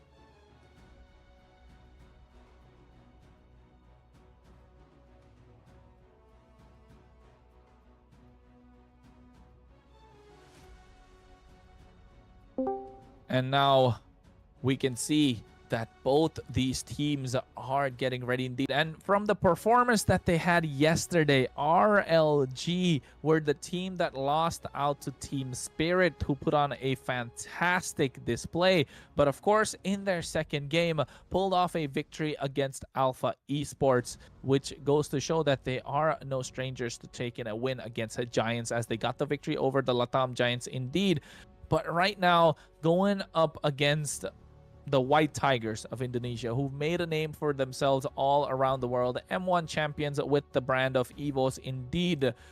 They are going against veterans, of course. 3 veterans on their side and 2 rookies, but still EVO's Academy want a big part and a big chunk of that prize pool of $137,000 to make it to them, to get a big piece of that pie. And looking at your screen, you have a player highlight. Of course, it is Sad Boy coming through from RLG, the EXP laner who likes to play the Yuzhong, who likes to dive into the back line, create the space for for his jungler Korhei as well as the gold laner Owl, while Jing likes to play those high ground mages to dish out the damage from afar. That has been the meta so far, but the only thing that is going on is Pancake will try to play the Akai and, like Vey likes to say, pancake everybody into oblivion. But at the same time, I think it is a different style that RLG bring to the board with the hero pool of course, Pancake, who likes to play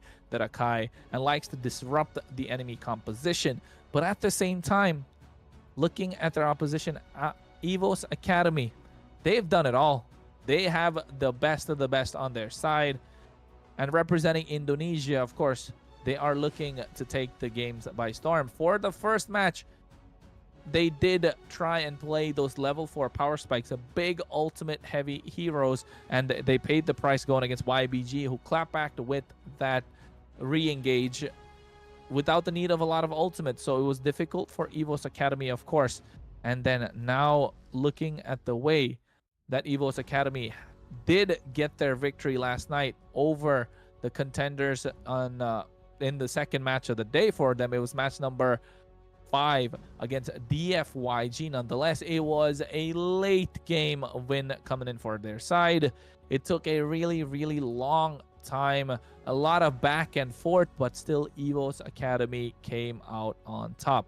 So right now,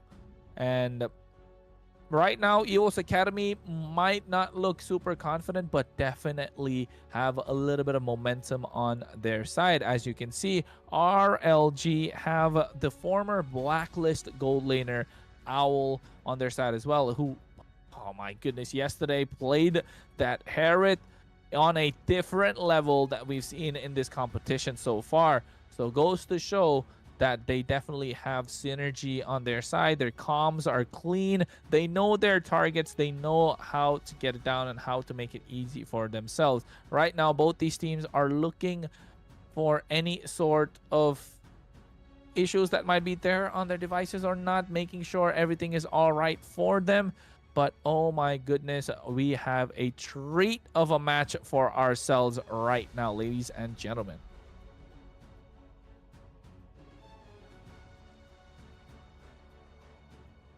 And yes, as you're looking at the screen, that is Owl indeed, ladies and gentlemen, the former Blacklist International gold laner as we know him to be.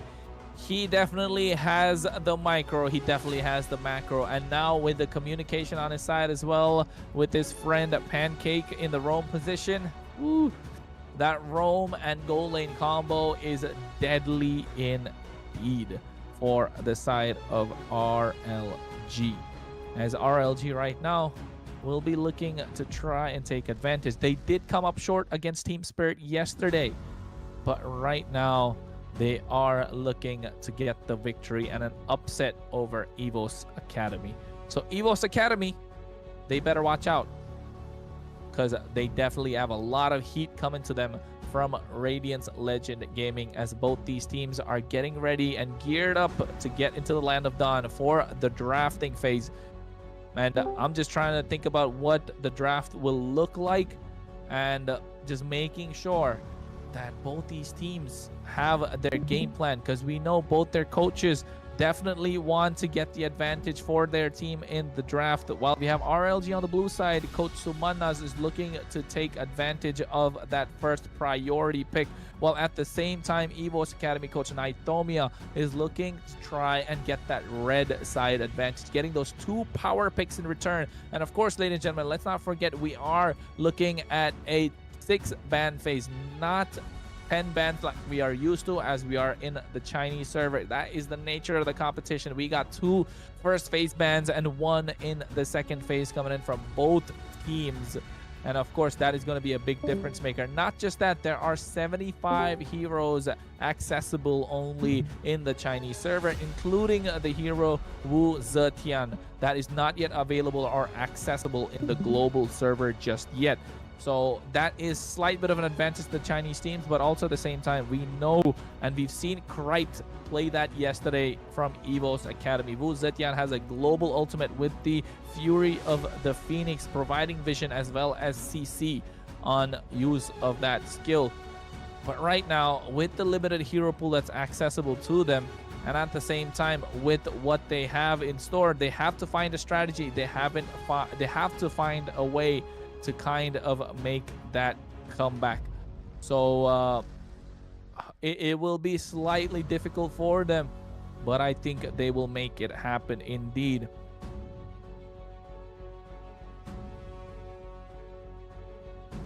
With the 6 bans that's there for both these teams, a lot of heroes going to be left open. But so far in this competition, the meta is looking similar. A lot of Brunos, a lot of Benedettas, Yuzhong, Suyo, Hayabusa, Sicilians, Beatrixes even, and that Esmeralda that they like to rock with the Hylos and the Gatotkacha. These are the heroes that have been picked up so far at the moment. So let's wait and see what is going to happen in the draft phase right now. Because, ladies and gentlemen, we are going straight into the draft as we see RLG, Radiance Legend Gaming on the blue side, as EVOS Academy are on the red.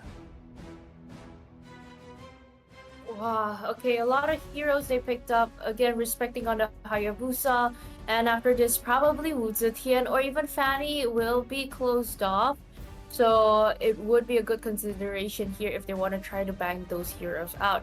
And for now, though, EVOS Academy, they can try to play into their strengths. Again, at first, it was an adaptation for them to just get those synergies down for their new players with the veterans. They know what they're doing. They know where to position themselves. So that's actually pretty good to see how EVOS Academy evolves as a team. And for the other hand, that RLG, with their closing match yesterday, it just showcases how disciplined they are, how well they've played, and even they are patient enough to wait that, hey, let's take a good breather to see if there's a moment that we can make, and they did that last night. So right now we want to try to find those compositions here right now, because this time though most of the junglers are banned out. Only Wu Zetian there is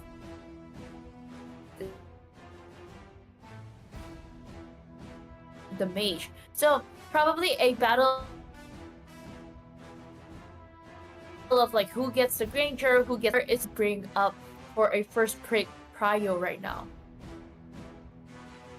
Yeah, I think at the moment you can see the bans are there. 3 junglers being taken out. Wu Zetian also taken out right now. So Harith being left open means the RLG is going to be picked up. So it's going to be a good game indeed right now. But looking at the gold lane side, the Granger is left open, the Gatotkacha is left open as well, but the Hylos has been a really good pick the entire time. Oh, Ling!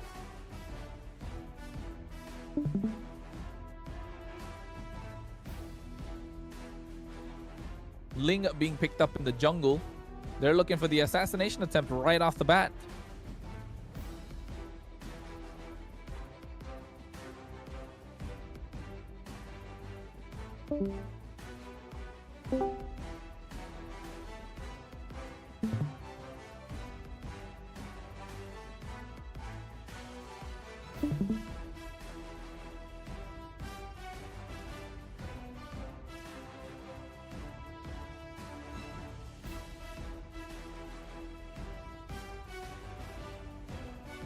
And yes, looking at the pickups coming through, they get Sad Boy's Comfort Hero, and that is going to be the Yuzhong, while Pancake this time goes for the Cho, looking for the pickoff.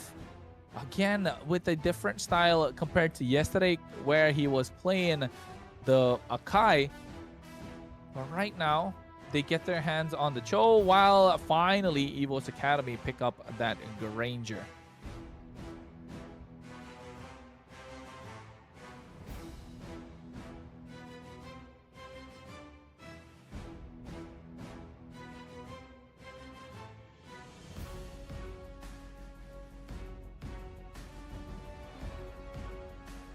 Yeah, and looking for the second phase ban so far. Of course, EVOS Academy looking to ban out a mid laner, or a jungler rather. At this point, they take away the Roger that we saw Jorge play yesterday. He was really impeccable with this Roger. Indeed, in the jungle, was using the Lycan Pounce to go in and pick up those kills. RLG know how to play an aggressive early game, and pair that up with the Cho, it's gonna be a difficult one.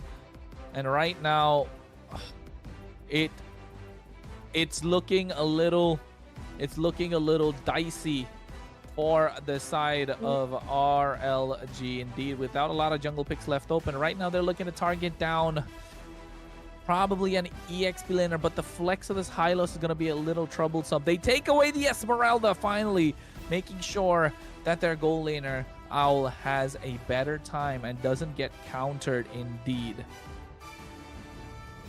So, at the moment... I mean, so far they picked up the Esmeralda. That's good.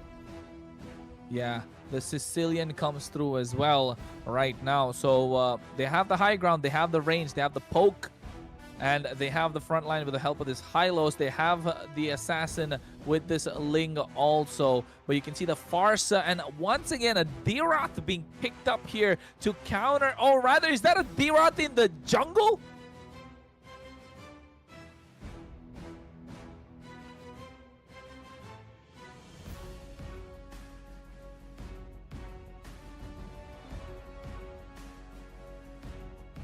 Oh my goodness, a D-Roth in the jungle is going to be super exciting indeed. At the moment. So, ladies and gentlemen, EVO's Academy have their draft set up. At the moment, you can see they have the late game composition. They have the poke, but going against the D-Roth in the jungle, RLG are bringing in their own flavor right now against the White Tigers from Indonesia. Will it be the end of Indonesia right here with EVO's Academy? Will they take the L, or will the White Tigers roar loud and proud in Guangzhou, China? At the moment. So, ladies and gentlemen, let's wait until we get straight into the game. Both these teams are set. Both these drafts are set. Vey, are you liking the draft that you're seeing right now?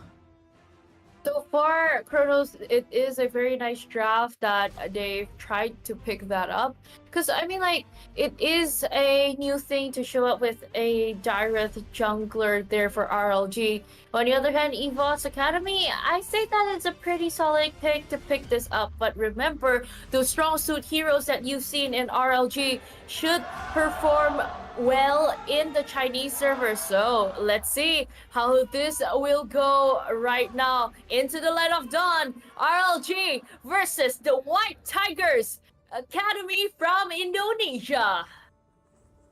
Yes, indeed. On the blue side, RLG. On the red, EVO's Academy. Your casters for this one. My name is Kronos, of course, alongside me, the one and only Vey. She's from Indonesia herself, so you're probably going to hear a little bit of biasness coming through from her, but it is a professional indeed. At the same time, you can see Jeet Gundo going on towards Krite. He is forced to back out as RLG take control of the river, and definitely the early game with the hands of Korhei. He has the nice Hunter x Hunter skin as well, and right now might get first blood on toward King Fun. He almost goes down, escapes with the Finch Boys, doesn't even get his orange buff, and that is the power of an early game D-Roth in the jungle.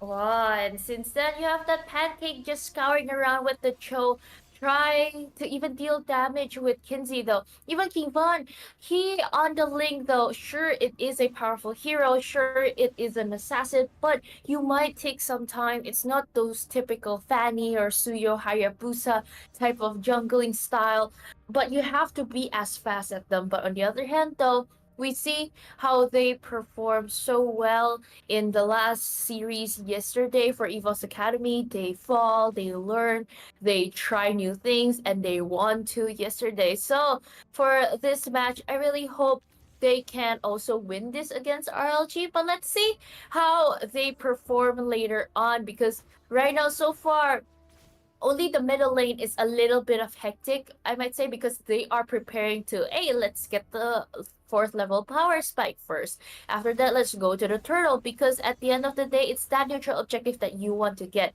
But so far, since you are on the lane and you need that purple buff though. You need that extra mana going on here and there for your energy to work. You can't really risk that all on the turtle, but rotating down bottom should be a good answer right now. Oh, he gets the turtle right now. All down, drops down the Zaman first. Krite comes through with the Bat's Feast. Out trying to survive. He's actually able to, but King Kwan comes through. He needs the assassination. Tries to go on top of Out. Tempest of Blades comes down, but the kill in the hands of Villa. But at the same time, you can see Pancake gets the Way of the Dragon on towards King Kwan, and they pick up the kill. So they still trade 1 for 1, but advantage to the side of RLG because Korhei has basically taken half the jungle of a King Kwan early on. He even gets himself the turtle, and now goes to invade on towards the orange buff, 2 levels ahead. Wow, this is a huge gap though.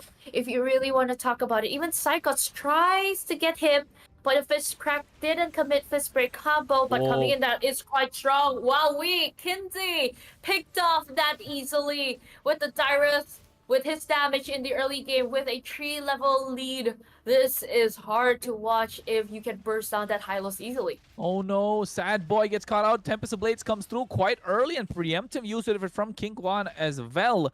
But right now, seems like they're being forced back. Although EVO's Academy have a super late game composition, they don't have any sort of early game in their favor, apart from the Hylos and maybe a little bit of extra range coming through from Kinsey. And I think King Kwan didn't even get that creep after damaging it the entire time. But here Kinsey goes into the glorious pathway. Pancake just controlling the river as much as he can. Kinsey does not want to give it away.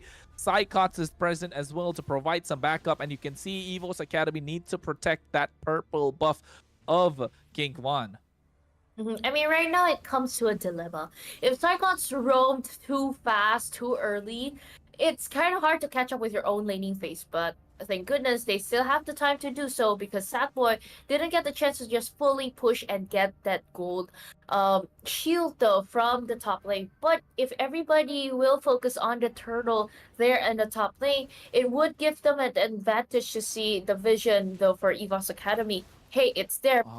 Sad Boy is doing a good job zoning Psychots away, so it's kind of hard if EVO's Academy wants to enter in and get the neutral objective. 1v3, he could go for the outplay. Abyssum Strike comes through, he gets the retribution on towards the orange buff as well, but they get the kill finally, a shutdown in their hands, and King Kwan is the one who picks up that kill. He says he is tired of being invaded the entire time by Korhei, who's bullying his way in towards the jungle of EVO's Academy, and actually even gets the orange buff in the favor of King Kwan. So finally something in their hand to try and even out the score. That should slow down RLG's progress a little bit.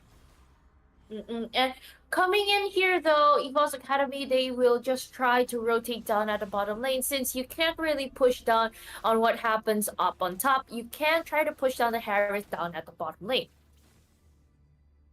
Yeah, you can see that the Harith definitely going to have a lot more space this time around. Korhei's job is done, but I think he can still continue to snowball, right? That's what you want to do if you are an early game D-Rot. Apply the pressure as much as you can, especially...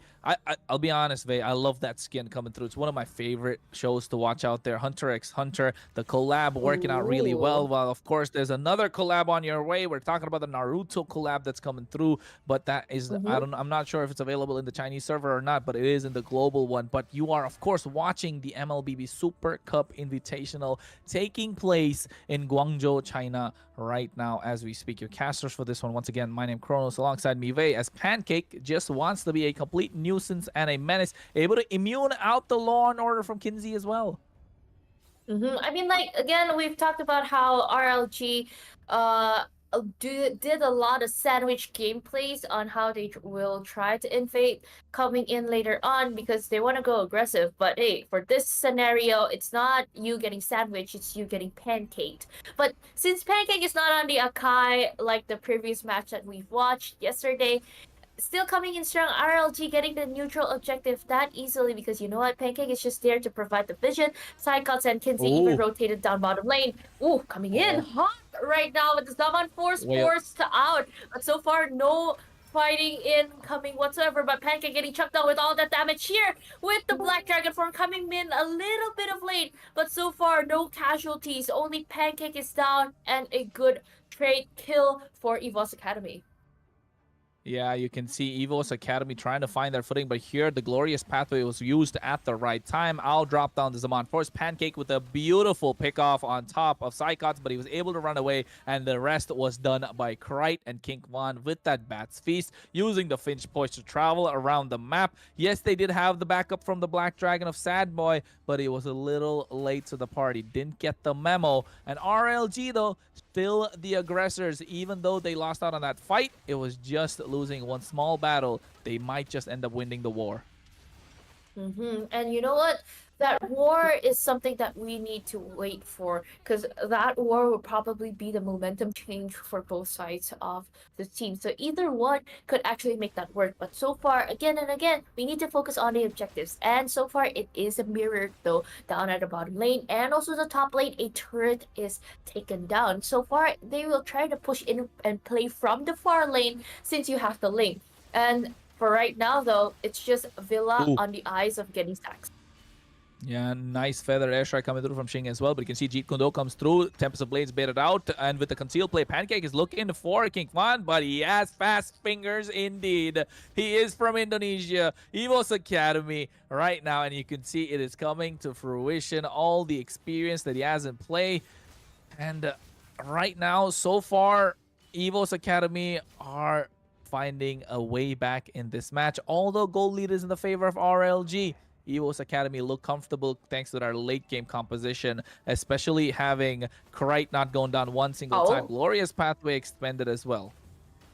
Okay, a lot of resources getting thrown out right now. A little bit dive deep. No, Sad Boy coming in with a lot of utilities with the way of the dragon, even kicking it out. Even Zing trying to find a little bit of damage there. A double kill secured for the Farsha this early in the game. So far, it's still in the favors of RLG, but Pancake is not tired. Another extended team fighting Von, almost taken down. Tempest of Blade coming in quite hard, and finally taken one down. And even Jorge trying to find a kill, but sadly isn't able to take Psychots down.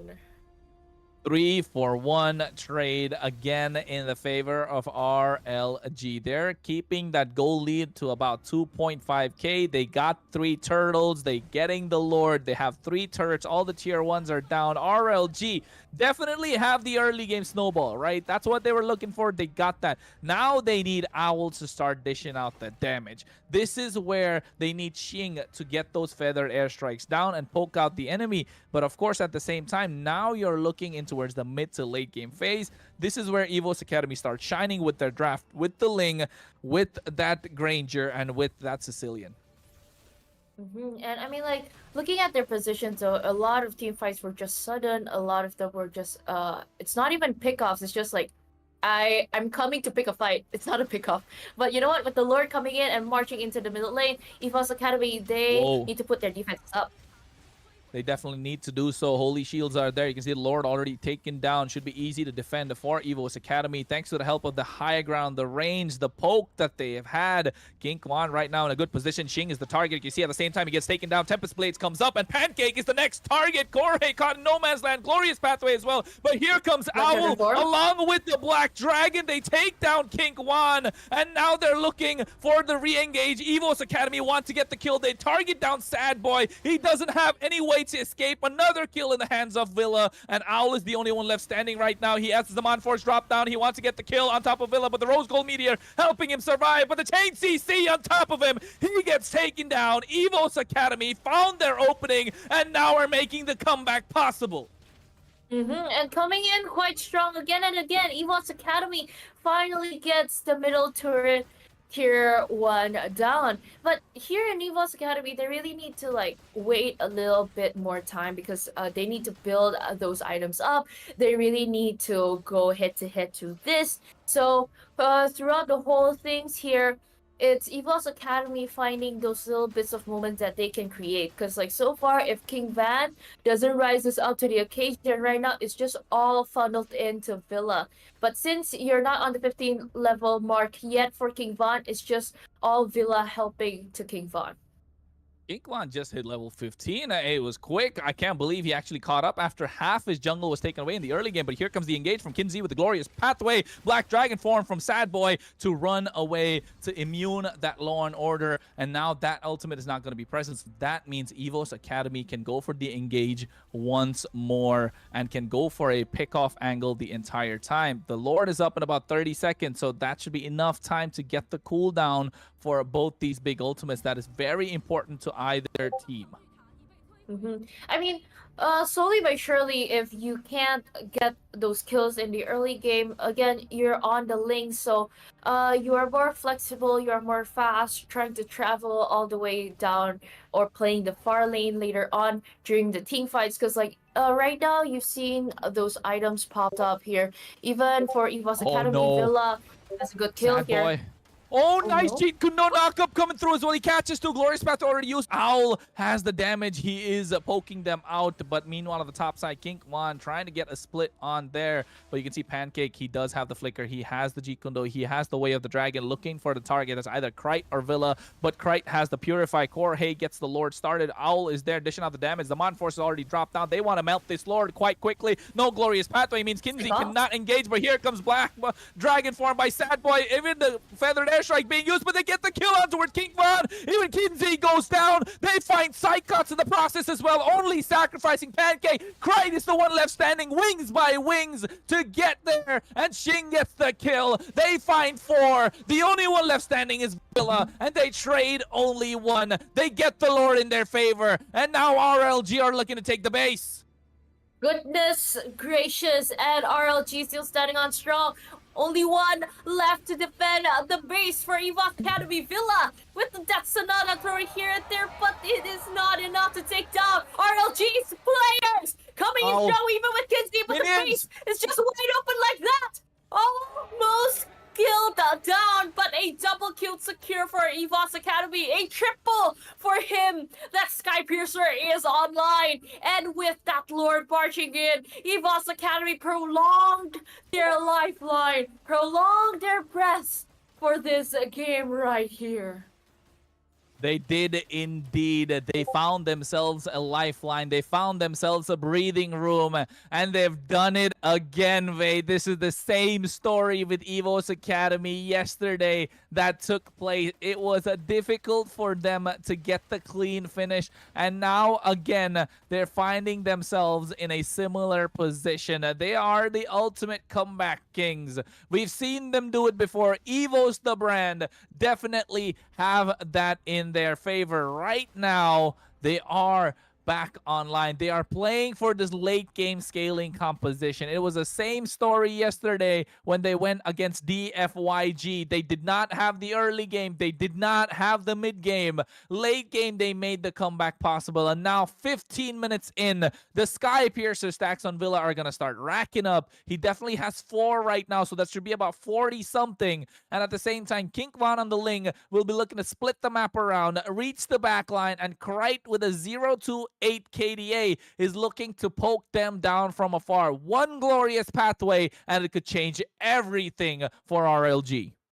For right now, if you're dragging onto the late game and everybody is just filled with items, the only thing that you can do is just to pick someone off, throw them off, and then finally coming in. You gotta freeze those lanes. You gotta play those cards right, because for right now, for EVA's Academy, just finding an opening right now for RLG just come in, because that Lord is just coming on from the top. There is still a timer though.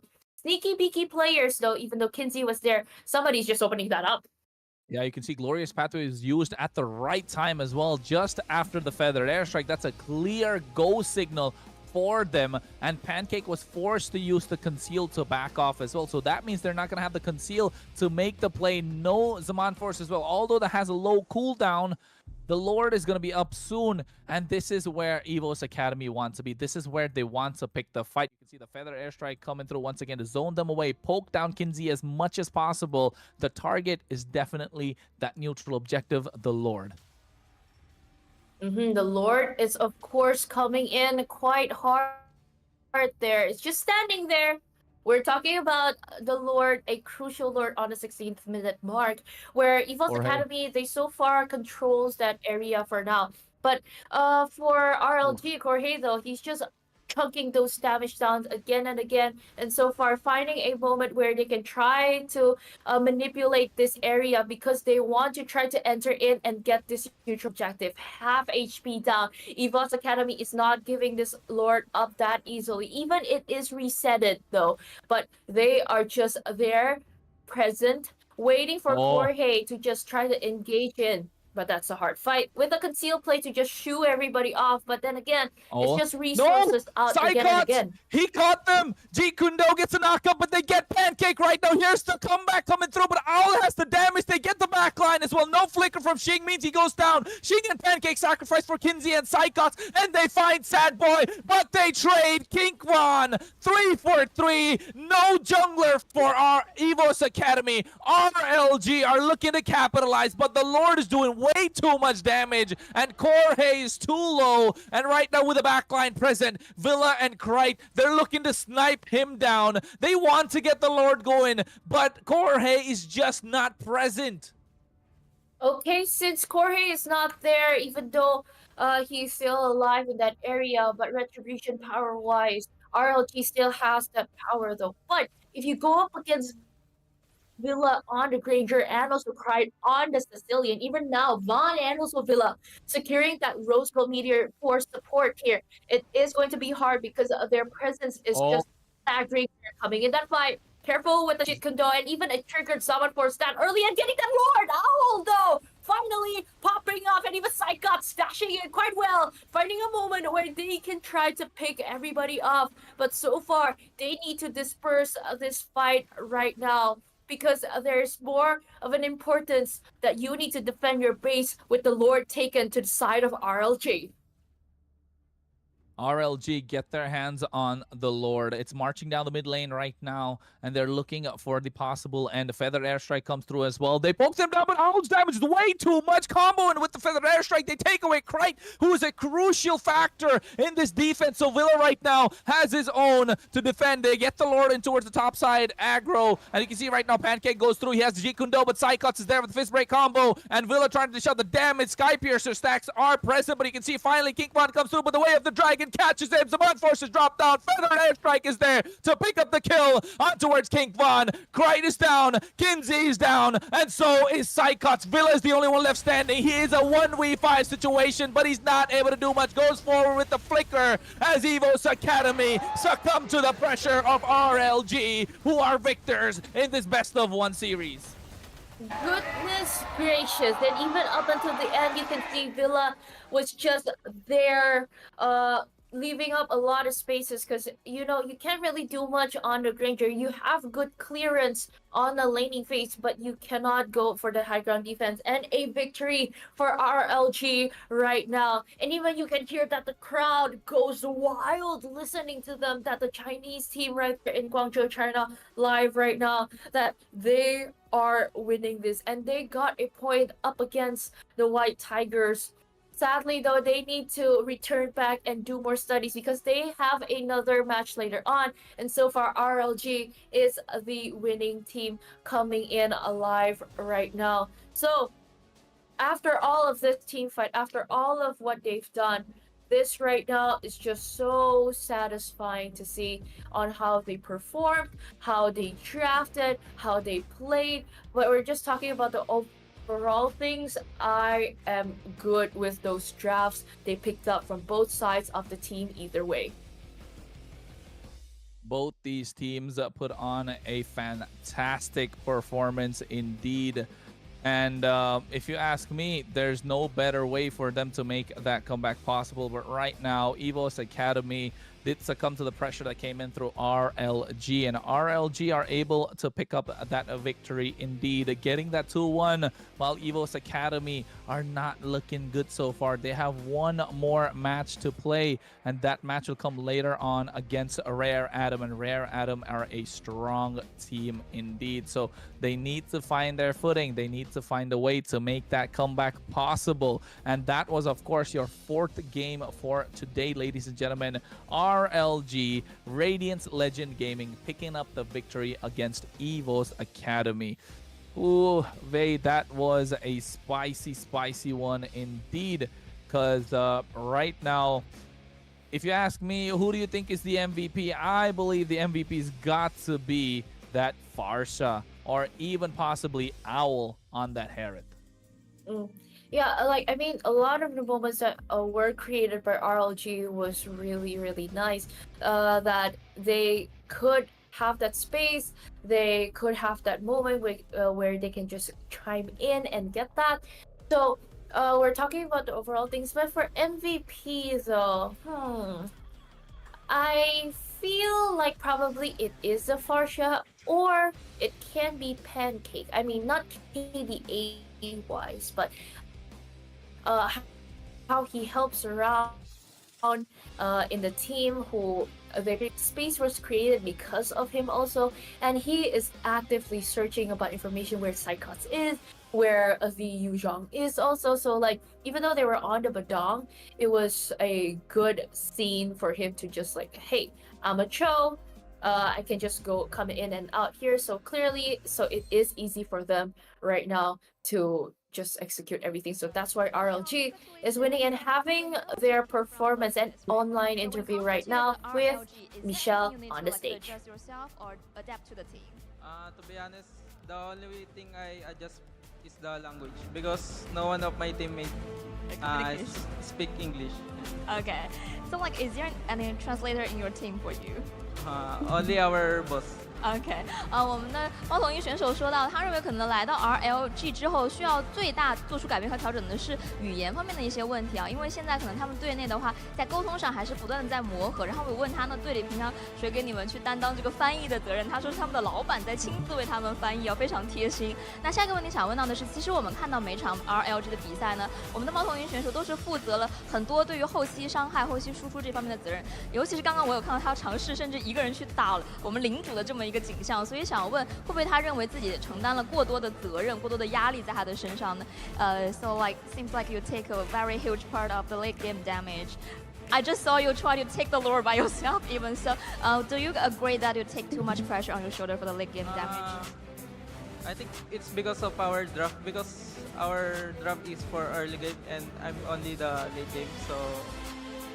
OK， 我们的猫头鹰选手非常谦虚，他说，他其实并没有认为可能自己承担了很多压力。那么每次大家会看到这种景象呢，是因为他们在阵容的选择上，就是会选择把这个后期的伤害放在他的这个金币路的位置上，所以他并不认为这个问题会困扰到他。最后一个问题想要问到的是，因为其实我们都知道，每一次在台上看到他的时候呢，其他队友都非常的活跃，尤其他们的这个辅助 Pancake 话就比较多一点，比较活跃。但是他每次都非常沉默，好像在思考什么。所以我很好奇，他究竟每次开赛前在思考些什么呢？ It seems you are not like the talkative like Pancake does, right? So what is going through your mind every time when you're considering or thinking on the stage? I just think what I should do in the game, so I don't talk a lot because I'm planning in my head.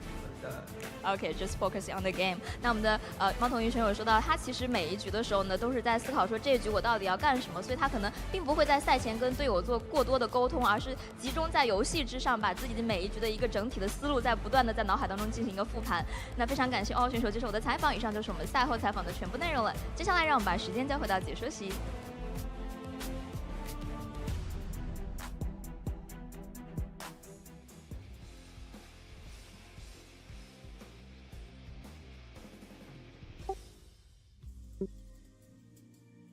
Well, ladies and gentlemen, we are back, of course, after that interview that took place, and it was an exciting one at the moment. Of course, we are talking to Owl, and we were looking at how he's trying to get adjusted, of course, in towards the current patch and in China.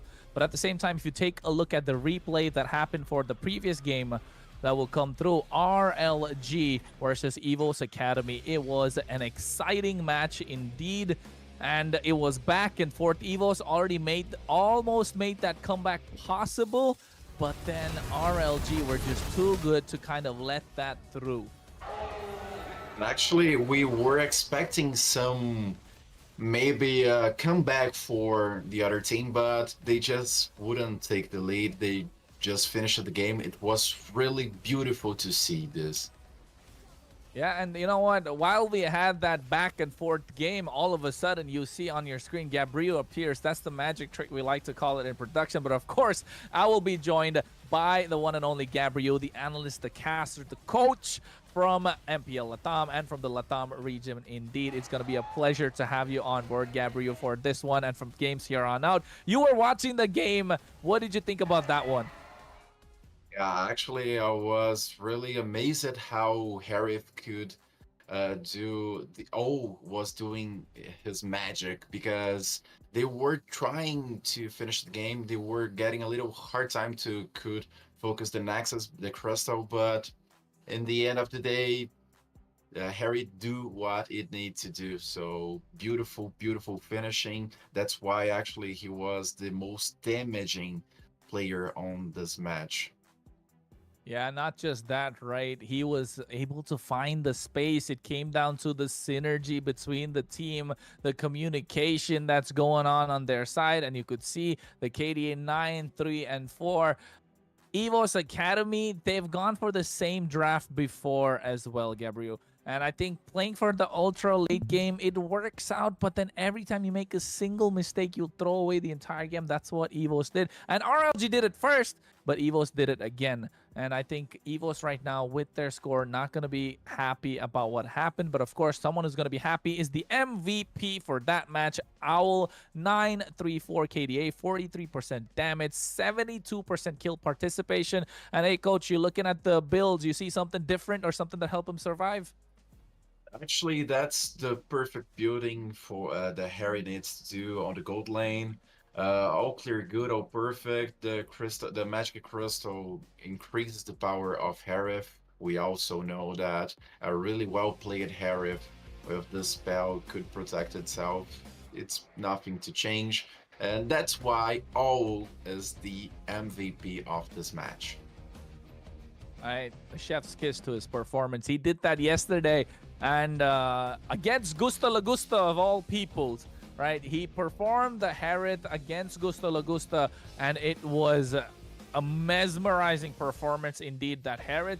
And again, doing it tonight and today against, of course, EVOS Academy. But on that note, ladies and gentlemen, we will be back with the next game after a short break. So don't go anywhere. Stay tuned.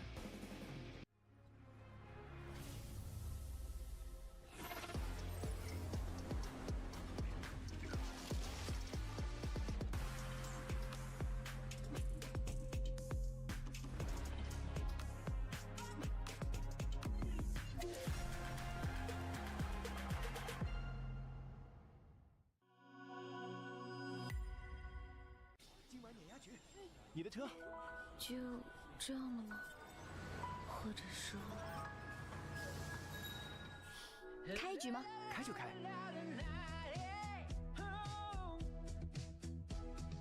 仿若原生的润感来自杜蕾斯玻尿酸，水润更清爽，润薄更贴近，选你所爱，自由沉浸，原生烹饪多样尽情。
DFYG if I'm not wrong, they were on M6 World Championship. They tried really hard, and we can see now the group standings. We have the DFYG with 2-1, only one loss, and this loss was actually to, if I'm not wrong, to EVAC Academy yesterday on day one. Yeah, it was a really good match. Also, on the other side, the non-Chinese teams, we have Team Spirit. We also have EVAC Academy, Aurora Turkey, and Alpha 7 Esports. I'm looking forward to see what these non-Chinese teams can bring to us in this competition. So far, we only saw Team Spirit showing something different, and we already have the players set to play. Oh my god, that was fast. Hey, it's the second set of matches for the day. We noticed this yesterday as well when I was casting with Wei. What happened was after the first series of the matches, they just want to sit down. They don't want to enter once again. They don't want to high-five. They're ready to rock and roll. They're warmed up. They did their greetings. They did all their, media day. They did all whatever was supposed to be compulsory by the tournament organizers. And now they are ready to rock it out, of course, for this next stage of the competition. It is the International Rumble, folks. We have 4 more matches pending, and I think they're going straight to the draft phase, Gabriel. You're excited? I know I'm excited. We like to play this chess match, don't we? Yes, we did in the MPL Latam or chess play. It will use it to be really good, and I think still does. So let's see, because we have now the picks and bans on your screen, the drafting phase. And the first pick is for the FYG team. Yeah, it is going to be DFYG on the blue side, Team Spirit on the red. You're going to have 6 bans, folks. 2 in the first phase, 1 in the second. It is a 6-ban phase tournament. That's the nature of the competition. They're playing in a Chinese server. 75 heroes up for grabs, including the hero Wu Zetian. That's going to be available. As you can see, they banned it out immediately. Kid Bomb, but don't care. What a beautiful pronounce of this name. I won't even try. It's too hard for me. It is indeed. But you know what? You got to look at the Cho as well. He got a nice makeover, went through a plastic surgery while he was in China. And now they banned it out along with the Hayabusa. So targeting one-shots hero pool. He has a lot of confidence with the Hayabusa after the previous game. And right now, I think they need to take out either the Suyo or the Herod, right? Maybe Esmeralda. Oh, no, yeah, of course Esmeralda is playing really hard. But if we know the Team Spirit, I think they are not letting Suyo this easily because, oh my god. Are you seeing what I'm seeing? Yeah, they left the Fanny open. I'm not going to lie. I feel like it's going to be dicey. And what we know about the Chinese teams is they love playing the Fanny, especially in the jungle. And in the hands of Zed, this Fanny is going to wreak havoc. And that's why you can say instantly they want to go for the counter, picking up the Badang with the Granger in the gold lane. So you're giving a little bit of laning advantage to Hiko, but also on the CC. I was expecting a Forza to Sunset Lover, but no, they prefer to get both Granger and Badang, also great picks. But yeah, and that's what happened. Yon has now Forza. Wow, we're really cold water to Team Liquid, no, to Team Spirit. Yeah, it's Team Spirit right now. I think they're probably gonna save Sunset Lover's pick till the end. If I'm not wrong, that's what they like to do. Either the gold lane for the last pick or the mid lane for the last pick. Now, since they picked up gold lane early, they go for the jungle Suyo to at least match the farming speed, right? Yeah, so okay, really good pick. I'm happy to do it. And okay, you don't have Esmeralda. You have a lot of things. I think maybe... Okay, Yuzong was delaying and they just banned it. Yuzong was the block for Team Spirit. I wouldn't be surprised if I'm being completely honest to you. I swear, let me see. It still needs a mid laner, a mage. I wouldn't be surprised if they bring up the Vexana ban. Yeah, I think Vexana would do really well against the Fanny as well and against that Herod. And ladies and gentlemen, you gotta know that. Oh, look at that. Coach Gabriel got it on point once again. That Vexana being banned out. And I think over here... No, please, go ahead. Sorry. I was going to say they probably go for the high-lows here, don't they? No, they're going to Jawhead. I'm completely sure because Jawhead can grab Fanny, can grab Forza, and also can grab Harif. Hylos wouldn't be anything good. And, oh my god, okay. I'm done. That's what I need to do here. He got the crystal ball, folks, because you see the Jawhead being picked up, but that leaves the Gato Gacha and Hylos open, and both being picked up by DFYG. The front-to-back composition, a lot of space created right now. So Team Spirit need to find an answer in their mid lane, and it comes in the form of another Kagura. Wow, that was spicy, man. That was spicy. Okay, Kagura has a great range to play against the Forza in a really fast combo to, okay, Forza open the ultimate, Forza can just combo, Kagura can just combo on Forza. It was a really good respawn pick, but if I'm being completely honest, man, for this one, I simply love it. DFYG composition, it was really good. It's a really good match. You have Harif, Getakacha, Forza, Fanny, and Hylos. You have everything. Yeah, they have everything on board indeed. They have the front line, they have the CC, they have the damage, they have the early game, they have the burst, they have the late game. I mean, it's a well-rounded draft. Just the fact that they are playing to their strengths, while Team Spirit are actually trying to find an answer with this Jawhead in the early game. But once this Fanny gets a kill or two, oof, at least till Jawhead reaches level 4, it's going to be unstoppable. Yeah, it is. And we know the early game of Fanny. I mean, just get your blue, your purple buff, just get your orange buff, and start to invade everything you can on the map. And we have now our lineups, our draft already done. And that's the game 1 in the best of 1 against Team Spirit and Zhangfeng Youwai.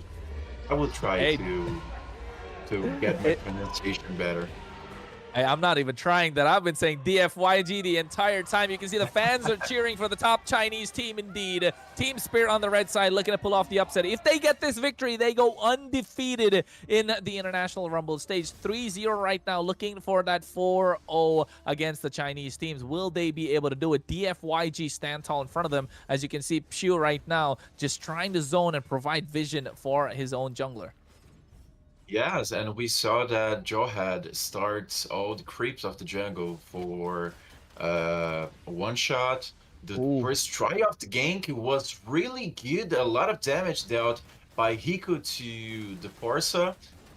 Let's see what they're going to do. Oh, really good start for one shot.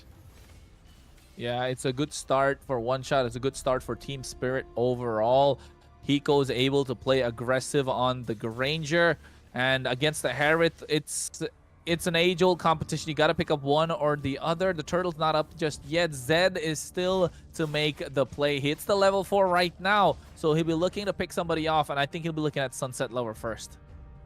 Yeah, maybe you shouldn't go up against Bedzang right now, so let's see, because Fanny, I was expecting a little more action in this early game. We have like almost 2 minutes and Fanny already level 4. Let's see. Okay, nothing to do here.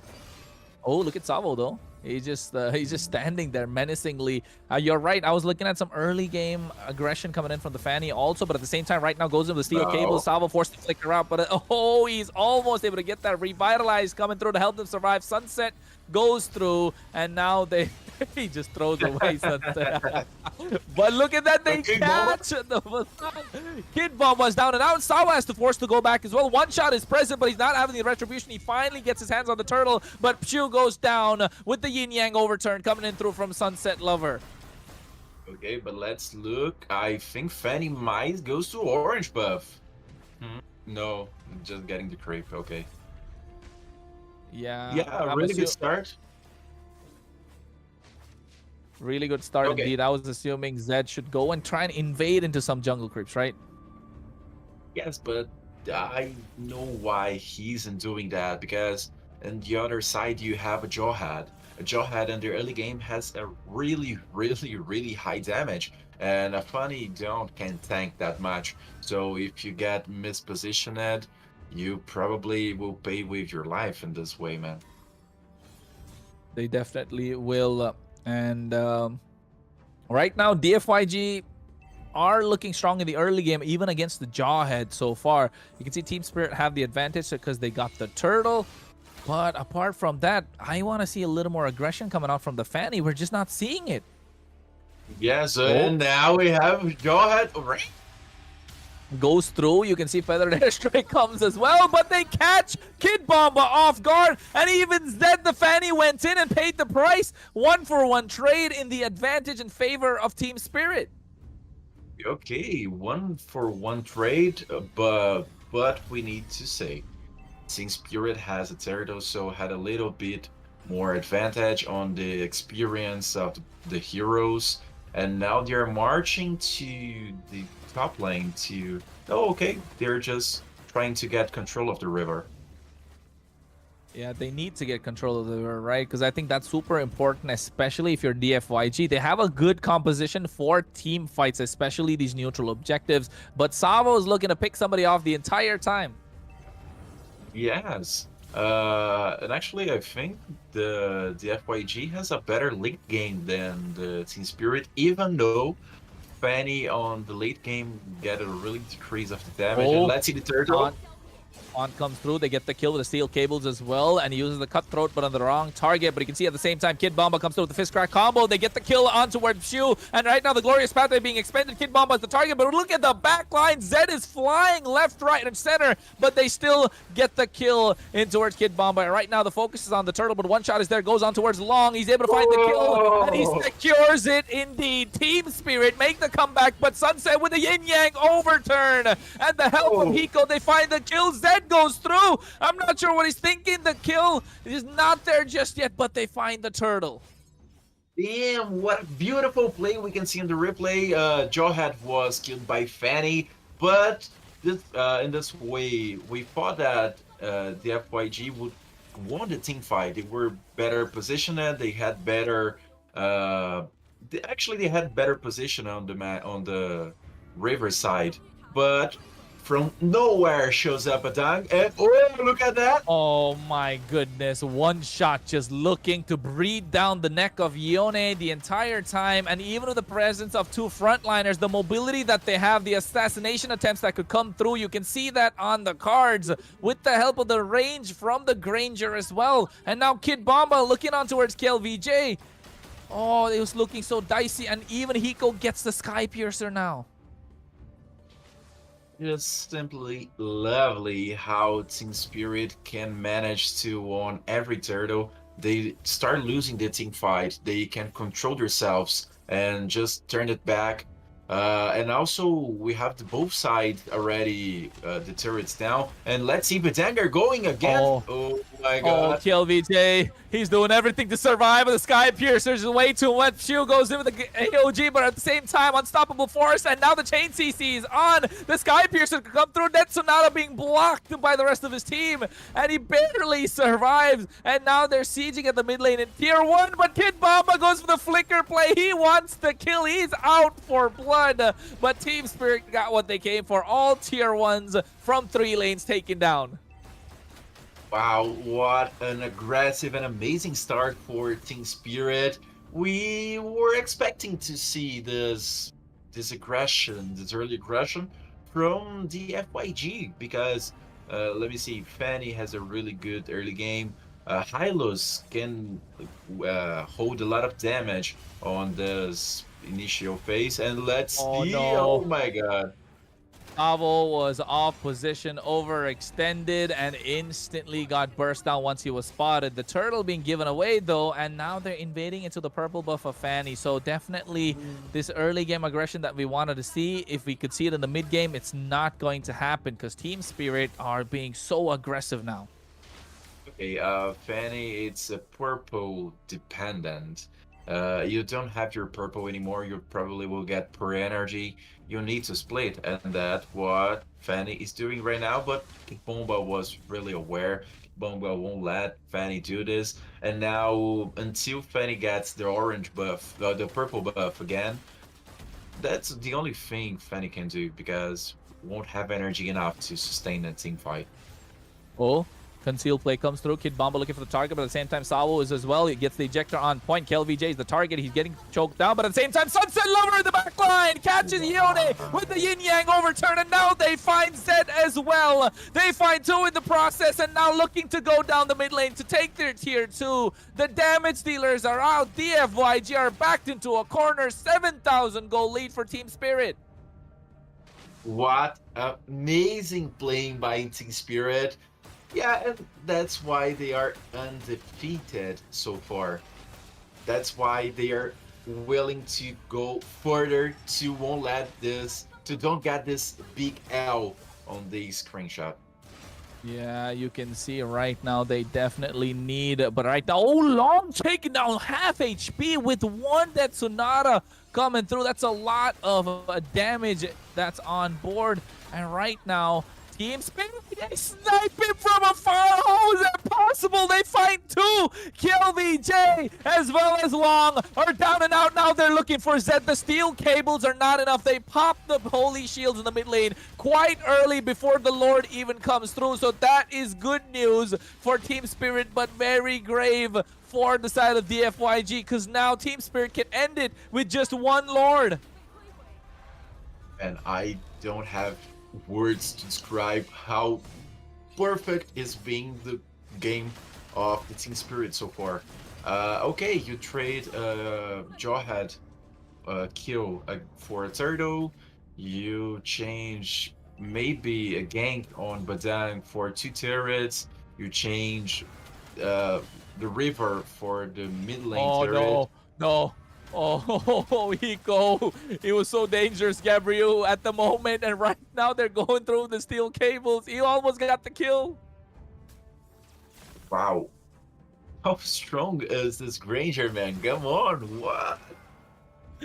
Yeah, you can see the Death Sonata comes through. Conceal plays there as well as Savo trying to find someone for the pickoff. KLVJ is the target. He goes for the ejector, gets caught with the Law and Order, and still not able to find anyone. They get the mid lane inhibitor, and right now Zed comes through, but the damage is way too much from Hiko. Sunset looking for an attempt to catch somebody off guard, and Long is not present just yet. The Lord is about half HP. Zed is trying his best. Kid Bomba goes for the fist crack combo, and now they find the Yin Yang overturn. KLVJ wants to go for the re-engage with the Glorious Pathway, slowing them down, but the AOG connects, finds only 1 shot, and chooses the target. Sawa once again flickers forward, but doesn't find anyone. 1 shot finds Long with the help of the Soul Server and the unstoppable force from Savo to go on top of Zed. And now the rest of Team Spirit are looking to disperse, but Savo is the target. Here comes Hiko. They find Savo indeed. KLVJ standing tall, but the inhibitor is gone. 1 shot comes through, and Hiko picks up the kill. They find 3, and now looking for the 4th. 4 are down. KLVJ only left standing. It's a 5-man wipeout. Team Spirit, the Dragons from the North. There's no beast stronger indeed. 4-0 in the International Rumble phase. A huge W for Team Spirit. A perfect match for both Sunset Lover and Kid Bomba. We have just the jungler not getting 1 turtle wasted. A perfect match so far. That's why Team Spirit, the Skates are undefeated. They are invincible. They were simply lovely this match. They were lovely indeed. They haven't lost a single game, and even in the M6, they were one of the top 4 teams. And using that momentum towards their favor, Gabriel, you could see that they were just so aggressive early game, and they just kept pressing and pressing and pressing. And you call their draft with the Jawhead, and the Jawhead just, oh my goodness, just chasing the Fanny, chasing the Farsa, and chasing that Hereth the entire time. Yes, because Jawhead was a perfect pick, because you can get easily to Fanny, you can get easily to Hereth, you can get easily to Forza. And okay, if you're not getting a flicker. You need something to get away from the jawhead. And if you don't get a flicker, you probably get killed by, I don't know, maybe Rangers, so you don't have nothing to do. It was a really, really perfect deck. Yeah, it's perfect. And also that Kagura worked out, right? 3 games we've seen Kagura, 3 wins. Kagura is the meta, guys. You're watching the MLBB Super Cup Invitational. You want to win, you pick up the Kagura. If you have your friends playing over there, you got to message them. Let them know, like, hey, pick the Kagura. That's the meta. That's what Kronos and Gabriel are saying right now.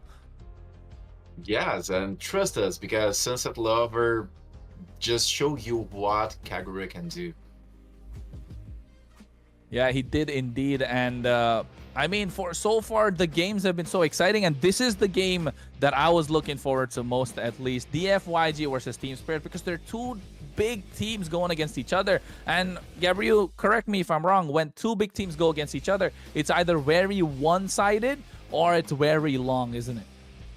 Yes, we have like an 11, almost 12-minute match, but it wouldn't surprise me if we had a 25, 26-minute match, because 2 top teams from both groups those 2 top teams were leading their groups.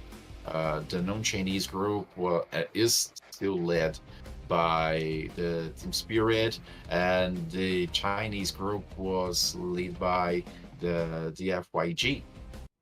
So we didn't know what to expect, because actually it was so far the 2 top teams. Yeah, indeed. But here we have the interview with Michelle and Hiko from Team Spirit. Team secure your position into the semifinals. So are you like satisfied about what you did in the group stage? Yeah, it was a good run for us in group stage, but we need to be better, so we for sure win this tournament. OK， 我们的 Hiko 说，对于整个小组赛的发挥还是比较满意，但是他认为呢，他们其实可以在后面的比赛会做得更好一些。下一个问题想要问到的是，他们目前看起来是不可抵挡的，势不可挡的。然后想问一下，还是有没有哪支中国队伍有给他留下比较深刻的一个印象呢 ？You guys seems unstoppable right now so far. So any teams or players impressed you? Yeah, I think no one, but no. Players are good, but for us, no, they cannot stop us. OK, not really. OK， 我们的 Hiko 选手说，每一位中国的选手都有给他留下很深刻的印象，但是很遗憾，目前为止还没有中国的队伍或者选手能够成功的击败他们哦。那么下一个问题想问到的是，因为其实现在毋庸置疑 ，TS 已经成为了夺冠的热门队伍之一嘛，想要问一下他自己怎么样看待这次可能在我们巅峰杯夺冠的一个概率呢 ？So like, what do you think about your chance to have this championship title for Super Cup? We definitely favorites in this tournament, but we still need to play better, do better decisions, so we can take this tournament, but still need to be better. You're so humble. OK， 我们 Hiko 选手说，他现在不是很想说是直接去确定可能一个夺冠的概率，因为他们虽然说现在发挥的还不错，但是他认为他们在可能团战的一些决策啊，包括对于我们国服版本的熟悉程度上，都可以更加精进一些，还是需要做得更好来提升自己夺冠的一个概率。非常谦虚的一位选手啊。最后一个问题想要问到的是，其实今天大家也有看到现场有很多粉丝支持他们，那我们线上呢，其实他们的家乡有很多粉丝在支持他们，想要问一下有没有什么话想要对粉丝说 ？So there are a lot of fans here, right? You can see that. So and also, your fans is back home watching. So any message to your fans here? Thank you for supporting us, me and my team, and keep supporting us. I will try to get this tournament for you guys. OK, thank you, Hiko. 那我们 Hiko 选手说，非常感谢大家来到现场支持我们，也非常感谢线上的所有粉丝的观看。我们这次一定会尽最大的努力，把这次国际巅峰杯的这个冠军带给所有的粉丝。那么也非常感谢 Hiko 接受我的采访。以上就是我们赛后采访的全部内容了。我们把时间再回到解说席。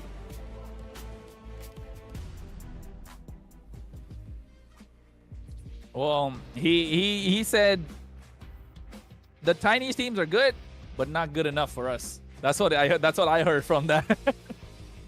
Yeah, humble, huh? Very. Yeah, but I mean, he's 4-0. No, 3-0. So 3 or 4-0. I'm not. 4-0 now. 4-0, man. He can say whatever he wants because since they are not doing anything on the screen, they're doing anything to get this away of him. Team Spirit's still the best team of this league so far. Yeah, as you can take a look at the replay that's coming in for the match that took place. A lot of aggression from Team Spirit. Perfect timing from Kid Bomba. Good combo from Sunset Lover. Here, Zed was able to find his footing, but again, Sunset Lover trying to get the better of him. And this moment, he one shot just sniped long from no man's land. And then next thing you know, over here, Hiko was just going Hiko Mania that we've seen in M6 before. Once again, proving that he's not just a kid. He's got the skills. And yeah, he looks really humble, but his words not so much. He was proving his actions and finally getting the wipeout and getting the better of the side of DFYG. As you can see, 71,000 gold. Look at damage and look at Harriet's damage. I've never seen so less damage on a Harriet. Actually, it's weird to see that Harif has less because we know that Harif is a mid and late game hero. We saw the match ending in 11 minutes. Harif wasn't even on the mid game. I guess we're going to see now 6k of gold. Yeah, you only have 2 items in your boot. You don't have anything good yet. Harif was going to do the magic crystal, and since Harif starts with the 2 other items, the crystal magic is what brings Harif damage. And let's see, I wouldn't be surprised if both Granger or the Suyu would be the MVP, and they decided Suyu it was the most valuable player on this match. Definitely the MVP, right? He's able to snipe. He didn't die a single time. 81% kill participation, 25% damage, and a 607 KDA. His emblem with the Impure Rage, running the Assassin with the Thrill, Seasoned Hunter, and the items just looking really clean. Full damage. Didn't even decide to go for a Queen's Wings, because you usually see a Queen's Wings pop up every now and then, but he just went straight damage. He didn't need it actually, because you cannot suffer damage if all other players are dead. So why build tank? You don't need to off tank this, man. Just go straight to damage. He just said ain't nobody to do damage for him, so might as well just build full damage and kill them off. That's what he did indeed. And I think even the one shot got the MVP, Gabriel. I feel like Team Spirit looked like a good team. The teamwork was there. Every single one individual, every single player did their role and played their role perfectly for the other person to shine, right? Especially in that game. Yes, it was amazing, and we are seeing another interview, but I won't be able to translate that. So we're probably not going to see that anyway at the moment. It's in Mandarin, folks, so we're not even going to put it on screen for you to see. But looking at the next game that's coming through, right, Gabriel? We have I feel like the third last match of the day. Yeah, YBG versus Alpha 7. We're from Latam. We're English casters for Latam indeed. I can see the disappointment on your face. YBG are strong, but so are Alpha 7. Alpha 7 yet to get one win on the board. It is the 4th and final game, but I feel like the change that they made for Tekashi to come in from EXP to Rome and sub out Vagin, I feel like that hasn't quite worked out yet. Yes, they were having a hard time with Gwyn. They tried to... Tekashi is a really good player. In our MPL attempt, one of the best XP laners of all times. And I mean all times because before we had MPL attempt, we used it to have MPL Brazil. And we had 5 seasons of MPL Brazil. And of these 5 seasons, Tekashi won 4 of them. So he didn't want first. It was Black on the Red Cannons, but after this, Vivo Cade, RQ Akira, and I guess now they were of 7, but Tekashi has 5 or 6 rings if we're counting MPLs. So one of the best XP laners of all time here on Latam scenario just went to the roamer because Vagin wasn't playing really good. Yeah, he wasn't playing that good indeed, but I feel like it's still taking time for them to adjust, right? It's still taking a little bit longer than they would like, because right now you're looking at the group standings, of course, folks, that took place after that match. RLG on top, DFYG 2-2. They've played their games that they are at the moment. And right now, Team Spirit with that 4-0 victory against all 4 Chinese teams. And Alpha 7, though, almost on the opposite end, yet to open their account. So if you ask me, I'm definitely want to see a victory for Alpha 7, as they are the representatives for the Latam region. And what are they doing wrong, though, so far? What do you think, Coach? Wow, I'm not sure because they're playing their own games. They're trying really hard to improve their games. We saw that draft. It's not a problem because they are picking right. They are banning right. We can see our guys on screen right now. Draft is not a problem. Maybe they're just getting a hard time to think what they can do on the game, because we like to say this mental chess picks and bans, they are doing right. The drafting phase, they are doing right. But once is on the game, they are getting a really hard time because they are not imposing. They are only responding. And IB, it's a really good team. IBG, they won off against Evil's Academy in a really amazing match yesterday. I was saying it's a hard match for Brazil. Yeah, it is a hard match indeed. They are playing quite passive, I think, right? That's the word. They're not playing as aggressive or not taking charge of the game so far. But at least this time they're on the blue side and not the red, as YBG get the red side. They ban out the Freya. They ban out the Hayabusa. And if you ask me, should Wu Zetian be left open? That new hero that we don't see much in the global server, only accessible to China server? No, please don't. Don't let it open, because you see what happened when this amazing Chinese hero gets open. Okay, I guess so far they are doing right. They're doing great. First picks 4 of 7. Not Freya, not Fanny, neither Granger or Hayabusa. First pick Suyu. Oh my god. Suyo is being picked up. We're going to see indeed Wu Zetian being left open, but I think Harith is still up for grabs. The Hylos is present. The Gatotkacha is present. These are heroes that are there. Sicilian still left open. So these are all heroes that YBG could go for. They go for the Harith indeed.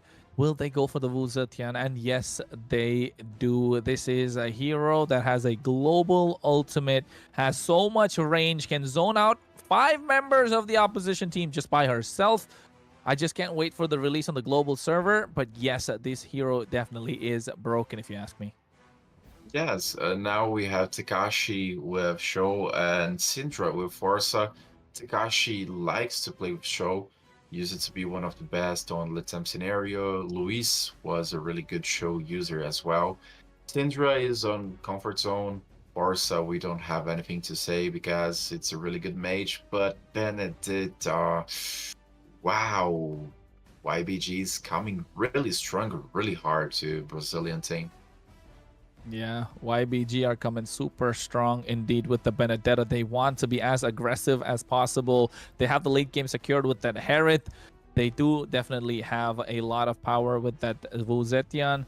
And right now, banning out the Esmeralda to prevent the counter towards the Harith, to prevent that extra bit of dive. Faster rotation's not going to be there.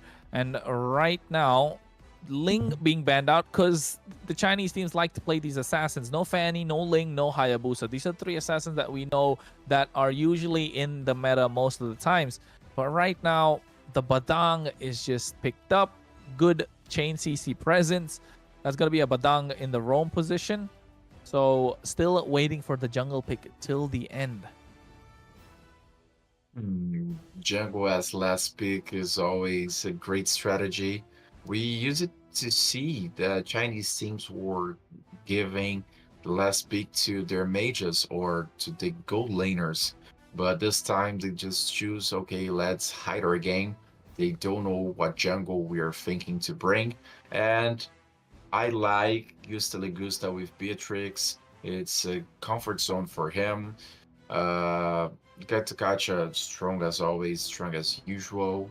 Okay, nothing new on Alpha 17, but this new hero, man. I won't even try to pronounce the name because it's still too hard for me, I swear. But I guess it was a mistake, left it open, and Martis to IBG now. Okay, good compositions, I guess, is really balanced. I won't have a most likely winner only based by the draft. Yeah, I think both draft look even, right? Because they have the aggressive early game, they have the mid game. They're good for level 4 in the turtle. They're definitely good for the Lord fights. They have the late game defense possibilities. They can go and siege at turrets as well. So both these compositions look good. Even though Wybin Gaming have that Wu Zetian, it's going to be difficult for Alpha 7 to adapt. That's what they have been having difficulty with. But it's nice to see that even after having 3 losses, Alpha 7 Esports are smiling. And Gusta Lagusta is just, you know, he's just laughing around every time he gets the chance. That's good to see that at least it's not got the spirit of the players down. They are professionals indeed. And looking at both the lineups coming through right now on your screen soon enough, it's gonna be a spicy one, isn't it? Yes, it's gonna be a spicy one. Alpha 7 players are like, they don't have anything further to lose. They can just left this with a win on the score, or okay, 0-4, whatever. They are doing a great bootcamp. They're having great opportunity to play abroad, to get to know a lot of new rotations, the new meta against the Chinese teams. So they're just trying to bring something for us. They definitely are. Hopefully, it's going to be some good action-packed game because we are going to go soon. Indeed, it's the third last game of the night. It is going to be Wybin Gaming on the red side and Alpha 7 Esports, the champions of the Latam region, the representatives of the Latam region on the blue side. As you can see, ladies and gentlemen, we're going straight into the game. Both these teams are ready to rock and roll. They're looking for a pick-off composition with a lot of AoE on both sides. So get ready to rumble because we are in the International Rumble phase of the tournament. Indeed, you are watching the MLBB Super Cup Invitational happening in Guangzhou, China. And I am Kronos. Alongside me, the coach, the analyst, the caster from Latam, Mr. Gabriel, to bring you the action as well. And right now, you can see both these teams want to fight it out as the fans are cheering on. Yes, so let's see what they are going to do. Because we have already Kingzilla being invaded by Bdang. Okay, a great aggressive start for IVG. And Domes is playing Sho, not Takashi. Actually, I wasn't seeing this. Yeah, and Fish God is just able to rotate much faster. Wait. EXP lane, Wu Zetian, and mid lane, Benedetta. It's got me confused. Yeah, but actually, surprising first time I'm seeing this. I'm not sure if the other days we have something that's changing, but let's see what they're bringing to us because we have a first aggressive start by Bdang playing really hard against the Suyu, chasing Suyu everywhere actually. Yeah, they are indeed. They're mirroring the rotation of the Suyo as much as possible. And right now you can see Cananeo is making his way in towards the jungle, gets the gold crab. But right now Lin is in odd position. Fish God, ooh, eye for an eye. Nice escape. Beautiful escape. And on the other side, Gusta Lagusta is having a hard time against Harif. Belax is just getting the lead. And wow, okay. Nothing to see here. Invade is what Alpha 7 wants to do. They want to play aggressive. Doms on the Cho, trying to go as aggressive as possible in the EXP lane. Usually don't like to see any EXP choke, but Doms does do wonders with it. Lin right now going for the fist break combo. You can see the retribution coming into play. Kingzilla gets the turtle, but Fish God goes in for the Electo final blow into the back line. No Petrify, he has the revitalize, but you can see the Fury of the Phoenix catches them on the spot, and they get the kill on towards Kingzilla. That is first blood down, and they get Tekashi in the process as well. Unicorn with this Wu Zetian doing wonders in and around the map.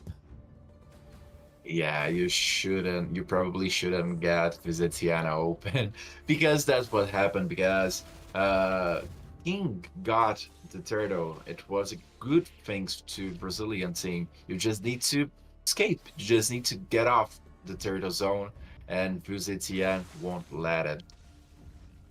Yeah, Wu Zetian did not let that happen indeed. At the moment, as you can see, the range of this hero is just absolutely insane. Look at the range. That's so far ahead, but right now, Cananeo able to use the Mortal Coil to immune the Way of the Dragon as well. So that is good and well played coming through from YBG so far. That's the length of the river. Look at that, bro. You can cross the river easily with the skill. It looks so unfair. It's longer than the bush. It's as long as the river. That hero has some unlimited range right now. It is so long. Yeah, it seems so unfair. Come on, man. But that's okay. Now Alpha 7 is facing it, needs to face it, and a really good start for YBG team. Benedetta, you can see Benedetta won't let the wave go further the tier 2. That it's a really great start. We don't have it. Actually, it's really hard for Alpha 7 to try to do something here. Yeah, it's really hard indeed, because right now Fish got no eye for an eye. Turtle's up already. YBG looking in prime position. Here comes Kingzilla, usually the king of the jungle. This time has some competition. Is slightly ahead in terms of EXP, ahead of the Martis in the hands of Cananeo, and he's trying to get the turtle started, but Alpha 7 are trying to find their footing. Here's Gusta Lugusta. Here comes Doms as well with the Way of the Dragon, but gets pushed back, not able to connect just yet, and finds it right now. On top of Martis, AOG coming through from Tekashi as well. The space being created. As you can see, they're taken down low, but in the back line, the damage is being done already by Fish God. He's zoning them out completely, and Balexi doing the same. And now Tekashi and Dom caught in no man's land. That is 2 kills in the hands of YBG again. Yeah, again, oh, look at that range, man.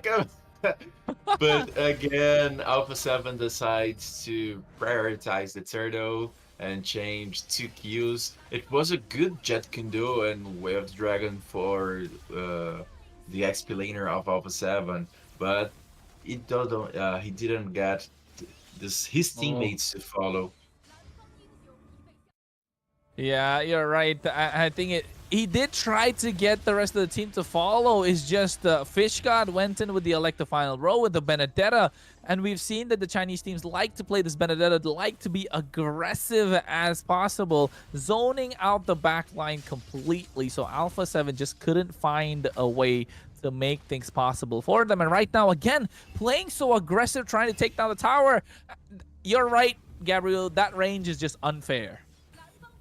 Yeah, man, it seems pretty unfair, but I'm not sure why, for example, Alpha 7 had the first pick. Why they didn't prioritize this hero? That's something I'm not able to answer, because we are seeing maybe a team fight on mid lane. No, they're just going back.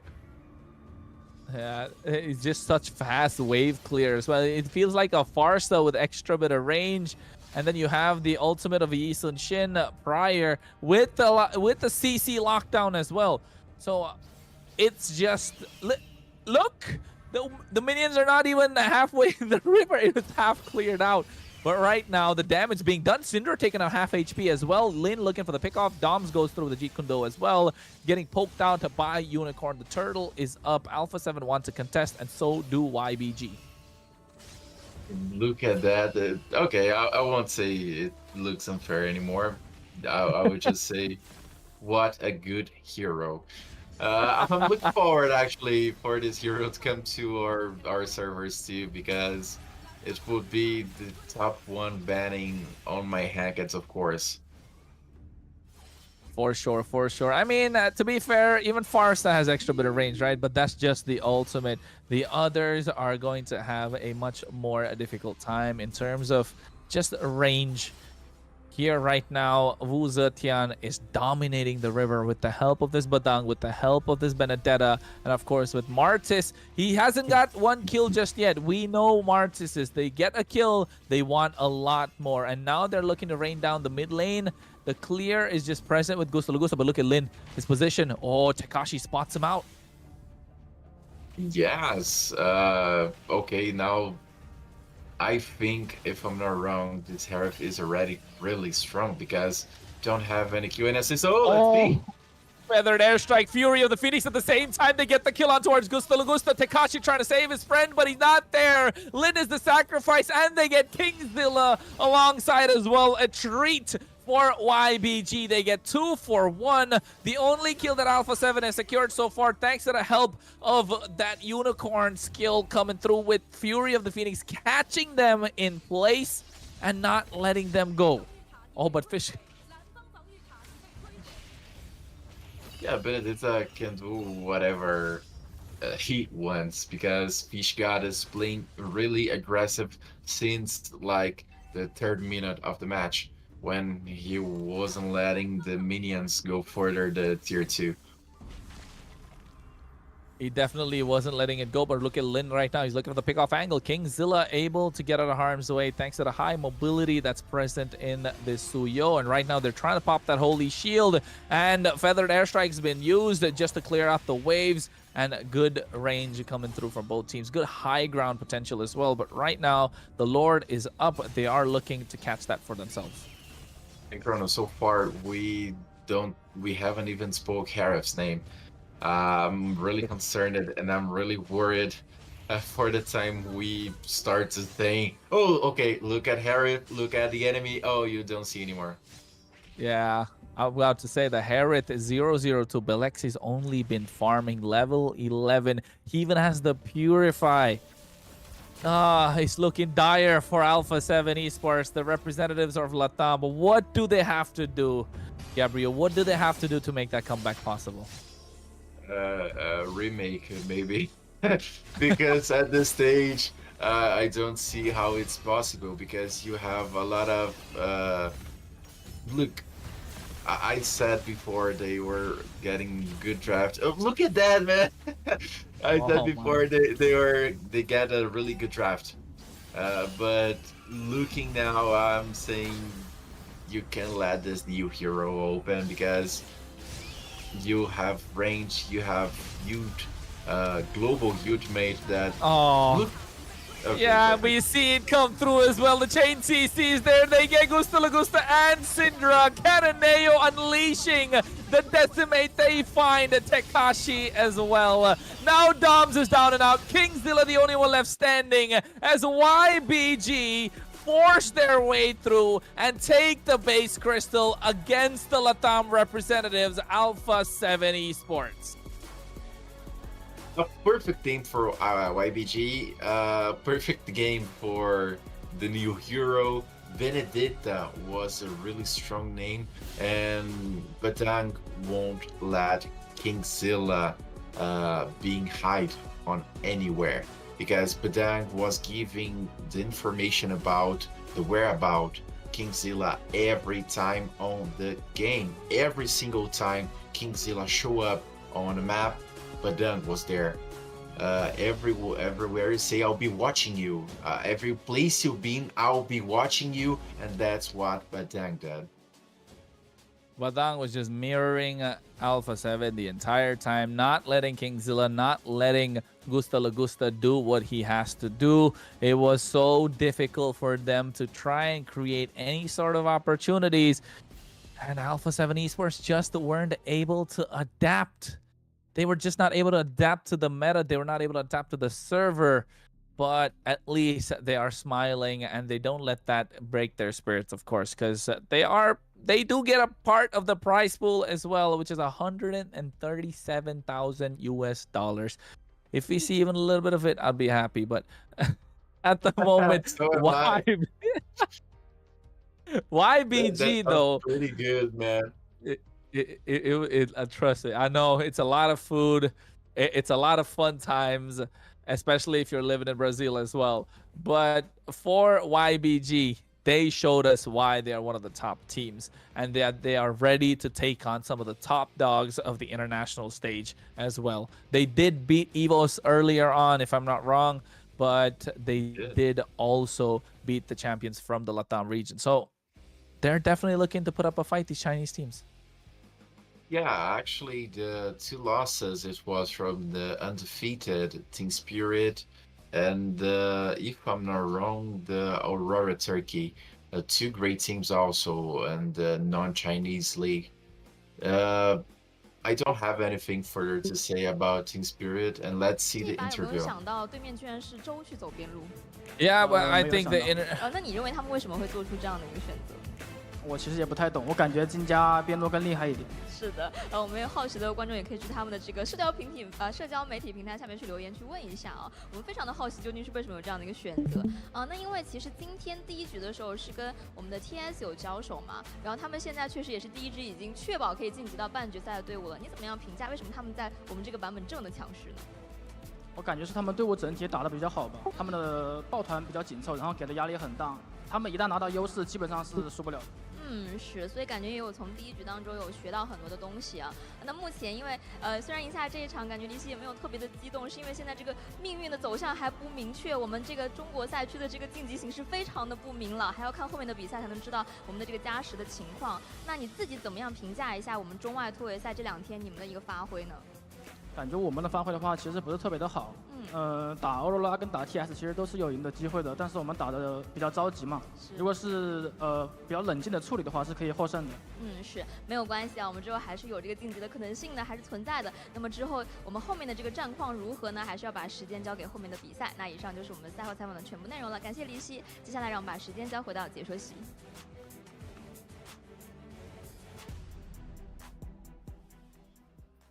Oh, Gabriel, you understood what he said, right? I think I can't hear what you're saying, but of course, at the same time, I understood what he was trying to say. I think he was saying that he definitely had a good time, and he also was enjoying as much as we did the gameplay. And he goes to show that they are ready to go into the playoff stage, and also at the fact that it was a different game for them. They were playing quite disciplined. I'm just trying to translate as much as possible. But of course, at the same time, looking at the replay that's coming to your way, that ultimate, that global ultimate, that Fury of the Phoenix just caught them off guard, that extended range, and there was no possible way for Alpha 7 to contest any neutral objective. Yes, because, as I said, it was a perfect and beautiful play for YVG. Don't let... Okay, you want some turtles? Get your turtles. But give me my kills. And give me all of your turrets. And give me the game. Because you don't have anything to do further. Yeah, it was like that indeed. And towards the end, they brute forced their way through the defenses of Alpha 7. And they came up with the victory. And look at the damage stats. 51,000 damage in the hands of Unicorn. Man, look at Gusta. Like Gusta damage was the worst damage of his team. That was surprising, actually. Yeah. Worse than the Cho. Yes, it was really surprising, but not in a good way.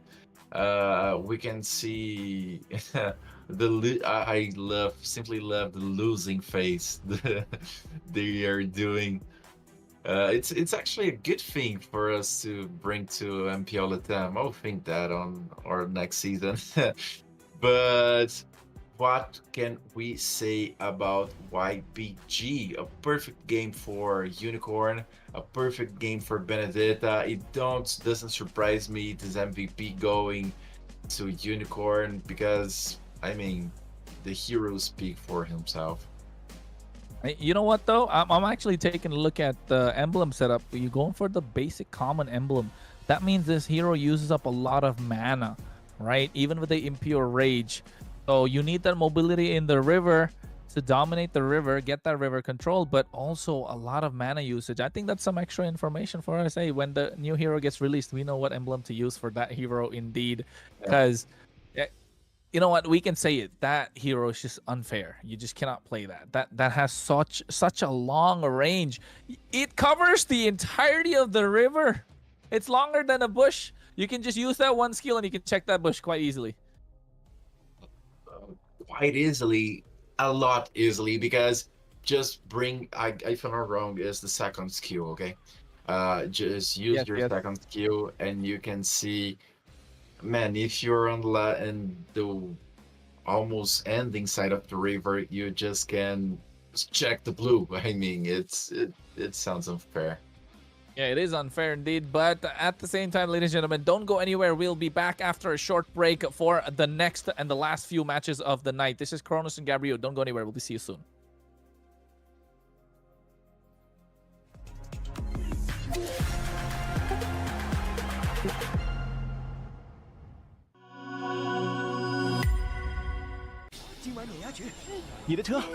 就这样了吗？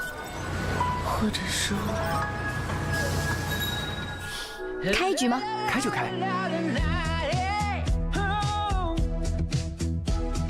仿若原生的润感来自杜蕾斯玻尿酸，水润更清爽，润薄更贴近，选你所爱，自由沉浸，原生烹饪多样尽情。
was in Chinese BBC and mobile Twitter guest stage.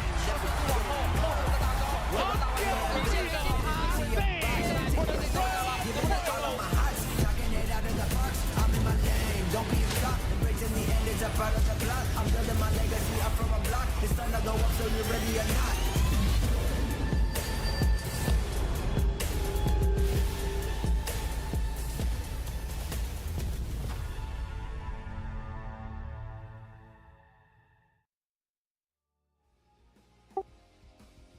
Welcome back, ladies and gentlemen. We are at the final quarter of the International Rumble. Indeed, it is the last two matches for tonight. And to bring you the action, of course, myself, Kronos, and alongside me, the one and only Gabriel, hailing in from the Latam region. We are English casters for MPL Latam and bringing you the English action for the MLBB Super Cup Invitational taking place in Guangzhou, China. Yes, you heard that right. This is the only English feed that's available. So if you're excited to see your team that's coming up next to take part, you gotta watch the stream, share it among your friends. And of course, the next match going to be Rare Adam versus Evo's Academy. Gabriel, your thoughts before you say you want to ban out the new hero? Let's forget that. Let's move on. Yes, please do ban the new hero. You saw what he can do. I don't think it's good for your team play against.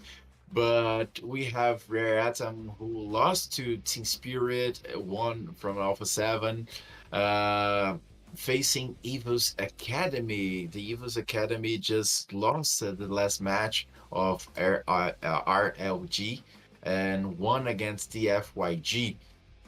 I think we can have a really, really balanced match here. Both teams are good teams. They show ready for us.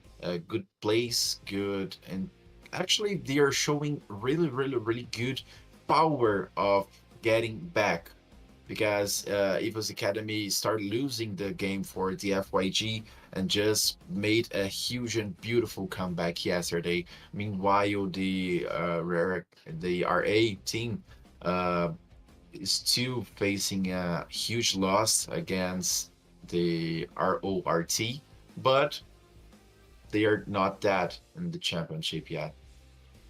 Exactly. I think Rare Adam did face a loss against Aurora Turkey, and now they have a final chance to make that comeback possible against EVO's Academy, who do not want to lose another game. They want to make their claim as well in towards the top 2 to move on. They still have a chance, if I'm not wrong, against, of course, Team Spirit automatically get the qual.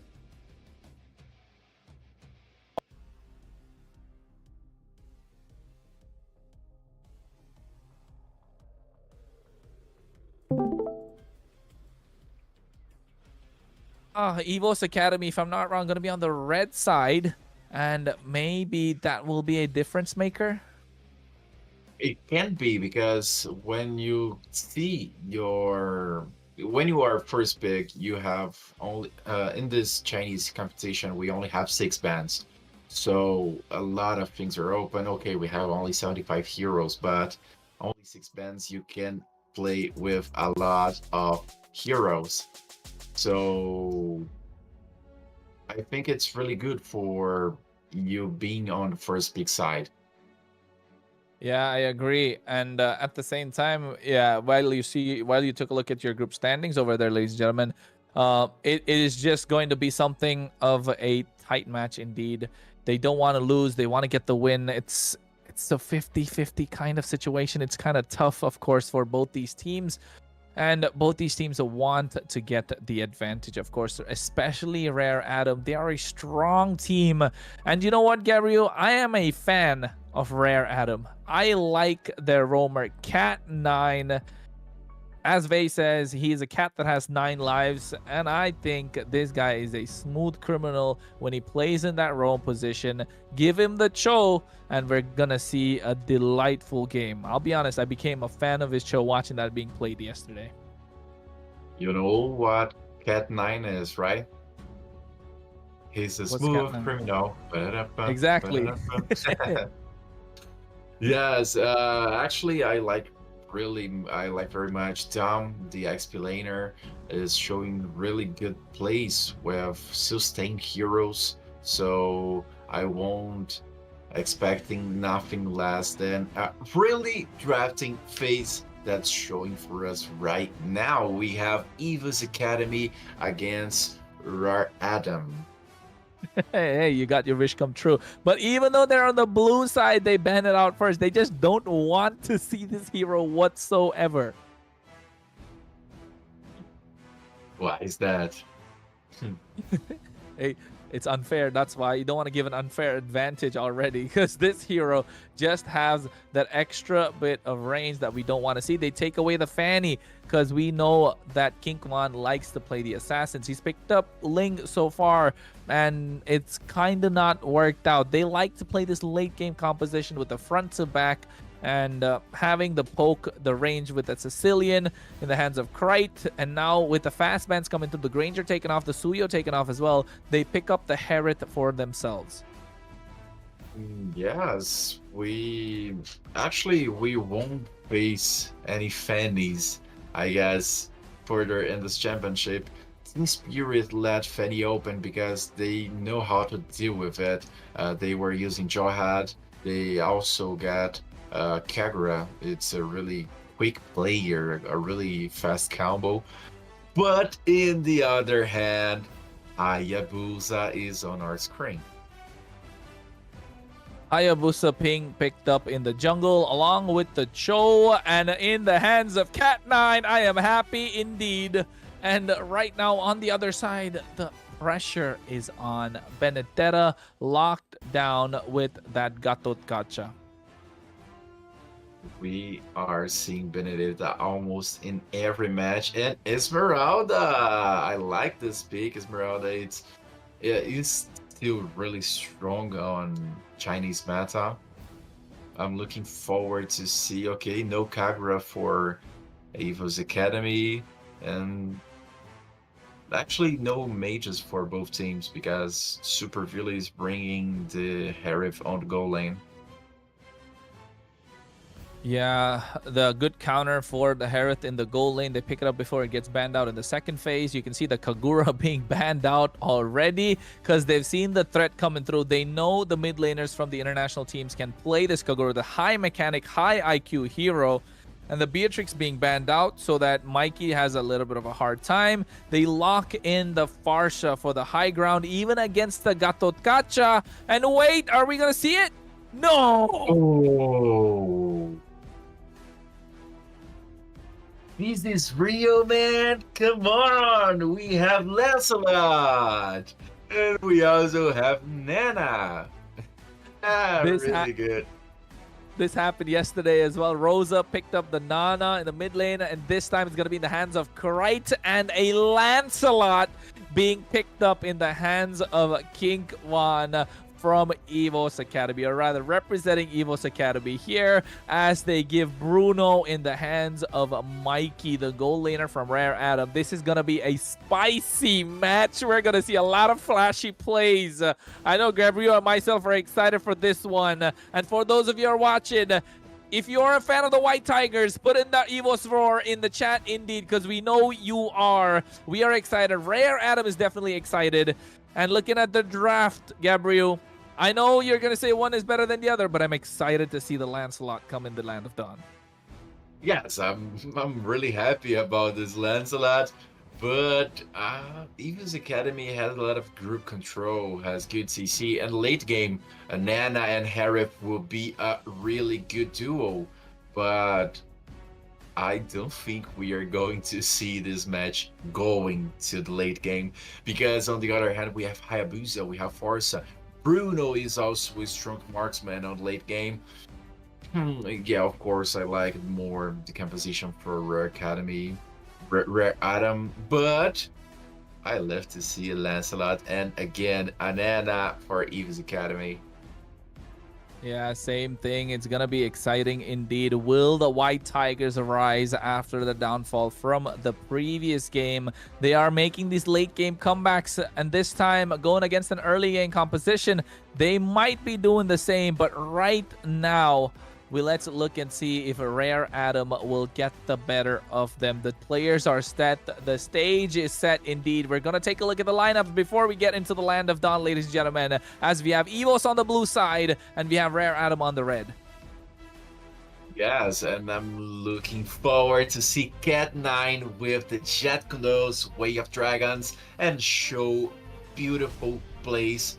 Actually, wow, Forza did flash. I'm not sure. No, it wasn't. It was just the wings by wings being used. They caught you. This map is a little different as well. She looks a little different. She went to the beauty parlor, got a little bit of dye done in the front. You know, you get that money piece, the white hair right in the front to make her look a little different. But of course, right now, you can see what I was talking about. Cat9, so aggressive on this Cho. He got a fan in me indeed, but right now we want to see this game go out all the way. It's one of the exciting and most awaited matches of the night. EVOS Academy, all the fans from Indonesia got their eyes on the prize as Lanaya getting invaded early on by Psychots right away as he gets the retribution on point, has the revitalize to survive as well. Cat9 going with the Jeet Kune Do combo. As you can see, Molina comes through for Krite as they disperse away. Yes, okay. Good aggressive play for EVOS Academy because you don't get any kill. And oh my god, look at that, Nana, please, Nana! First blood for the EVOS Academy team. Can't believe he said that. Nana is getting a first blood from EVOS Academy in the MLBB Super Cup Invitational with $137,000 prize pool. Nana gets the first blood. Yeah, we're not kidding, man. It's really amazing. And on Cat9, it's a really aggressive player, really good player. And look at that Benedetta on the bush. Wow. It was beautiful to watch. The Chain CC, he used the eye for an eye to perfection over there, and right now they're trying to fight away again. Shenge using the wings by wings to get out of harm's way, but that was a beautiful eye for an eye. Yes, and we have now oh, let's see. Oh, you can see right now, Dom's trying to buy enough time. Don using the Vengeance as well. Feather Airstrike comes through. They zoned them out. The Turtle is still there. They're playing for the re-engage. And EVOS Academy are looking strong. Here comes the Phantom Execution, but he goes in with the Quad Shadow. Ogi Shadow Kill not expended just yet, but at the same time, Cat9 gets caught in the Molina. And that is why the Nana is so good in the composition of EVOS Academy here. Yes, okay. I'm liking so far a Turtle and a kill for Nana. And now they are going to focus on this Harith because Bruno is having a hard time actually. Bruno is definitely having a hard time right now indeed against the Harith, but I think once he hits that level 4 power spike, he should be good. But here you can see Dawn with the Falling Star Moon picks up a kill on the jungler of EVOS Academy. Kinkvon goes down. Psychots trying to clear the way with the Electro Final Blow as well, trying to buy enough time as Dawn is there as well. That was a 1v2. 1v2, and Esmeralda almost get both kills. Almost was a double kill for Esmeralda. And Hayabusa, come on, I'm not saying your name, I'm not seeing you on a match. What are you doing? Okay, ultimate and for nothing. Yeah, that Krite was right there, right? He even used the Molina. If Lanaya was a split second late, he would have died right there. This Nana is starting to look a little more scary now. Yes, and again, I'm looking forward to see Nana's late game because we know Nana on the late game is just unstoppable. A lot of damage, a good clear wave, and Villa.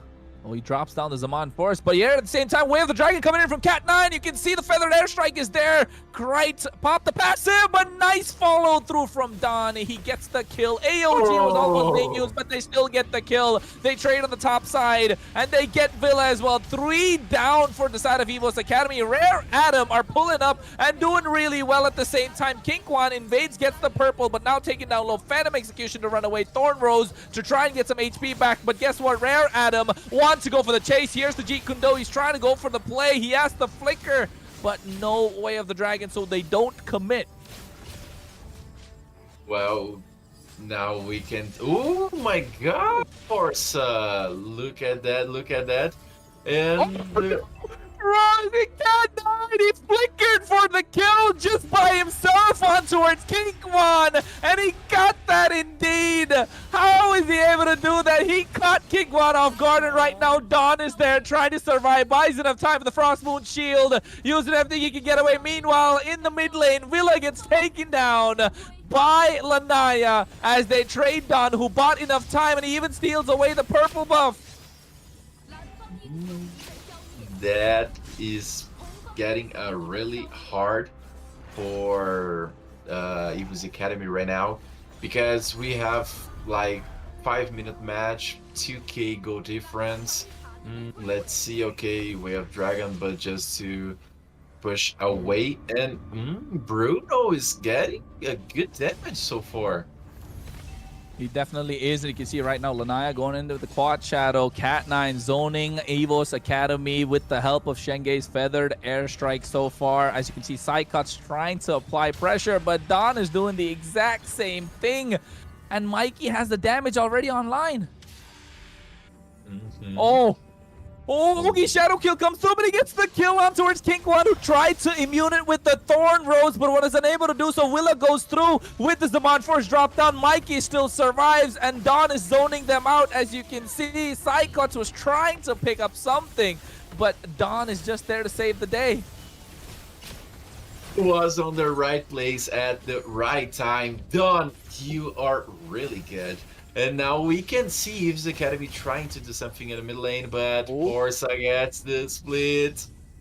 Molina helping EVAC Academy's Krite, caught Cat9 at the right time and then burst him down with the help of his teammate, of course, Kinsey. And right now, but you can see the split coming through. Mikey has so much damage, Gabriel.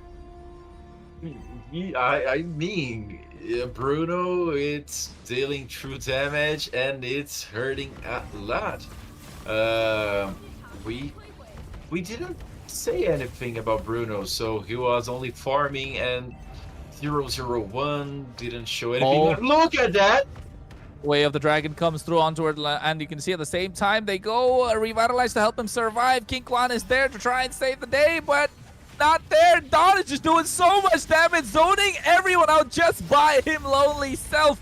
Molina comes through, and now they're trying to, by the time they get themselves the turtle, King Kwan trying to get some sort of a split, trying to go for an outplay, is just not working out. Quad Shadow, Ogi, Shadow kill, King Kwan goes down. Another kill in the hands of Lanaya. And man, Esmeralda is just ignoring the damage. Just, okay, I'm here, let's kill everyone, not die, and tank whatever they want us to tank. And oh my god, look at that, a bad positioning for Getagacha. But okay, Mickey, you were strong, but not that strong yet. Not enough at the moment. It is so much damage coming through from Mikey, from Lanaya, from Shengei, from Dawn as well, and Cat9 just finding the right angles to pick and flank from the side. Falling Star Moon from Dawn coming through right now. You can see the Ogi Shadow Kill expended. Kinsey should be going down, not just yet. AOG to run away. Feathered Airstrike comes through. They're attacking from all sides. Meanwhile, Mikey was just taking down the inhibitor, and now they're locking down the base crystal, but Cat9 says no, let's push back and take away other turrets. Yeah, it's a safer play, because right now you have a 8-minute match. You get an over right now. It's not that good for your team. Like, you have the game in your head, and look at Benedetta. What are you doing? Oh my goodness, trying to buy some time, but you can see at the same time you can come in through Feathered Airstrike with the Way of the Dragon, trying to buy some time. Lanaya is going through Electro Final Blow to try and clear the way, but canceled out, but still goes through. Ogi Shadow Kill comes, and they get the kill even after the revitalize. The Lord is up, no Benedetta to help them out. The Lancelot's not having a good game. It's looking dicey for EVAC Academy. Yes, and actually Benedetta tried to get over with the Electro Final Blow, but OG Shadow Kill was faster and stronger. Okay, now the Lord is marching probably on the bot. No, okay, on the top lane for the red team. so far a really strong and almost perfect match for Hayabusa, 5-0-0. Actually, now it's really rare scene we're seeing Lancelot getting the purples, the buff, sorry, the orange buff. I don't think EVO's Academy can get over it. Yeah, they're not able to at the moment, but they're trying to find the split. They're trying to find something, right? Psychots is able to move around the map a lot more, so buying enough time for EVO's Academy as the Lord is marching down the top side. No inhibitor present means that the Lord will be able to walk down freely indeed. The Holy Shield in the mid lane is still left open, and right now you can see Cat9 looking for the pick off. He has the flicker, he has the conceal, he has the way of the dragon. Quad Shadow connected, but Krite with the Molina buying enough time. Feather Airstrike comes through as well. At the same time, you can see Cat9 looking for the target. They get it. Zaman Force drop down. AOG's there as well. Cancel out, but they finally get the target. Lanaya and Cat9 go down, but they get Kingwan in return. At the same time, you can see Mikey free hitting from the back. He has a lot of crit damage indeed, even gets the Wind Talker right now, and the damage is being done as EVO's Academy are able to defend the Lord, but here comes the next set of minion waves. Will they be able to do so? Falling Star Moon coming through from the Esmeralda. Don buys enough time, has the Vengeance popped as well, but Mikey just doing way too much damage for them to deal with. Man, we are seeing on the replay a beautiful play for Nana, a beautiful play for Gatagacha, important kills for Harry, double kill actually. I think this could be a good thing for EVO's Academy, but let's see Jack can do it. Oh, comes through and they find Kinsey. Indeed, Zaman Forces drop down. Krite, passive is already popped. Mikey's free hitting, but at the same time, Psychots finds him and Villa executes him down. And right now, Dawn will have to find the space to back them off because Rare Adam, yes, they have the advantage, but no Mikey means they will not be able to penetrate any further. Yes. Lancelot needs to split. I mean, this game is all to Rare Adam, and Lancelot needs to do something. Benedetta is splitting, Benedetta is trying really hard, and now OG Shadow Kill for Hayabusa. 6-1-1. Yeah, Lancelot needs to do that because the ultimate and the second skill for Lancelot is immune to Hayabusa's ultimate. Yeah, they need to find it indeed. That second skill is immune, but the timings, right? It's assassin versus assassin. They need to get the perfect timing down. And speaking of timing, Rare Adam get a 13-minute Lord, which is going to be marching down the top side once again. And look at the map, Gabriel. EVO's Academy have only taken down one tower, and that's on the bot side. The rest of the map is dominated by Rare Adam. Yes, and it was the Benedetta splitting, actually. Okay, talking again. The 6 bands is really... It just let everything open, and Cat9. Benedetta.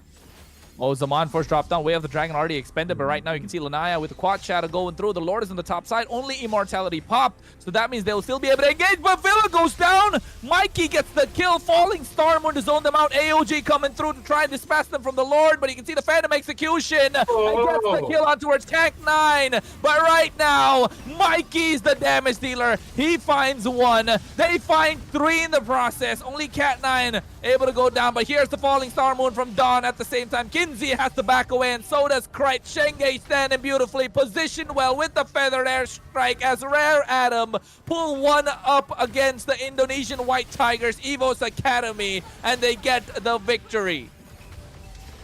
What a beautiful W for Rare Adam. Good play, better draft, a lot of actually bold plays. They were really aggressive. Show was playing really aggressive since the first minute of the match. Really easy actually and beautiful play. where Rare Adam was on control since the beginning of the match. 1-0, a beautiful and big W for Red Adam, and now it's 2-2, huh? It is 2-2 indeed, and Rare Adam are a strong team. I think YBG is 2-2 as well, so I'm not sure how they're gonna sort that part out. It's gonna be a difficult one, but of course, they are. It was a tough series, but EVOS Academy, I think they didn't go with what works. They went with their comfort pick. They went with picks that they know that they are strong with, like the Lancelot. I'm not really sure if that was the best pick there. Alpha was still available, but it's fine. I guess it worked. They just came, they played, didn't get the victory, and Rare Adam just showing that they are a Chinese giant indeed. Yeah, it's a really giant because the draft was a big difference in this match. Hayabusa, good, perfect pick. We can see why he's getting banned a lot of times.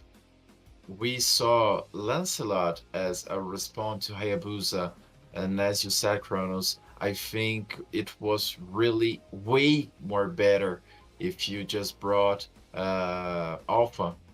You have a lot of other things on the jungle too, but Alpha was a really good pick because you have the true damage. It would help a lot against Esmeralda.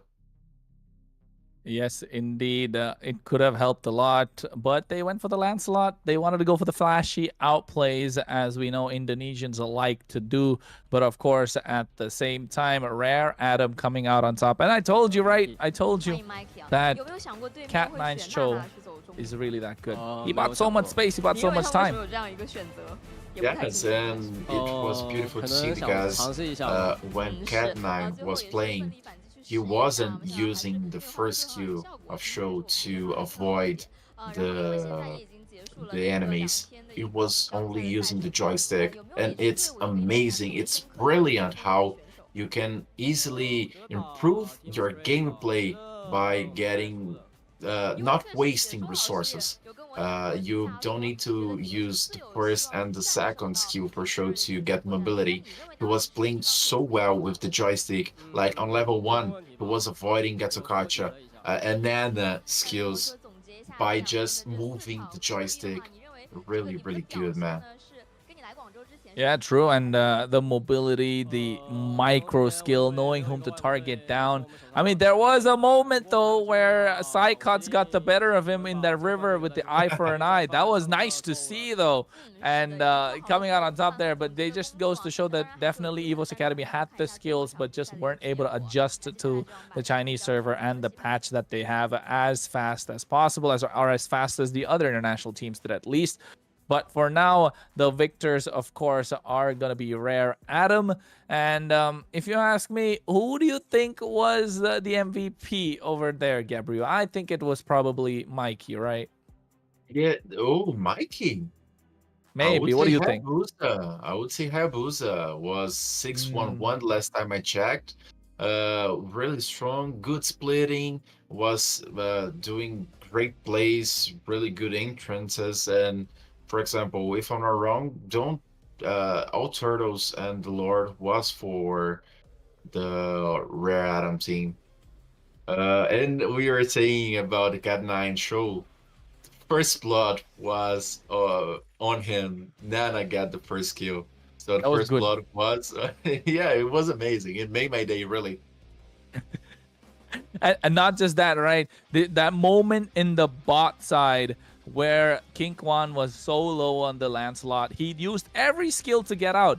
But guess what? Cat9 was there. He had the Jeet Kundo. He had the flicker. And oh my goodness, he committed for that kill. And after he got that kill, he just stood there at that tower accepting his death. That was something that we don't get to see, but he was out for blood. Has the mechanics on the show indeed. Just looking forward to see what Rare Adam have in store a lot more. And maybe who will it be that qualifies? Because if I'm not wrong, it's 2-2 for 3 Chinese teams, right? DFYG, 2-2. YBG. Yeah, you're right. Yeah. Oh, that's going to be interesting because Red Atom now to 2, YBG to 2, and DFYG to 2. And actually, DFYT lost to EVAC Academy and won against Aurora Here. Turkey. First blood. Yeah, That was the first.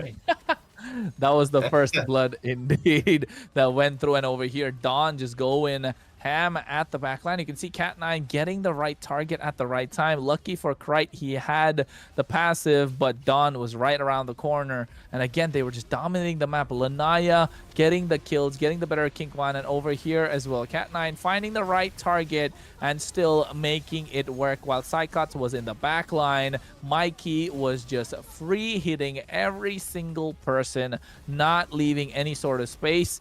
And Dawn was just creating the opportunities for them. And Kinkwan really couldn't do much on this Lancelot. He just doesn't have the power spike, and that's why he hasn't been in the meta for a very long time.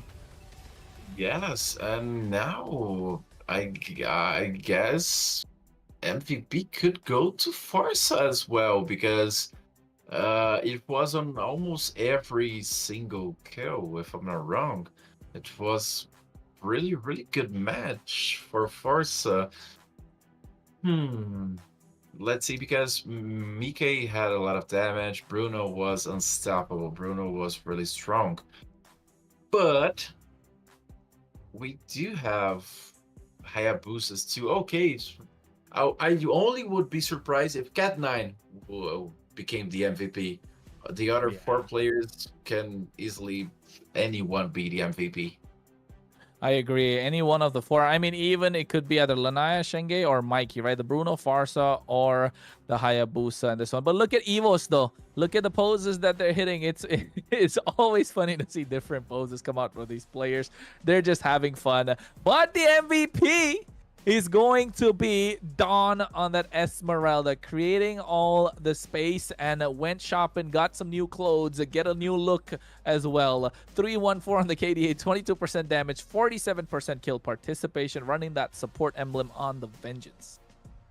The 1v2 play Esmeralda did on the bottom lane, it was amazing. Got a kill on Hayabusa, almost got a kill of Benedetta. Really amazing, because we see what Esmeralda can do. That's why she's one of the top bands of this league, so this championship so far. You cannot let's improve the list. You cannot have the new hero. I'm sorry, I had a hard time to pronounce. Wuzutian. Yeah. Wuzutian, yeah. You cannot let it open. That's the top priority of banning. Esmeralda is really hard too. Fanny, Hayabusa. What else? What they're bringing to us a lot. Yeah, I think it's a lot more that's there so far. But right now, if you take a look at the group standings, it's a 2-1 for RLG. Every other team is a 2-2 in the Chinese group. That's Group A. While the international group, you have Team Spirit with a 4-0, Aurora 2-1, and Evo's Academy 1-3, and Alpha 7-0 and 4. So already for the international representatives, you can see Team Spirit as well as Aurora Turkey are going to make it out. But for the Chinese teams, it's going to be dicey, right? It's going to come down to this last and final game. If it'll be RLG that gets a victory over Aurora, then all 4 Chinese teams will be at a 2-2. And I'm not sure how that's going to work out, but we'll definitely get news about it later on. And I'll be honest, I kind of want to see that happen. Yeah, me too. If Aurora Turkey won, all Chinese teams became 2-2, and will be very hard for us to see what's going on. But we will know soon as they give this information to us. We now are seeing the preparations for the next game, the next match, the match against ROG against Aurora Turkey. Yeah, it's going to be a difficult one indeed. Radiance Legend Gaming will be looking to take that victory as clean as possible, as quick as possible. And what we've seen from Aurora Turkey so far, Gabriel, is that they like to play for that mid-game power spike, right? 6 6 minutes 30 seconds to the 8-minute mark is where they like to pick a fight, even if they are down by gold. So that's going to be some sort of an interesting factor to consider. Will Radiance Legend Gaming try and bounce back? Only time will tell. only time will tell. And okay, give me your signature. Man, you know what him looks like.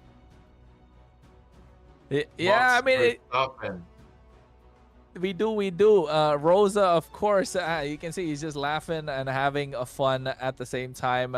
But Rosa, the Queen of Thorns, these players have gone and represented Turkey, right, in the international stage. M4, M5, M6, they've done it all. They've been a top region in the MSC. They've beaten big giants. So right now, playing under a different banner of Aurora, they're definitely strong. And they're looking to bring their prowess, their international experience, their veterancy into the table against, of course, Radiance Legend Gaming, who are not half bad. They're playing well again, but will they be able to pull off the upset against Aurora? Yes. Let's see what they can bring to us, because I'm looking forward to see this match, the last match of the day. Well, if Aurora just got one single win, we gonna mass this table up, because all 2-2s for Chinese teams, and we are going to have the undefeated Team Spirit, the fighter Aurora Turkey, and both EVAC Academy and Alpha 7 Esports going back home. Yeah, it's looking nice. It's looking dicey. It's looking spicy. Of course, if RLG get this victory, they'll be the leaders of the group. Will that happen? They've already got 2 victories, now looking for their third. Aurora Turkey, though, they definitely want to get that victory in their hands. Unless I am wrong, it's got to be 3, right? It's got to be 2 victories each. So looking to see how and who will come out on top, because right now it's looking difficult for, of course, both teams. They're getting ready and they're set. The stage is set. They're just waiting for the draft phase to begin, getting their instruction from the referees, getting the instruction from their coaches and analysts as well. And after which we will find out, will it be difficult for them or will it not? Because again, they are playing in the Chinese server, ladies and gentlemen. Access to only 75 different heroes, and not just that, they also have access to the hero Wu Zetian that's not yet released in the global server yet. And they are playing in the patch that's there in the global server from February, not the current patch that's there. So that's why you can see a lot of Harrods. You see a lot of Grangers popping up, which is super strong as well. So right now, Aurora on the blue side, while we have RLG on the red. Yes, and that's the drafting phase peaks and bends on your screen right now. Okay. You already have the first banning. It's not that surprising, if I'm being honest. Fanny now for our OG. Yeah, they ban out the Fanny indeed, and you can see the Cho being banned out. He went through a little bit of a plastic surgery, folks. That's why he's got a different hair and different look, of course. But now they're looking to take away the Wu Zetian, if I'm not wrong. Gotta be coming out for one side at least, right? It's got to be out from there. And Aurora Turkey don't want to deal with it. Even though they have the first pick, they don't want that Wu Zetian. And why is that? Why is that? And no, okay, Assassins was the focus on the Chinese team. Okay, a lot of things open. You have Esmeralda, you have Suyu, you have Forza. Really a lot of things. Yeah, I think that's gonna be a lot open indeed. But they go for the Suyo as the first pick on the side of Aurora. And now for RLG, they gotta go for the Farsa's there. The Harith is present. The Bruno is available. The Granger is still present also. So a lot of heroes left open. Gatot Kacha, Hylos. They still lock down that Suyo. Farsa being picked up already. Give the Herod to Owl. He has been brilliant with that. Indeed. And now Harith is on Pancake's hand. No, actually he's from... Oh, sorry. Okay, the last pick for Aurora's team. They can easily come with Esmeralda. Oh, okay, gets a Kacha. Really strong, really strong. And Esmeralda, okay, I wasn't wrong.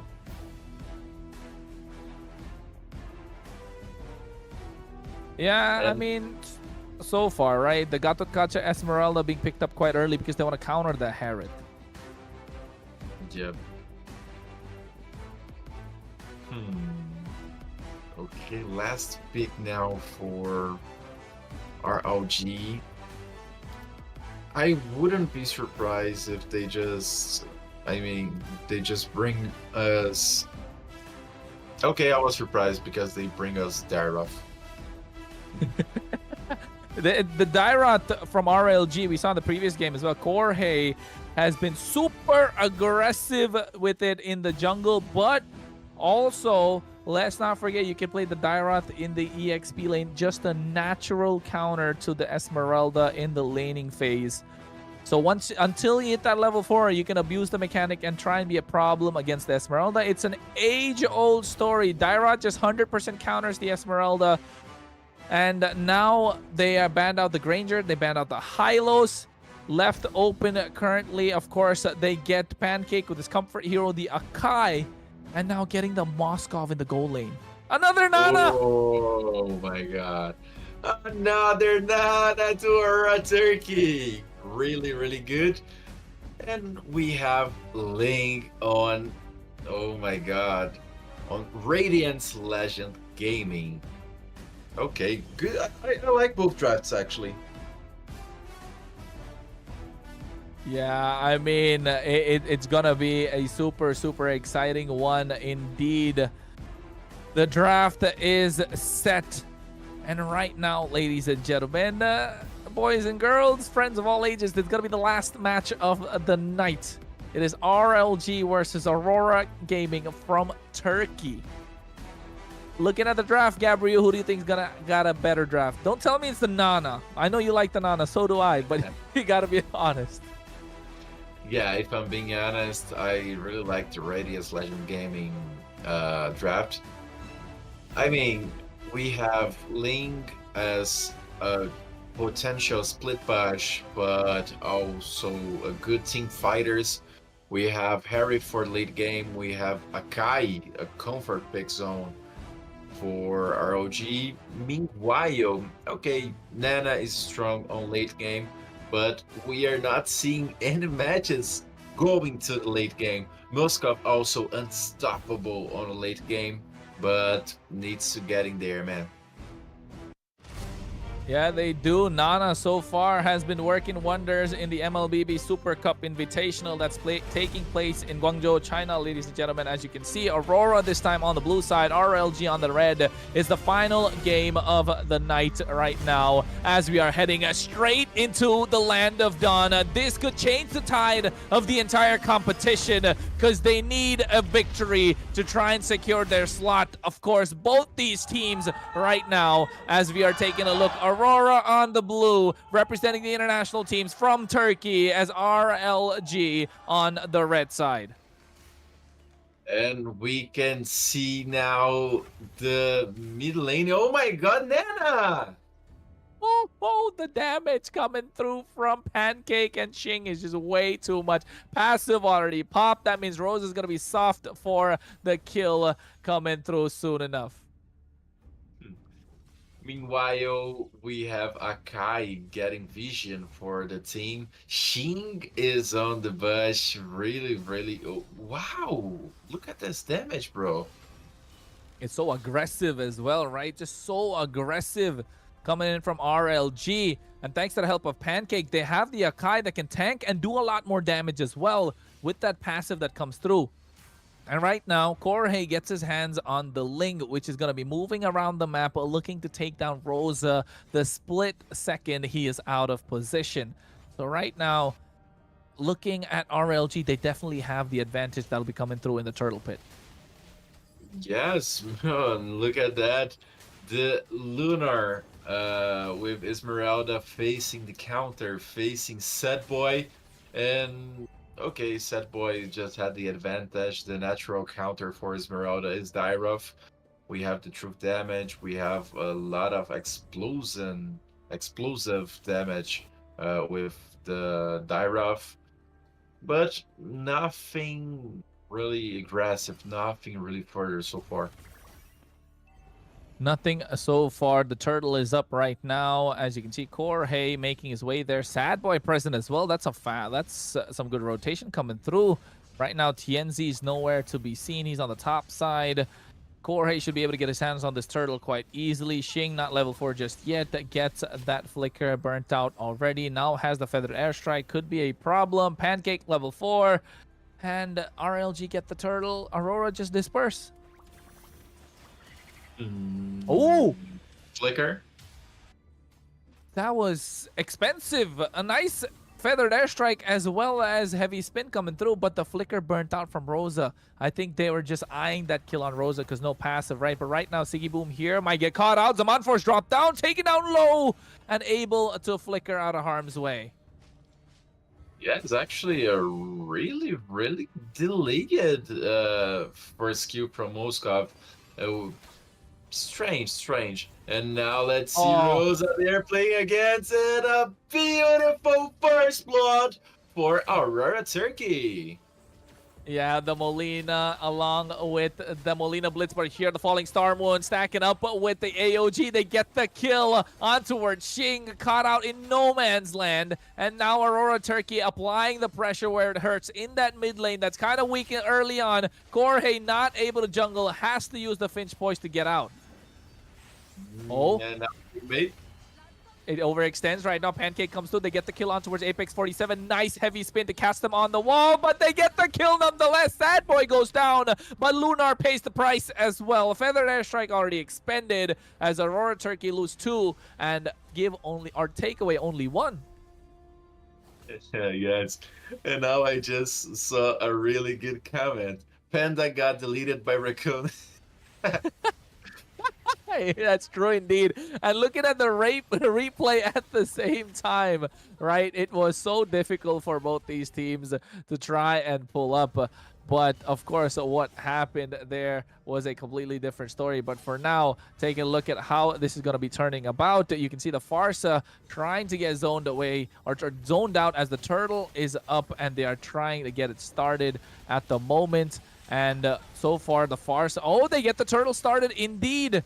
And now with everything being used, they are trying to find the opening for what took place as Aurora Turkey get themselves a neutral objective.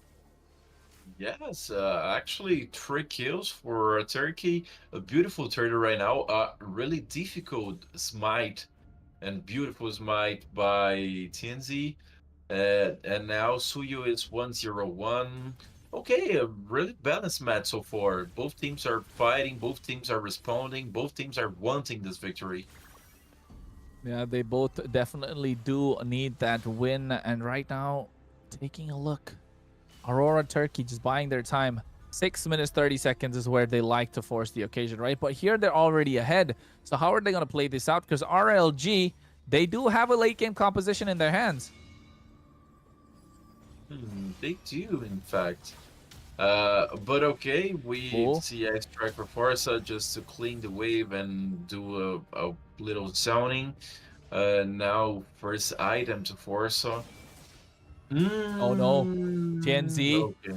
looking to catch Jorge. Jorge just uses the Finch Poise, gets out of harm's way.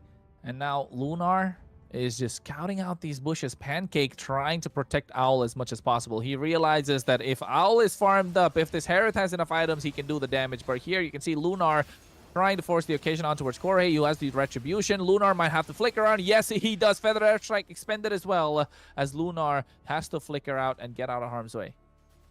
Oh? Yeah. Maybe. I don't think anything will happen there because Akai is really near. And okay, gold crab to Hereth. That was the play. Yeah, that definitely was indeed But right now, the turtle is up. The final turtle of the game. Pancake is there. Zaman Force dropped down. They get the knock up on towards Lunar, using Falling Star Moon to get away, but the damage is already done. He could get the kill, and he does indeed. Owl picks it up, and here comes the heavy spin. They pin down Apex 47. Feather Airstrike being used, but look at Jorge. Goes, picks up the swords after dropping down the Tempest of Blades. Get the kill on towards Apex 47. The turtle half HP, but they don't want to pick it because they don't have the retribution. But TNZ does, as the rest of RLG trying to zone them out. Zaman Force dropped down. As you can see, TNZ gets the turtle, but will he be able to make it out alive? Has the dash to escape, and yes, he does. Meanwhile, Jorge just hacking away at the turret in the mid lane. Ooh. Okay, we saw Moskov dealing a lot of damage, and look at that Nana! Oh my god! Okay, Almost. Nana is becoming strong right now, man. Yeah, Nana is a late game mage as well, right? Has that burst damage with that Molina Blitz, almost taking down Owl.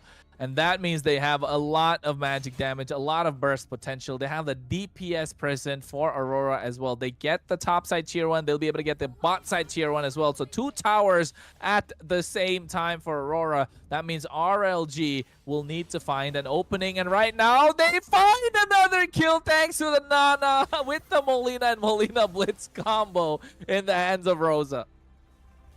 Nana is 2-0-2. I'm loving to see the Nana, and look at that mid lane. Oh my god, beautiful! Ooh! AOG did connect. Heavy spin comes through as well. Lunar gets caught out under the turret, but you can see at the same time, Jorge, after the Tempest of Blades, go down in the hands of Siggy Boom. They trade 1 for 1, but it's Rosa for Jorge. Really well played, of course, from both these teams. And the fight was split, but still, somehow, they find 1 apiece. Yes, really, really beautiful play. And we are... Oh, purple buff steal coming through from TNZ, and Pancake wants to chase him down along with Owl. No Zaman Force yet, but you can see the Blade Surge coming through, but he went for an outplay. TNZ gets burst down nonetheless, but bought enough time for Aurora to take away the tier 2 on the top lane. Yes, again, a really balanced match.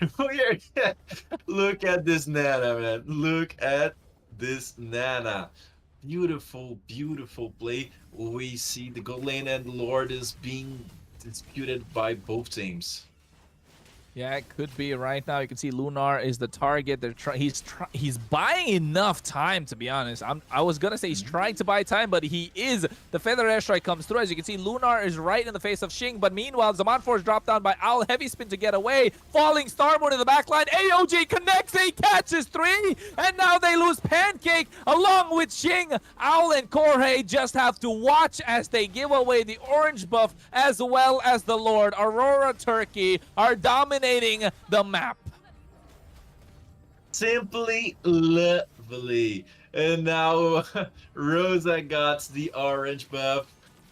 Oh, look at that! Look at that! They are beautiful going play on. for Nana. Vengeance wasted by Sad Boy and. No, will they get Siggy Boom? No, he doesn't. Jorge trying to go for the kill, but he gets outplayed by Siggy Boom. Those swords were in a difficult position. He didn't have the purple buff. No energy, so he wasn't able to do much. And now, even baiting out the Zaman Force, the Lord is marching down the top side. Aurora looking to end this game in one fell swoop. We can see that. Goodbye, Harry. Ow! He's so low. He survives every time with the slightest bit of HP, understanding the mechanics of the hero, but you can see right now Molina Blitz comes out already with the Falling Star Moon expended as well. They get the mid lane inhibitor, Holy Shield procced on the top side. That means the Lord will march again, full HP, and now looking to take down the tower. Man, this Lord is really beautiful. Looks really strong, man. I really like the Chinese Lord. Hey, looking like a new skin of the Lord, right? Like Yeah. Gato Kacha and Balman mixed. Yeah, the child. Yeah, it is, but you can see the next set of super minion waves coming into the top lane and the bot side as well. Feather airstrike to try and clear it out. Sad Boy already baited out the vengeance, but you can see the Demand Forces drop down. Owl trying to dish out the damage, but meanwhile the base is the target. They get Ching in the back line. AOG expended as well. Pancake using the heavy spin to buy enough time, but Owl gets the target on towards TNZ. Lunar, Apex 47, and Siggy Boom still standing tall. They get the kill on towards Pancake, but here comes the Tempest of Blade. Siggy Boom uses the flicker to get out of harm's way. The mid lane minions are still there. Another set coming through. Demand Force drop down. Apex 47 gets taken out. Lunar and Siggy Boom along with Rosa left standing. SOD connects up towards the bot side and he goes for the outplay. Corey versus Siggy Boom, and Siggy Boom comes out on top. Siggy Boom, you are ridiculous. What a beautiful play. It's, I'm not sure it's Moskov or it's Beatrix, but it looks like a sniper, man. Definitely a sniper indeed. He was able to pinpoint the location of Corey, but meanwhile, Owl against Lunar. Over here, the Zaman Forces drop down. Siggy Boom gets outplayed. With the Molina, picks up the pieces. Owl versus Siggy Boom. That is something we'd like to see, but here Lunar trying to buy some time, but not enough. Flickers out of harm's way. AOG comes through. They get the kill, and Corey picks it up. Did you smell it? A comeback. I think it's there. It could be possible. RLG do not want to go down without a fight. The Lord is up for grabs. And seems like RLG want to contest, even though Corey doesn't have the purple buff. Wow. Man, look at that. Harif is really strong. Same farm as Moskov, but in the late game, 1v1, If Moskov could give Harif against the wall, okay, better for Moskov. But if he can't, really hard. And look at that damage, man. Look at the Lord taking damage, this King of Balmond, and a little bit of Hylos too, right? And I think Gatot Kacha, Baxia, and Balmond, they looks like a mix of the three, if you ask me. But right now, they're going ham at the Lord already, and they're zoning away RLG. Yeah, they should be able to get the Lord. Yes, they're giving up because Harif was on the top side of the map, just farming, and I'm not sure giving up the Lord right now was the best scenario, man. Yeah, right now you can see Corey is forced. They're trying to force out the Tempest of Blades, and if they do, it'll be easy pickings. TNZ comes through. Evil Quellers there, not enough range. The Lord is marching down the mid lane. The waves are synced. Feather airstrike baited too early, and now they have to defend. Corey is there. He's not going into the back line, and here comes Apex 47 to provide the taunt on towards Pancake, but you can see Siggy Boom wants to go towards the base. Crystal, they get Sad Boy. The base is left exposed, and they get the kill, and they get the game as they secure the victory. Aurora Turkey pick it up 1 against RLG.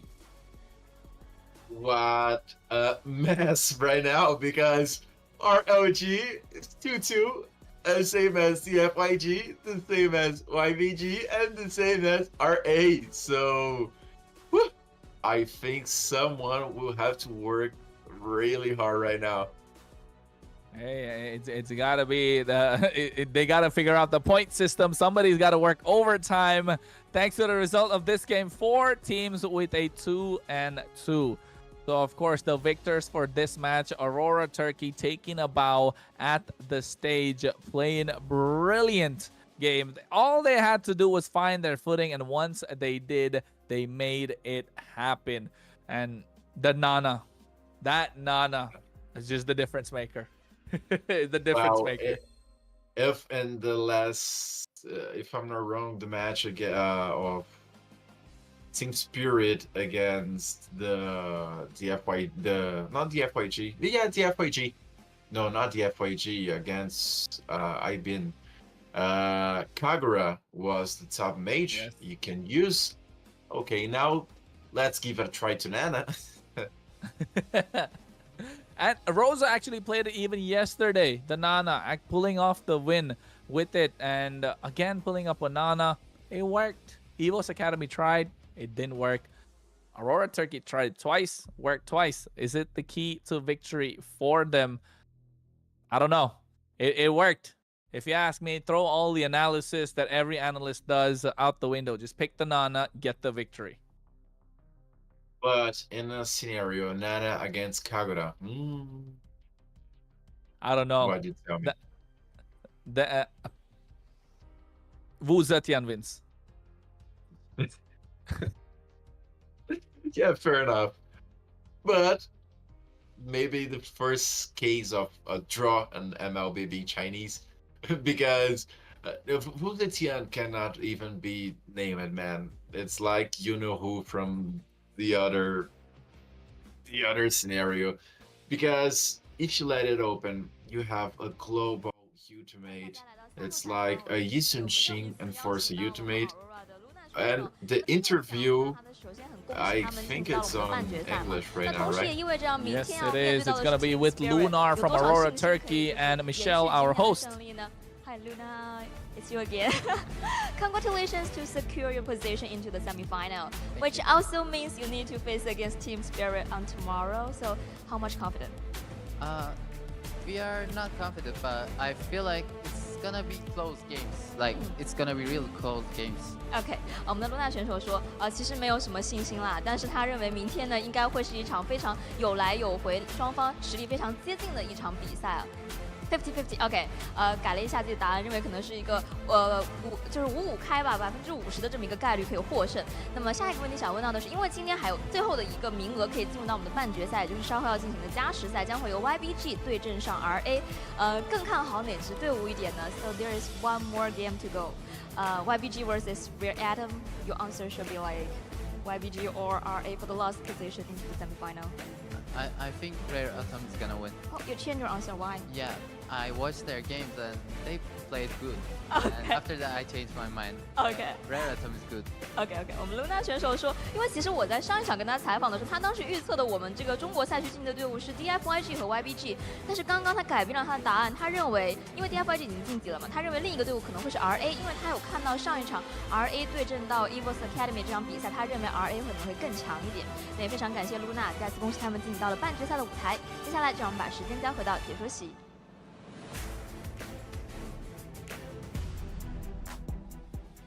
Well, I was surprised. We are not confident. I think it's because of what they said yesterday as well. He said that they are trying to adjust to this new patch, this new server still. So goes to show that they are not their usual selves because they don't have access to the multiple heroes that they're used to playing, resorting to the Nana. Not like Nana is a bad pick. It is a really brilliant pick, but it worked out. And you want to see what happened while picking the Nana? The replays come to your screen right now because it definitely did work out. Yes, and Aurora Turkey just went, if you're not confident and you won 3 games against the 4 best Chinese teams, imagine if they were confident. Oh my god, we'd be worried. If they were confident, I don't know. They'd probably win 5 out of 4 games that they play, right? Because definitely they would have got that 1 win extra from before. So, but it did work out for them. And they had a good composition on their side. They had a lot of chain CC. They had the frontline presence. They backed it up with a good balance of physical and magic damage. And just pick up the Suyo. That's something they're used to playing. That's something that was in the meta for quite a while. TNZ knows how to rock it. Just give him something on a comfort hero and he will make it work indeed. Yes, we can see now was the top damage of this match. It was a really balanced match, if I'm being completely honest, because we almost saw a comeback for ROG with a beautiful play for Harif O's Harif. Ching was getting a lot of damage too, because Forza just opened the ultimate really early on the last play of the match. So okay, you try to pick off, the pick off don't work, and you lost your potential with cleaner. So the Lord just marched on the mid lane and your crystal was focused. Okay, let's see about the building. Oh, not anymore. Let's see the MVP. It was the Moscow Sigban. Okay, nothing further to say. Hey, nothing further to say indeed. He was able to outplay the Ling 1v1 as well. He did super well on his own in the laning phase. He was just going boom, boom, boom the entire time. Tiki boom. Able to be the MVP for Aurora Turkey versus RLG. And what a day we have had so far, Gabriel. It was an interesting and a long, action-packed day indeed. Yeah, Sing Boom just went boom, boom, boom. But see, he's not Kid Bomb. Oh, sorry. I was top of that. Yes, what a beautiful day. What a beautiful matches. Tomorrow we'll have the playoffs. But so far, for the non-Chinese teams, Team Spirit is 4-0. Aurora Turkey is 3-1. Eva's Academy 1-3. And Alpha 7 0-4. Actually, this show how prepared Chinese teams are to embrace the world competitive scenario, because on M series Chinese teams, they're actually improving really well. You have the Chinese competitive scenario less than a year.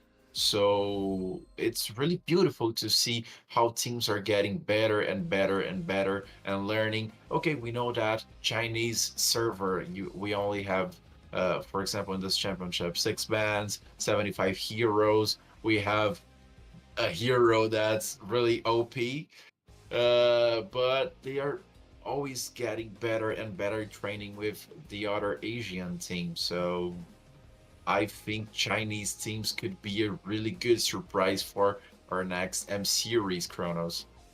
I can guarantee you that, because the exponential growth that they've had over the span of 1 year is just absolutely phenomenal, right? It's been phenomenal for how much they've grown. And I've seen it as well. They're always looking for scrims, and they're always looking to scrim either an MDL or an MPL team as well. So trying to take themselves to newer heights. They're okay to practice in the Chinese server. They're okay to play the global version as well. So they just want to get better and better. They're eyeing the grand prize that's there, the World Cup, of course, the M Series and the MSC. But also at the same time, they are getting used to playing in the Chinese server as well. So they actually scrim in the global server. I know that for a fact. I've seen that. I've seen some of the scrims as well. They're a completely different beast. They're disciplined, and goes to show why they are some of the top teams here playing in the MLBB China Super Cup Invitational. Not just that, going toe-to-toe against the giants from different regions, from Latam, from Turkey, from Indonesia, and even EECA. Yes, and I think you just described perfect word to say about the Chinese teams. Discipline. They are very disciplined because they are improving. It's a kind of unfair to compare the last appearances of Chinese teams on the world scenario to now, because it like changed from bronze to gold, because they're gold to platinum, I mean, because they are really improving every single micro and micro play tactics. For example, I wouldn't be surprised if Chinese server, like in 1 year, 2 years, is describing how the meta is being played, because they are really smart and they are getting really, really better. Yes, they are getting really smart, and they're getting really, really better indeed. They are able to find their footing, of course. And at the same time, right now, it seems like, ladies and gentlemen, we are going to go through a tiebreaker. Rare Adam versus Ybin Gaming to take one of the places in the top 2. Let's see, because wow, really, really good. Well, I told you someone would have to work harder. I wasn't expecting that would be us. Definitely wasn't expecting it would be us here, but seems like it's going on. And of course, all the moderators that are there in the chat as well have to work a little bit overtime at the moment. It is going to be Wyben Gaming versus Rare Adam. But hey, on the bright side, we get to see a little bit more good action coming through from both these teams. Yes, we saw. We actually just saw Red Adam winning against EVAC Academy. They lose to Aurora team, and in the first match of yesterday, they won against Alpha 7. So we can see way lot more for these Chinese teams. And in the other hand, they already know each other. So it's the first time on this championship we will have a Chinese team facing another Chinese team. So I'm expecting a long match right now, like 20 to 25 minutes. I hope so. Yeah, I feel like it's probably, if you ask me, I'm hoping for a short game because I'm a caster and I don't want to see long games go on. But that's a different story, of course. It might be a long game. And for the teams that are going against each other, Wyben Gaming versus Rare Adam, right? I'm not sure if they went against each other in the China play-in. So there were 8 teams that took part in the China play-in, and from which there were 4 teams selected to get into this International Rumble phase. And now in the International Rumble phase, you had 4 international teams and 4 Chinese teams, and both the International Rumble phase is done. So now we have Chinese teams who have a tied score, and this is to be the tiebreaker between Rare Adam and, of course, Wyben Gaming. Yes. For example, YBG wins against Alpha 7 and against EVAC Academy. RA wins against EVAC Academy and also Alpha 7. They both lost to Aurora and Team Spirit. You think they might let, for example, the Assassins open? Because the non-Chinese teams were banning Fanny, Hayabusa, Suyu, but Chinese teams not necessarily were getting this priority bans, you know? Yeah, they are, and they're not wasting any time, ladies and gentlemen. YBG on the blue side, Rare Adam on the red. The 2 Chinese teams going head-to-head against each other in their familiar playing ground. Now we're going to see what this server really is all about, because if I'm not wrong, this is the first Chinese game that's probably being broadcasted in English. And lucky to be here, of course. My name is Kronos. Alongside me, Gabriel. And we're going to see the bans come out straight away. The Benedetta ban. And then there's a Fanny. I'm probably going to look at another Hayabusa, maybe a Ling as well. I would go with Hayabusa because we saw what Hayabusa can do. Okay, perfect. Oh, we're good, man. We're definitely getting it. We're definitely getting it, what we are trying to see. And right now, I want to see a Ling. If that's 4 Assassins being banned out, that means you know these teams love to play the Assassins. Yes, it is. It is the Suyo being banned out. These teams love the Assassins. Yeah, no, that's zero surprise and so far. Okay, we have Hayabusa. Possible first pick, Hayabusa Esmeralda. No, we have the new hero, man! Oh, wow. Oh, wow. Okay, Harry, first pick, prioritized. Yeah, Harith being prioritized. That means the Wu Zetian is left open. Rare Adam pick it up. The Granger's still up for grabs, but they go for the Cho instead. Yes. Okay, Hayabusa. I said Hayabusa. Hayabusa was the second band. Sorry. Kessler Malphas. Let's see. You have Esmeralda. You have Gatagacha. You have Carmilla. And Sicilian. Lovers unite. Yes. Lovers unite indeed at the moment. You can see that Sicilian Carmilla being picked up. YBG played this composition earlier as well. It worked out. And now it is going to be an interesting one because they definitely left the Granger open, and now Granger's being picked up in the final phase of the first stage picks. Now the second phase ban's coming through. Freya taken out. They don't want to get any more aggression towards YBG. I'm looking at maybe a jungler, right? Oh, Esmeralda. Yeah, we'll probably see Getsukacha for one of those two teams. I would say for RA. Oh, but they prioritize Lang. They prioritize the Ling indeed. They have a lot of poke. They have the assassination attempts coming through with the assassin picked up. And now on the other side, I really want to see what jungler they could go for here. And Alpha does really well with that composition. They go for the Martis and a Yuzhong. That's nice.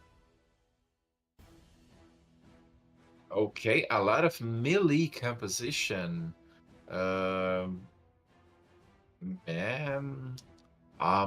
Okay, definitely gets a gotcha. Group control is necessarily to stop the YBG composition, because the Yuzong just enter in dragon mode and go up against Ling, go up against the Ranger, go up against the new hero. By the end of the playoffs and the grand final match, I will have learned how to pronounce as good as Kronos, this new hero, man. It's really hard to me. I tried, bro. I tried a lot of times to get it right, you know. Wu Zetian. I practiced so much to get this one right. No. And then now the stage is set. We are getting ready to go into the Land of Dawn. It is the 9th match of the night, ladies and gentlemen. We are working overtime indeed. Wish us luck for the casters and, of course, everyone involved to bring you the action for this one. Not just us, the entire production team and everyone behind the scenes as well, including the moderators that are there in the chat. They got to work overtime right now as well because YBG are ready to rock and roll with the Lovers uniting composition with the Martis in the jungle as well. Meanwhile, on the other side, they have the Ling, they have the Granger, and the Wu Zetian. Will they be able to dominate the river with the help of the Cho? Only time will tell because both these teams are looking ready. Coach Gabriel, which composition do you like more? Okay. All right, man. Red, because the Tiana, the new player, the new hero is so strong. You have also Ling, you have Gatakacha. Ranger in the early game is kind of unstoppable. So I will trust on the early game of Red. Yeah, you can see that right now. But you know what I'm excited about? I'm excited to see Cat9 on that show. That is going to be exciting because, ladies and gentlemen, it's the 9th game of the night. We are going straight into the Land of Dawn. It is going to be YBG versus Rare Adam. That's on the red side. We are here working overtime, ladies and gentlemen, to bring you the best action in place. A pause being requested as the crowd is roaring in Guangzhou, China. Let's see who comes out on top and who takes the top 2 spots from Group A tonight. Let's see, because we already have the game, and okay. Fair, right? Oh. Very fair. Very fair. Look at the extra bit of range that the hero has. Is just absolutely barbaric to provide. But you can see Alexi goes down early against Mikey. That is a 1v1 Granger versus a Herod. That should not be happening. Man, you get killed less than 1 minute of the game by a Ranger. Yeah, it's strange because Harif used it to counter Ranger, not the other way. Yeah, it shouldn't be the other way indeed, because right now feels like YBG are feeling the effects of playing along or having a long day. Rare Adam moving like a well-oiled machine like they always do, with Cat9 leading the charge on this show. They go on towards Fish God. He has Furious Dive. Tempest of Blades already up. They're trying to get the kill, but does not commit just yet because he's under the tower and has a Petrify. Yes, and let's see, because the river so far is all of RA. Not just the river, because the Granger has a good advantage so far against the Harif. The first turtle will say a lot of how this game will be played. So far, we'll see how it goes out. Lanaya, level 4, not there, the purple buff just yet. They want to get the turtle started. Cananeo is present. Both these junglers trying to pull the turtle towards their favor. Lanaya gets it reset, buys enough time, goes to get the purple buff, tries to get a level advantage as well. Cat9 is there. Jeet Kundo not landing just yet. We can see Lin coming through and trying to zone them out at the same time. You can see Shenge using that Phoenix Descent coming through. And Cat9 is there, but you can see at the same time, Fury of the Phoenix is out. AOG expended, but they get the retribution on point in the hands of Lanaya. Goes through the Tempest of Blaze, revitalized there to help him survive. Here comes the Black Dragon for him. At the same time, Fish God gets the Petrify while they're able to get a kill on top of Dawn. So one traded, and the turtle in their favor, though. Yes, we saw a really beautiful play for the Yuzong. The Petrify played really well, and look at that! Flicker wasted up Sicilian. A beautiful play. Man, Cat9 is really, really amazing with his show. He has been pressing down in the openings that's there. Look at his positioning. He absolutely catches Lin off guard, gets the way of the dragon, now feeds the kill to his teammates, able to pick that up. Rare Adam, again, moving like a well-oiled machine. I don't think they're human with the way that they're playing. And look at that, the beautiful zoning that Link just did. And Mikey is getting really, really strong, man. We have 3-minute game. I wouldn't be surprised if he had like 1k and a half more gold than Harif. Yeah, they definitely don't, but right now they need to find a way to make that comeback. YBG. If you ask me, Gabriel, this looks like it's gonna be a long game, right? And that's best for YBG, actually, because you have Harif and you have Sicilian on late game. You have Yuzong with, if he build off tank, he build like an hybrid build, it's going to be really hard to kill him. But Cat9, another beautiful positioning, and look at that, Sicilian needs to use his ultimate to get this boost of move speed to run. Oh. They're trying to find an opening. Cat9 is so slippery. A cat with 9 lives. Smooth criminal indeed. He is trying to find the pickoff. Dawn leading the charge with his Gato Kacha, trying to create the space, but you can see right now Fury of the Phoenix comes out and they find that right opening, but he goes with the Way of Dragon as well. Conceal coming through, but not just yet. You can see the Curse of Blood is there. Tempest of Blades being used, and the turtle is low, but they get the retribution on point. Dawn buys enough time just by himself to make sure his team gets the turtle.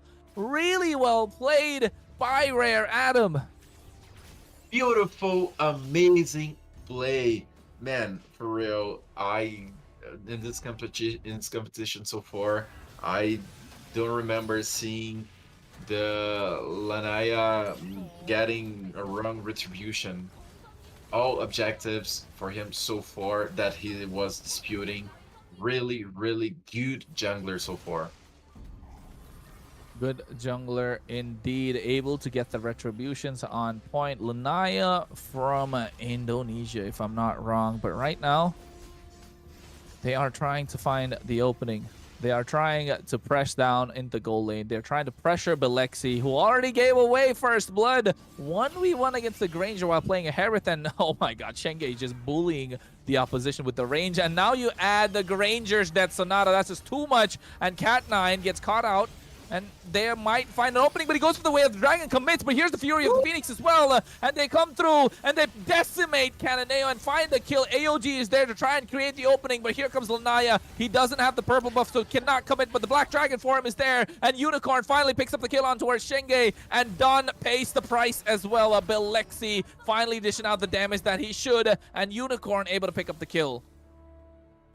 Yeah, a really balanced match. Yes, I think we are going to see a long game this far, and it would be surprised because maybe oh, Sicilian, what a thief! He steals it away, just like he stole the heart of Carmilla, right? The lovers are there, they're trying to play their part, but right now Fish God gets the Petrify. Mikey flickers out just in time. That micro millisecond that he has to make sure it happened. And here, Dawn trying to buy enough time at the same time. Sanguine Claws goes through, but look at Cat9 looking for the play, and he finds Balexi, but Purify coming through to make sure he survives. Lanaya has to go back to get their purple buff, and YBG want to get their hands on the turtle. Yeah, and this turtle will be maybe the final because we have another team fight going up against the turtle. We have RA Black Dragon form right now. Oh my goodness. Tempest of Blades comes through. The retribution in the hands of course, a Rare Adam, if I'm not wrong. And they get the turtle once again? Did they get the turtle? No, they didn't. Because Ling was focused and Mortis just got the retribution. Ling wasn't even able to dispute this retribution so far. And just bringing another information, you said before Lanaya use it, it's an Indonesian player. Indeed, it is. Use it to play MPL Indonesia for Dewa United, actually. So you're living encyclopedia, man. Yeah, I'm trying my best, sir. Trying my best to do the research to make sure these players get their highlights, of course. And along with Don, if I'm not wrong, Don as well from Indonesia. But over here, Lanaya just has the advantage. And so does Rare Adam with the range from Shenge. But if you look at the range battle, right? Unicorn versus Shenge, who will come out on top? That's a Sicilian versus a Wu Zetian. But Cat9 finds the flicker and gets the play. Fish God down and out. What a beautiful play, but meanwhile the mid lane turret was taken by YBG. Okay. Oh, AOG coming through as well, but he used the Shunpo to get our harm's way. Mikey with the Death Sonata zoning them out. Bat's Feast comes through from Unicorn to make sure he can dish out some damage as well. RA are looking strong. They have 2k goal lead, but they have a Sicilian on the other side that they need to pick off, and has a flicker as well. Yes, and actually Sicilian's playing really well already. 1-0-4. I wish I could see the stacks, but this late game is going to be a thing, you know? And we just saw that Harif is getting the purple buff. The Mortis is giving the purple buff to Harif to increase the Harif's growing, and in the bottom lane we just saw Link escaping of Yuzong. Yeah, Ling has to run away, although Fish God didn't use the Petrify just yet, so no ultimates being used, but Cat9 just checking and scouring these bushes. YBG sticking together like a unit. They want to, right? Unicorn as well as Lin. They are stronger when they're together. That's the combo I bet nobody hears in their lives. But look at Fish God. He gets assassinated by Lanaya. The 1v1 before he could even use any of his skills gets taken out. And now with the man advantage, they want to go in towards the Lord Pit and try and secure this neutral objective. Wow. Amazing play. Lanaya gets the Lord. And for you guys, if you just show up here right now, welcome, be my guest, because we are having the MLBB Super Cup Invitational 2025, and oh, look at that! I guess a team fight may be happening right now.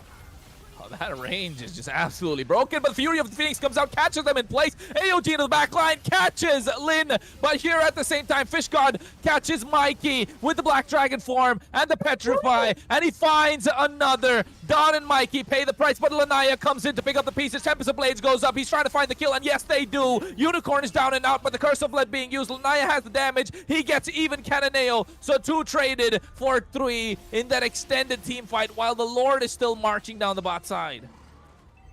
Whoa, what an emotional gameplay, and look at that. Okay, Belex is now really strong. I wish I could see his build, because I guess, okay, 11 minute, Harif is 115, was farming a lot.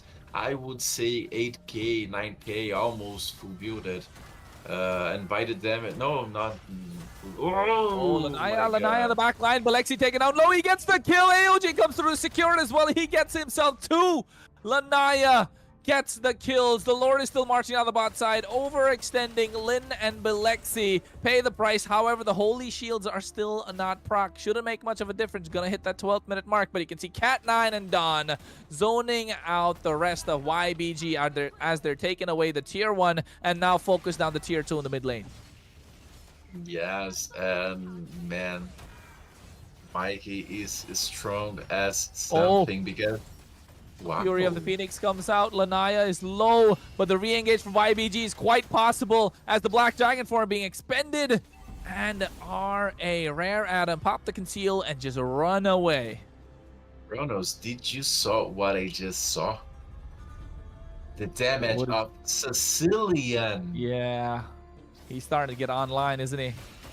And man, I'm a little worried right now because it was a Getsugacha. Getsugacha should be a tank, shouldn't be getting this damage of Sicilian. He's definitely going to start hurting. And now, even with the presence of the Carmilla, he has that extra buff in his heart. He definitely wants to dish out the damage. As you can take a look at the build. Yes, oh my god, okay. Yeah, beautiful build so far. I'm not sure what he's going to do right now with this last item. Weird actually, because he can also be the Winter Crawl, or I'm not sure. Maybe finish the Clock of Destiny. Yeah, I will go. To finish, I will go with the Winter Crow right now, if I'm being honest. Yeah, it could be because it's already 13 minutes, 40 seconds. It looks like he's building either or, right? We will find out indeed, but right now they get the Lord started. Fury of the Phoenix comes out. AOG, the backline is what catches 2. And here's the Black Dragon form. Meanwhile, Cat9 catches Belexi. He drops down the Saban Force at the same time. You can see the Tempest Blade goes up. They get the kill, and they find another Fish God. Belexi and Karaneo pay the price along with Lin. They're looking for the last one left standing. Unicorn has to run away. He's completely out of position as Rare Adam find the flank and get the kills and get a 5-man wipeout marching down the top lane. They have a whole set of minion waves looking for the end right now as Rare Adam pull up and say goodbye to YBG as they are the better Chinese team in the MLBB Super Cup Invitational. Wow, that was beautiful. YBG, I'm so sorry because Rare Adam was unstoppable. Look at that Ling, man. Wow, Ling, Ranger. The composition, I told you before, I think was better, a little better. But just a little bit because it was a really, really tough match. Both teams got a good chance of winning. But this last team fight, the ultimate of the new hero, combined as the ultimate, the IOG of Getsugacha. Man, simply lovely, simply amazing. I was really glad I was able to see that. That combo, right? We've seen wombo combos that people like to call it, right? The Atlas with the Gatotkacha, with the Terizla, those TikTok plays that you get to see on your Instagram Reels and YouTube and whatnot. But that was the wombo combo play with that Wu Zetian. Using that Fury of the Phoenix, sees everyone get that split-second stun, and Gatotkacha just jumps in with the AOG, and now they can't really do anything. It was a bye-bye for YBG right there. Ling was on the other side of the map, made his way. And not just that, while that ultimate was being used, the Cho, Cat9, found Belexi, forced the Purify, and then Ling, all he had to do is come and clean up. As the Backstreet Boys used to say, bye, because a beautiful play for a beautiful combo, actually. This wombo combo I will definitely will be doing if someday this hero gets open on my ranked matches, what I don't believe it will. Wow, that's true. They told YBG bye indeed, because the combo was just there. The execution, my friend, the execution of that combo That's why I said Rare Atom are a well-oiled machine. I wouldn't be surprised if I see them either in the MSC or even M7 later on. And if I do, hey, if I'm there, hopefully I get to meet them and call Cat9. I'm his big fan indeed. But that combo, they move their rotations. They're so crisp, so smooth, no mistakes, just so clean. Yeah, and actually on the last RA match before this one, they changed it. They swap roles because they put the new hero on the XP lane. Meanwhile, Benedetta was cleaning the waves and getting information of the enemies. But by level 4, level 5, they swap again, putting the new hero on the mid lane and Benedetta back to the XP lane, where Benedetta was insanely cleaning the waves before it get to tier 2. So beautiful, beautiful matches, and we now seeing the group standings. Okay, on the tiebreaker, RA gets the better against YBG, and probably now we'll have the DFYG against RLG, right, Kronos? I think so. I'm not really sure how this would work out, but I can tell definitely that Rare Atom. No, we don't. The standings are here. DFYG and Rare Atom make it out of Group A, while in Group B, Team Spirit and Aurora Turkey make it out. Of course, this is what is going to be DFYG versus Rare Atom tomorrow in a best of 5. The winner makes it out of the group, and the same with Team Spirit versus Aurora Turkey. The winner will make it out of their group, and then we'll see who goes into the grand finals. Of course, it's going to be 2 best of 5 tomorrow, ladies and gentlemen. First best of 5 is going to be the 2 Chinese teams, the 2 Chinese powerhouses, DFYG and Rare Atom, while the other 2 are going to be Team Spirit and Aurora Turkey. Yeah, and actually Aurora Turkey and Team Spirit should play on the same conditions because they were given access by the same time of the Chinese MLBB version. So it also could be a really, really, really strong match and actually balanced match. I'm looking forward to see. And this one of YBG against RA was really close match. Both teams were having a lot of chances winning after the 10th minute. I'm looking forward to see Kronos. I'm looking forward to see it as well, because you're going to have us tomorrow as well, ladies and gentlemen. It's going to be me, Kronos, alongside Gabriel to bring you the action for tomorrow and the day after. A best of 5, 2 best of 5s rather.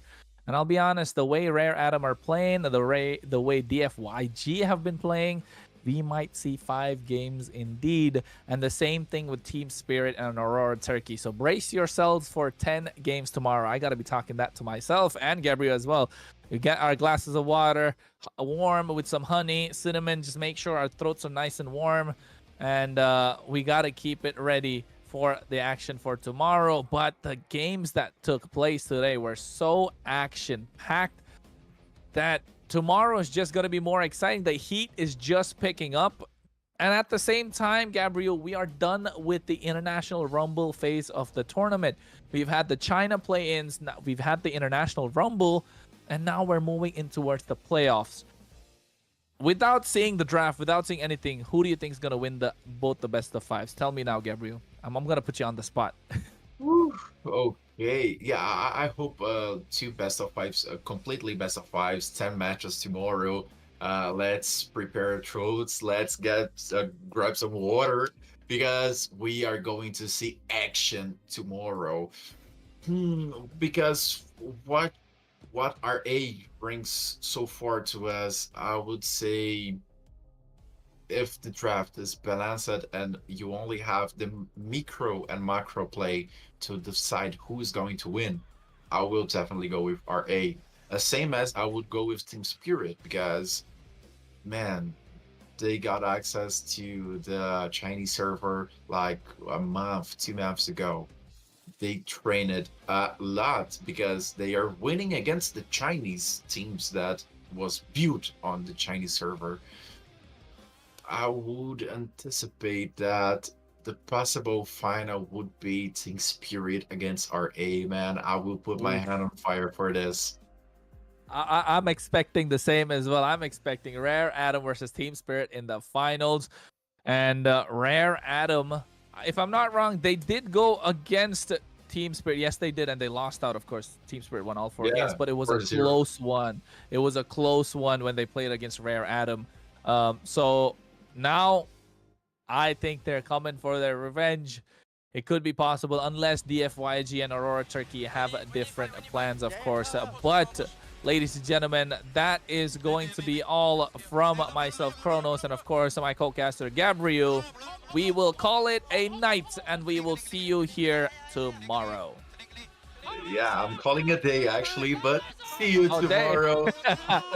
Here in Brazil, here in Brazil it's midday right now, so I'll probably get some sleep, but I will sleep thinking about tomorrow's matches, and I'll of course count with you, Kronos, to be here with me. Yeah, you're gonna think about Wu Zetian's extended range and how you're gonna play against that hero in your rank games as well. The trauma that'll come through. But for that, ladies and gentlemen, you're right. It's daytime for me as well. It's 4 p.m. right now. So of course, have a good night and see you tomorrow.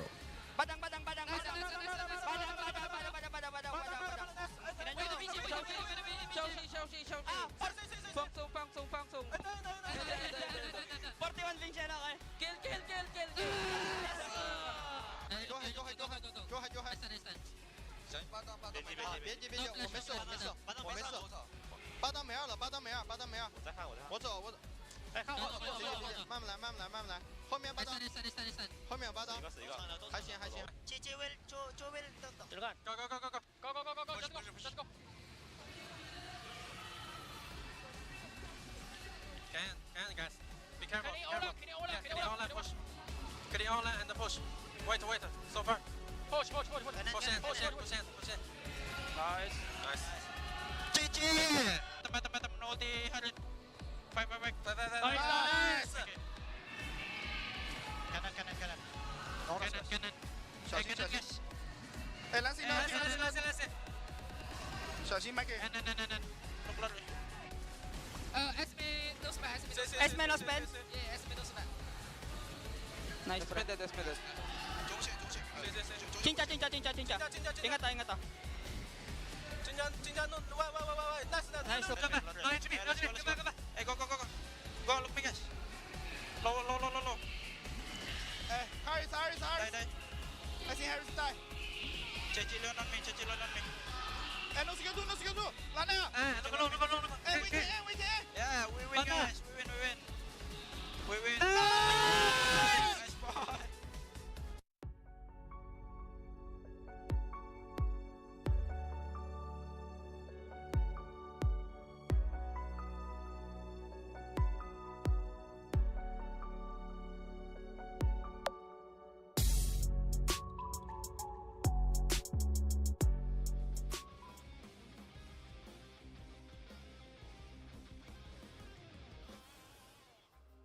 Well, I guess it's back to us.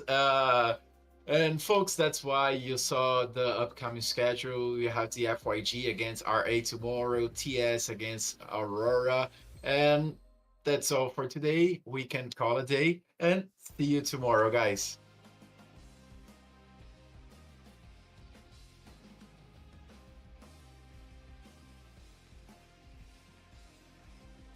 Yes, ladies and gentlemen, it is going to be that tonight indeed.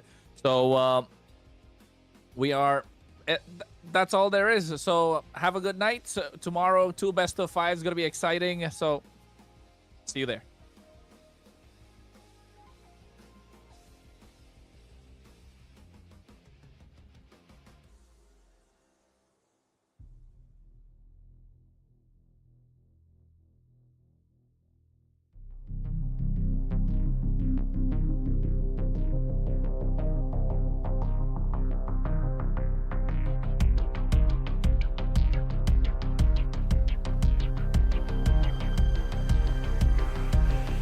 Dawn of the day.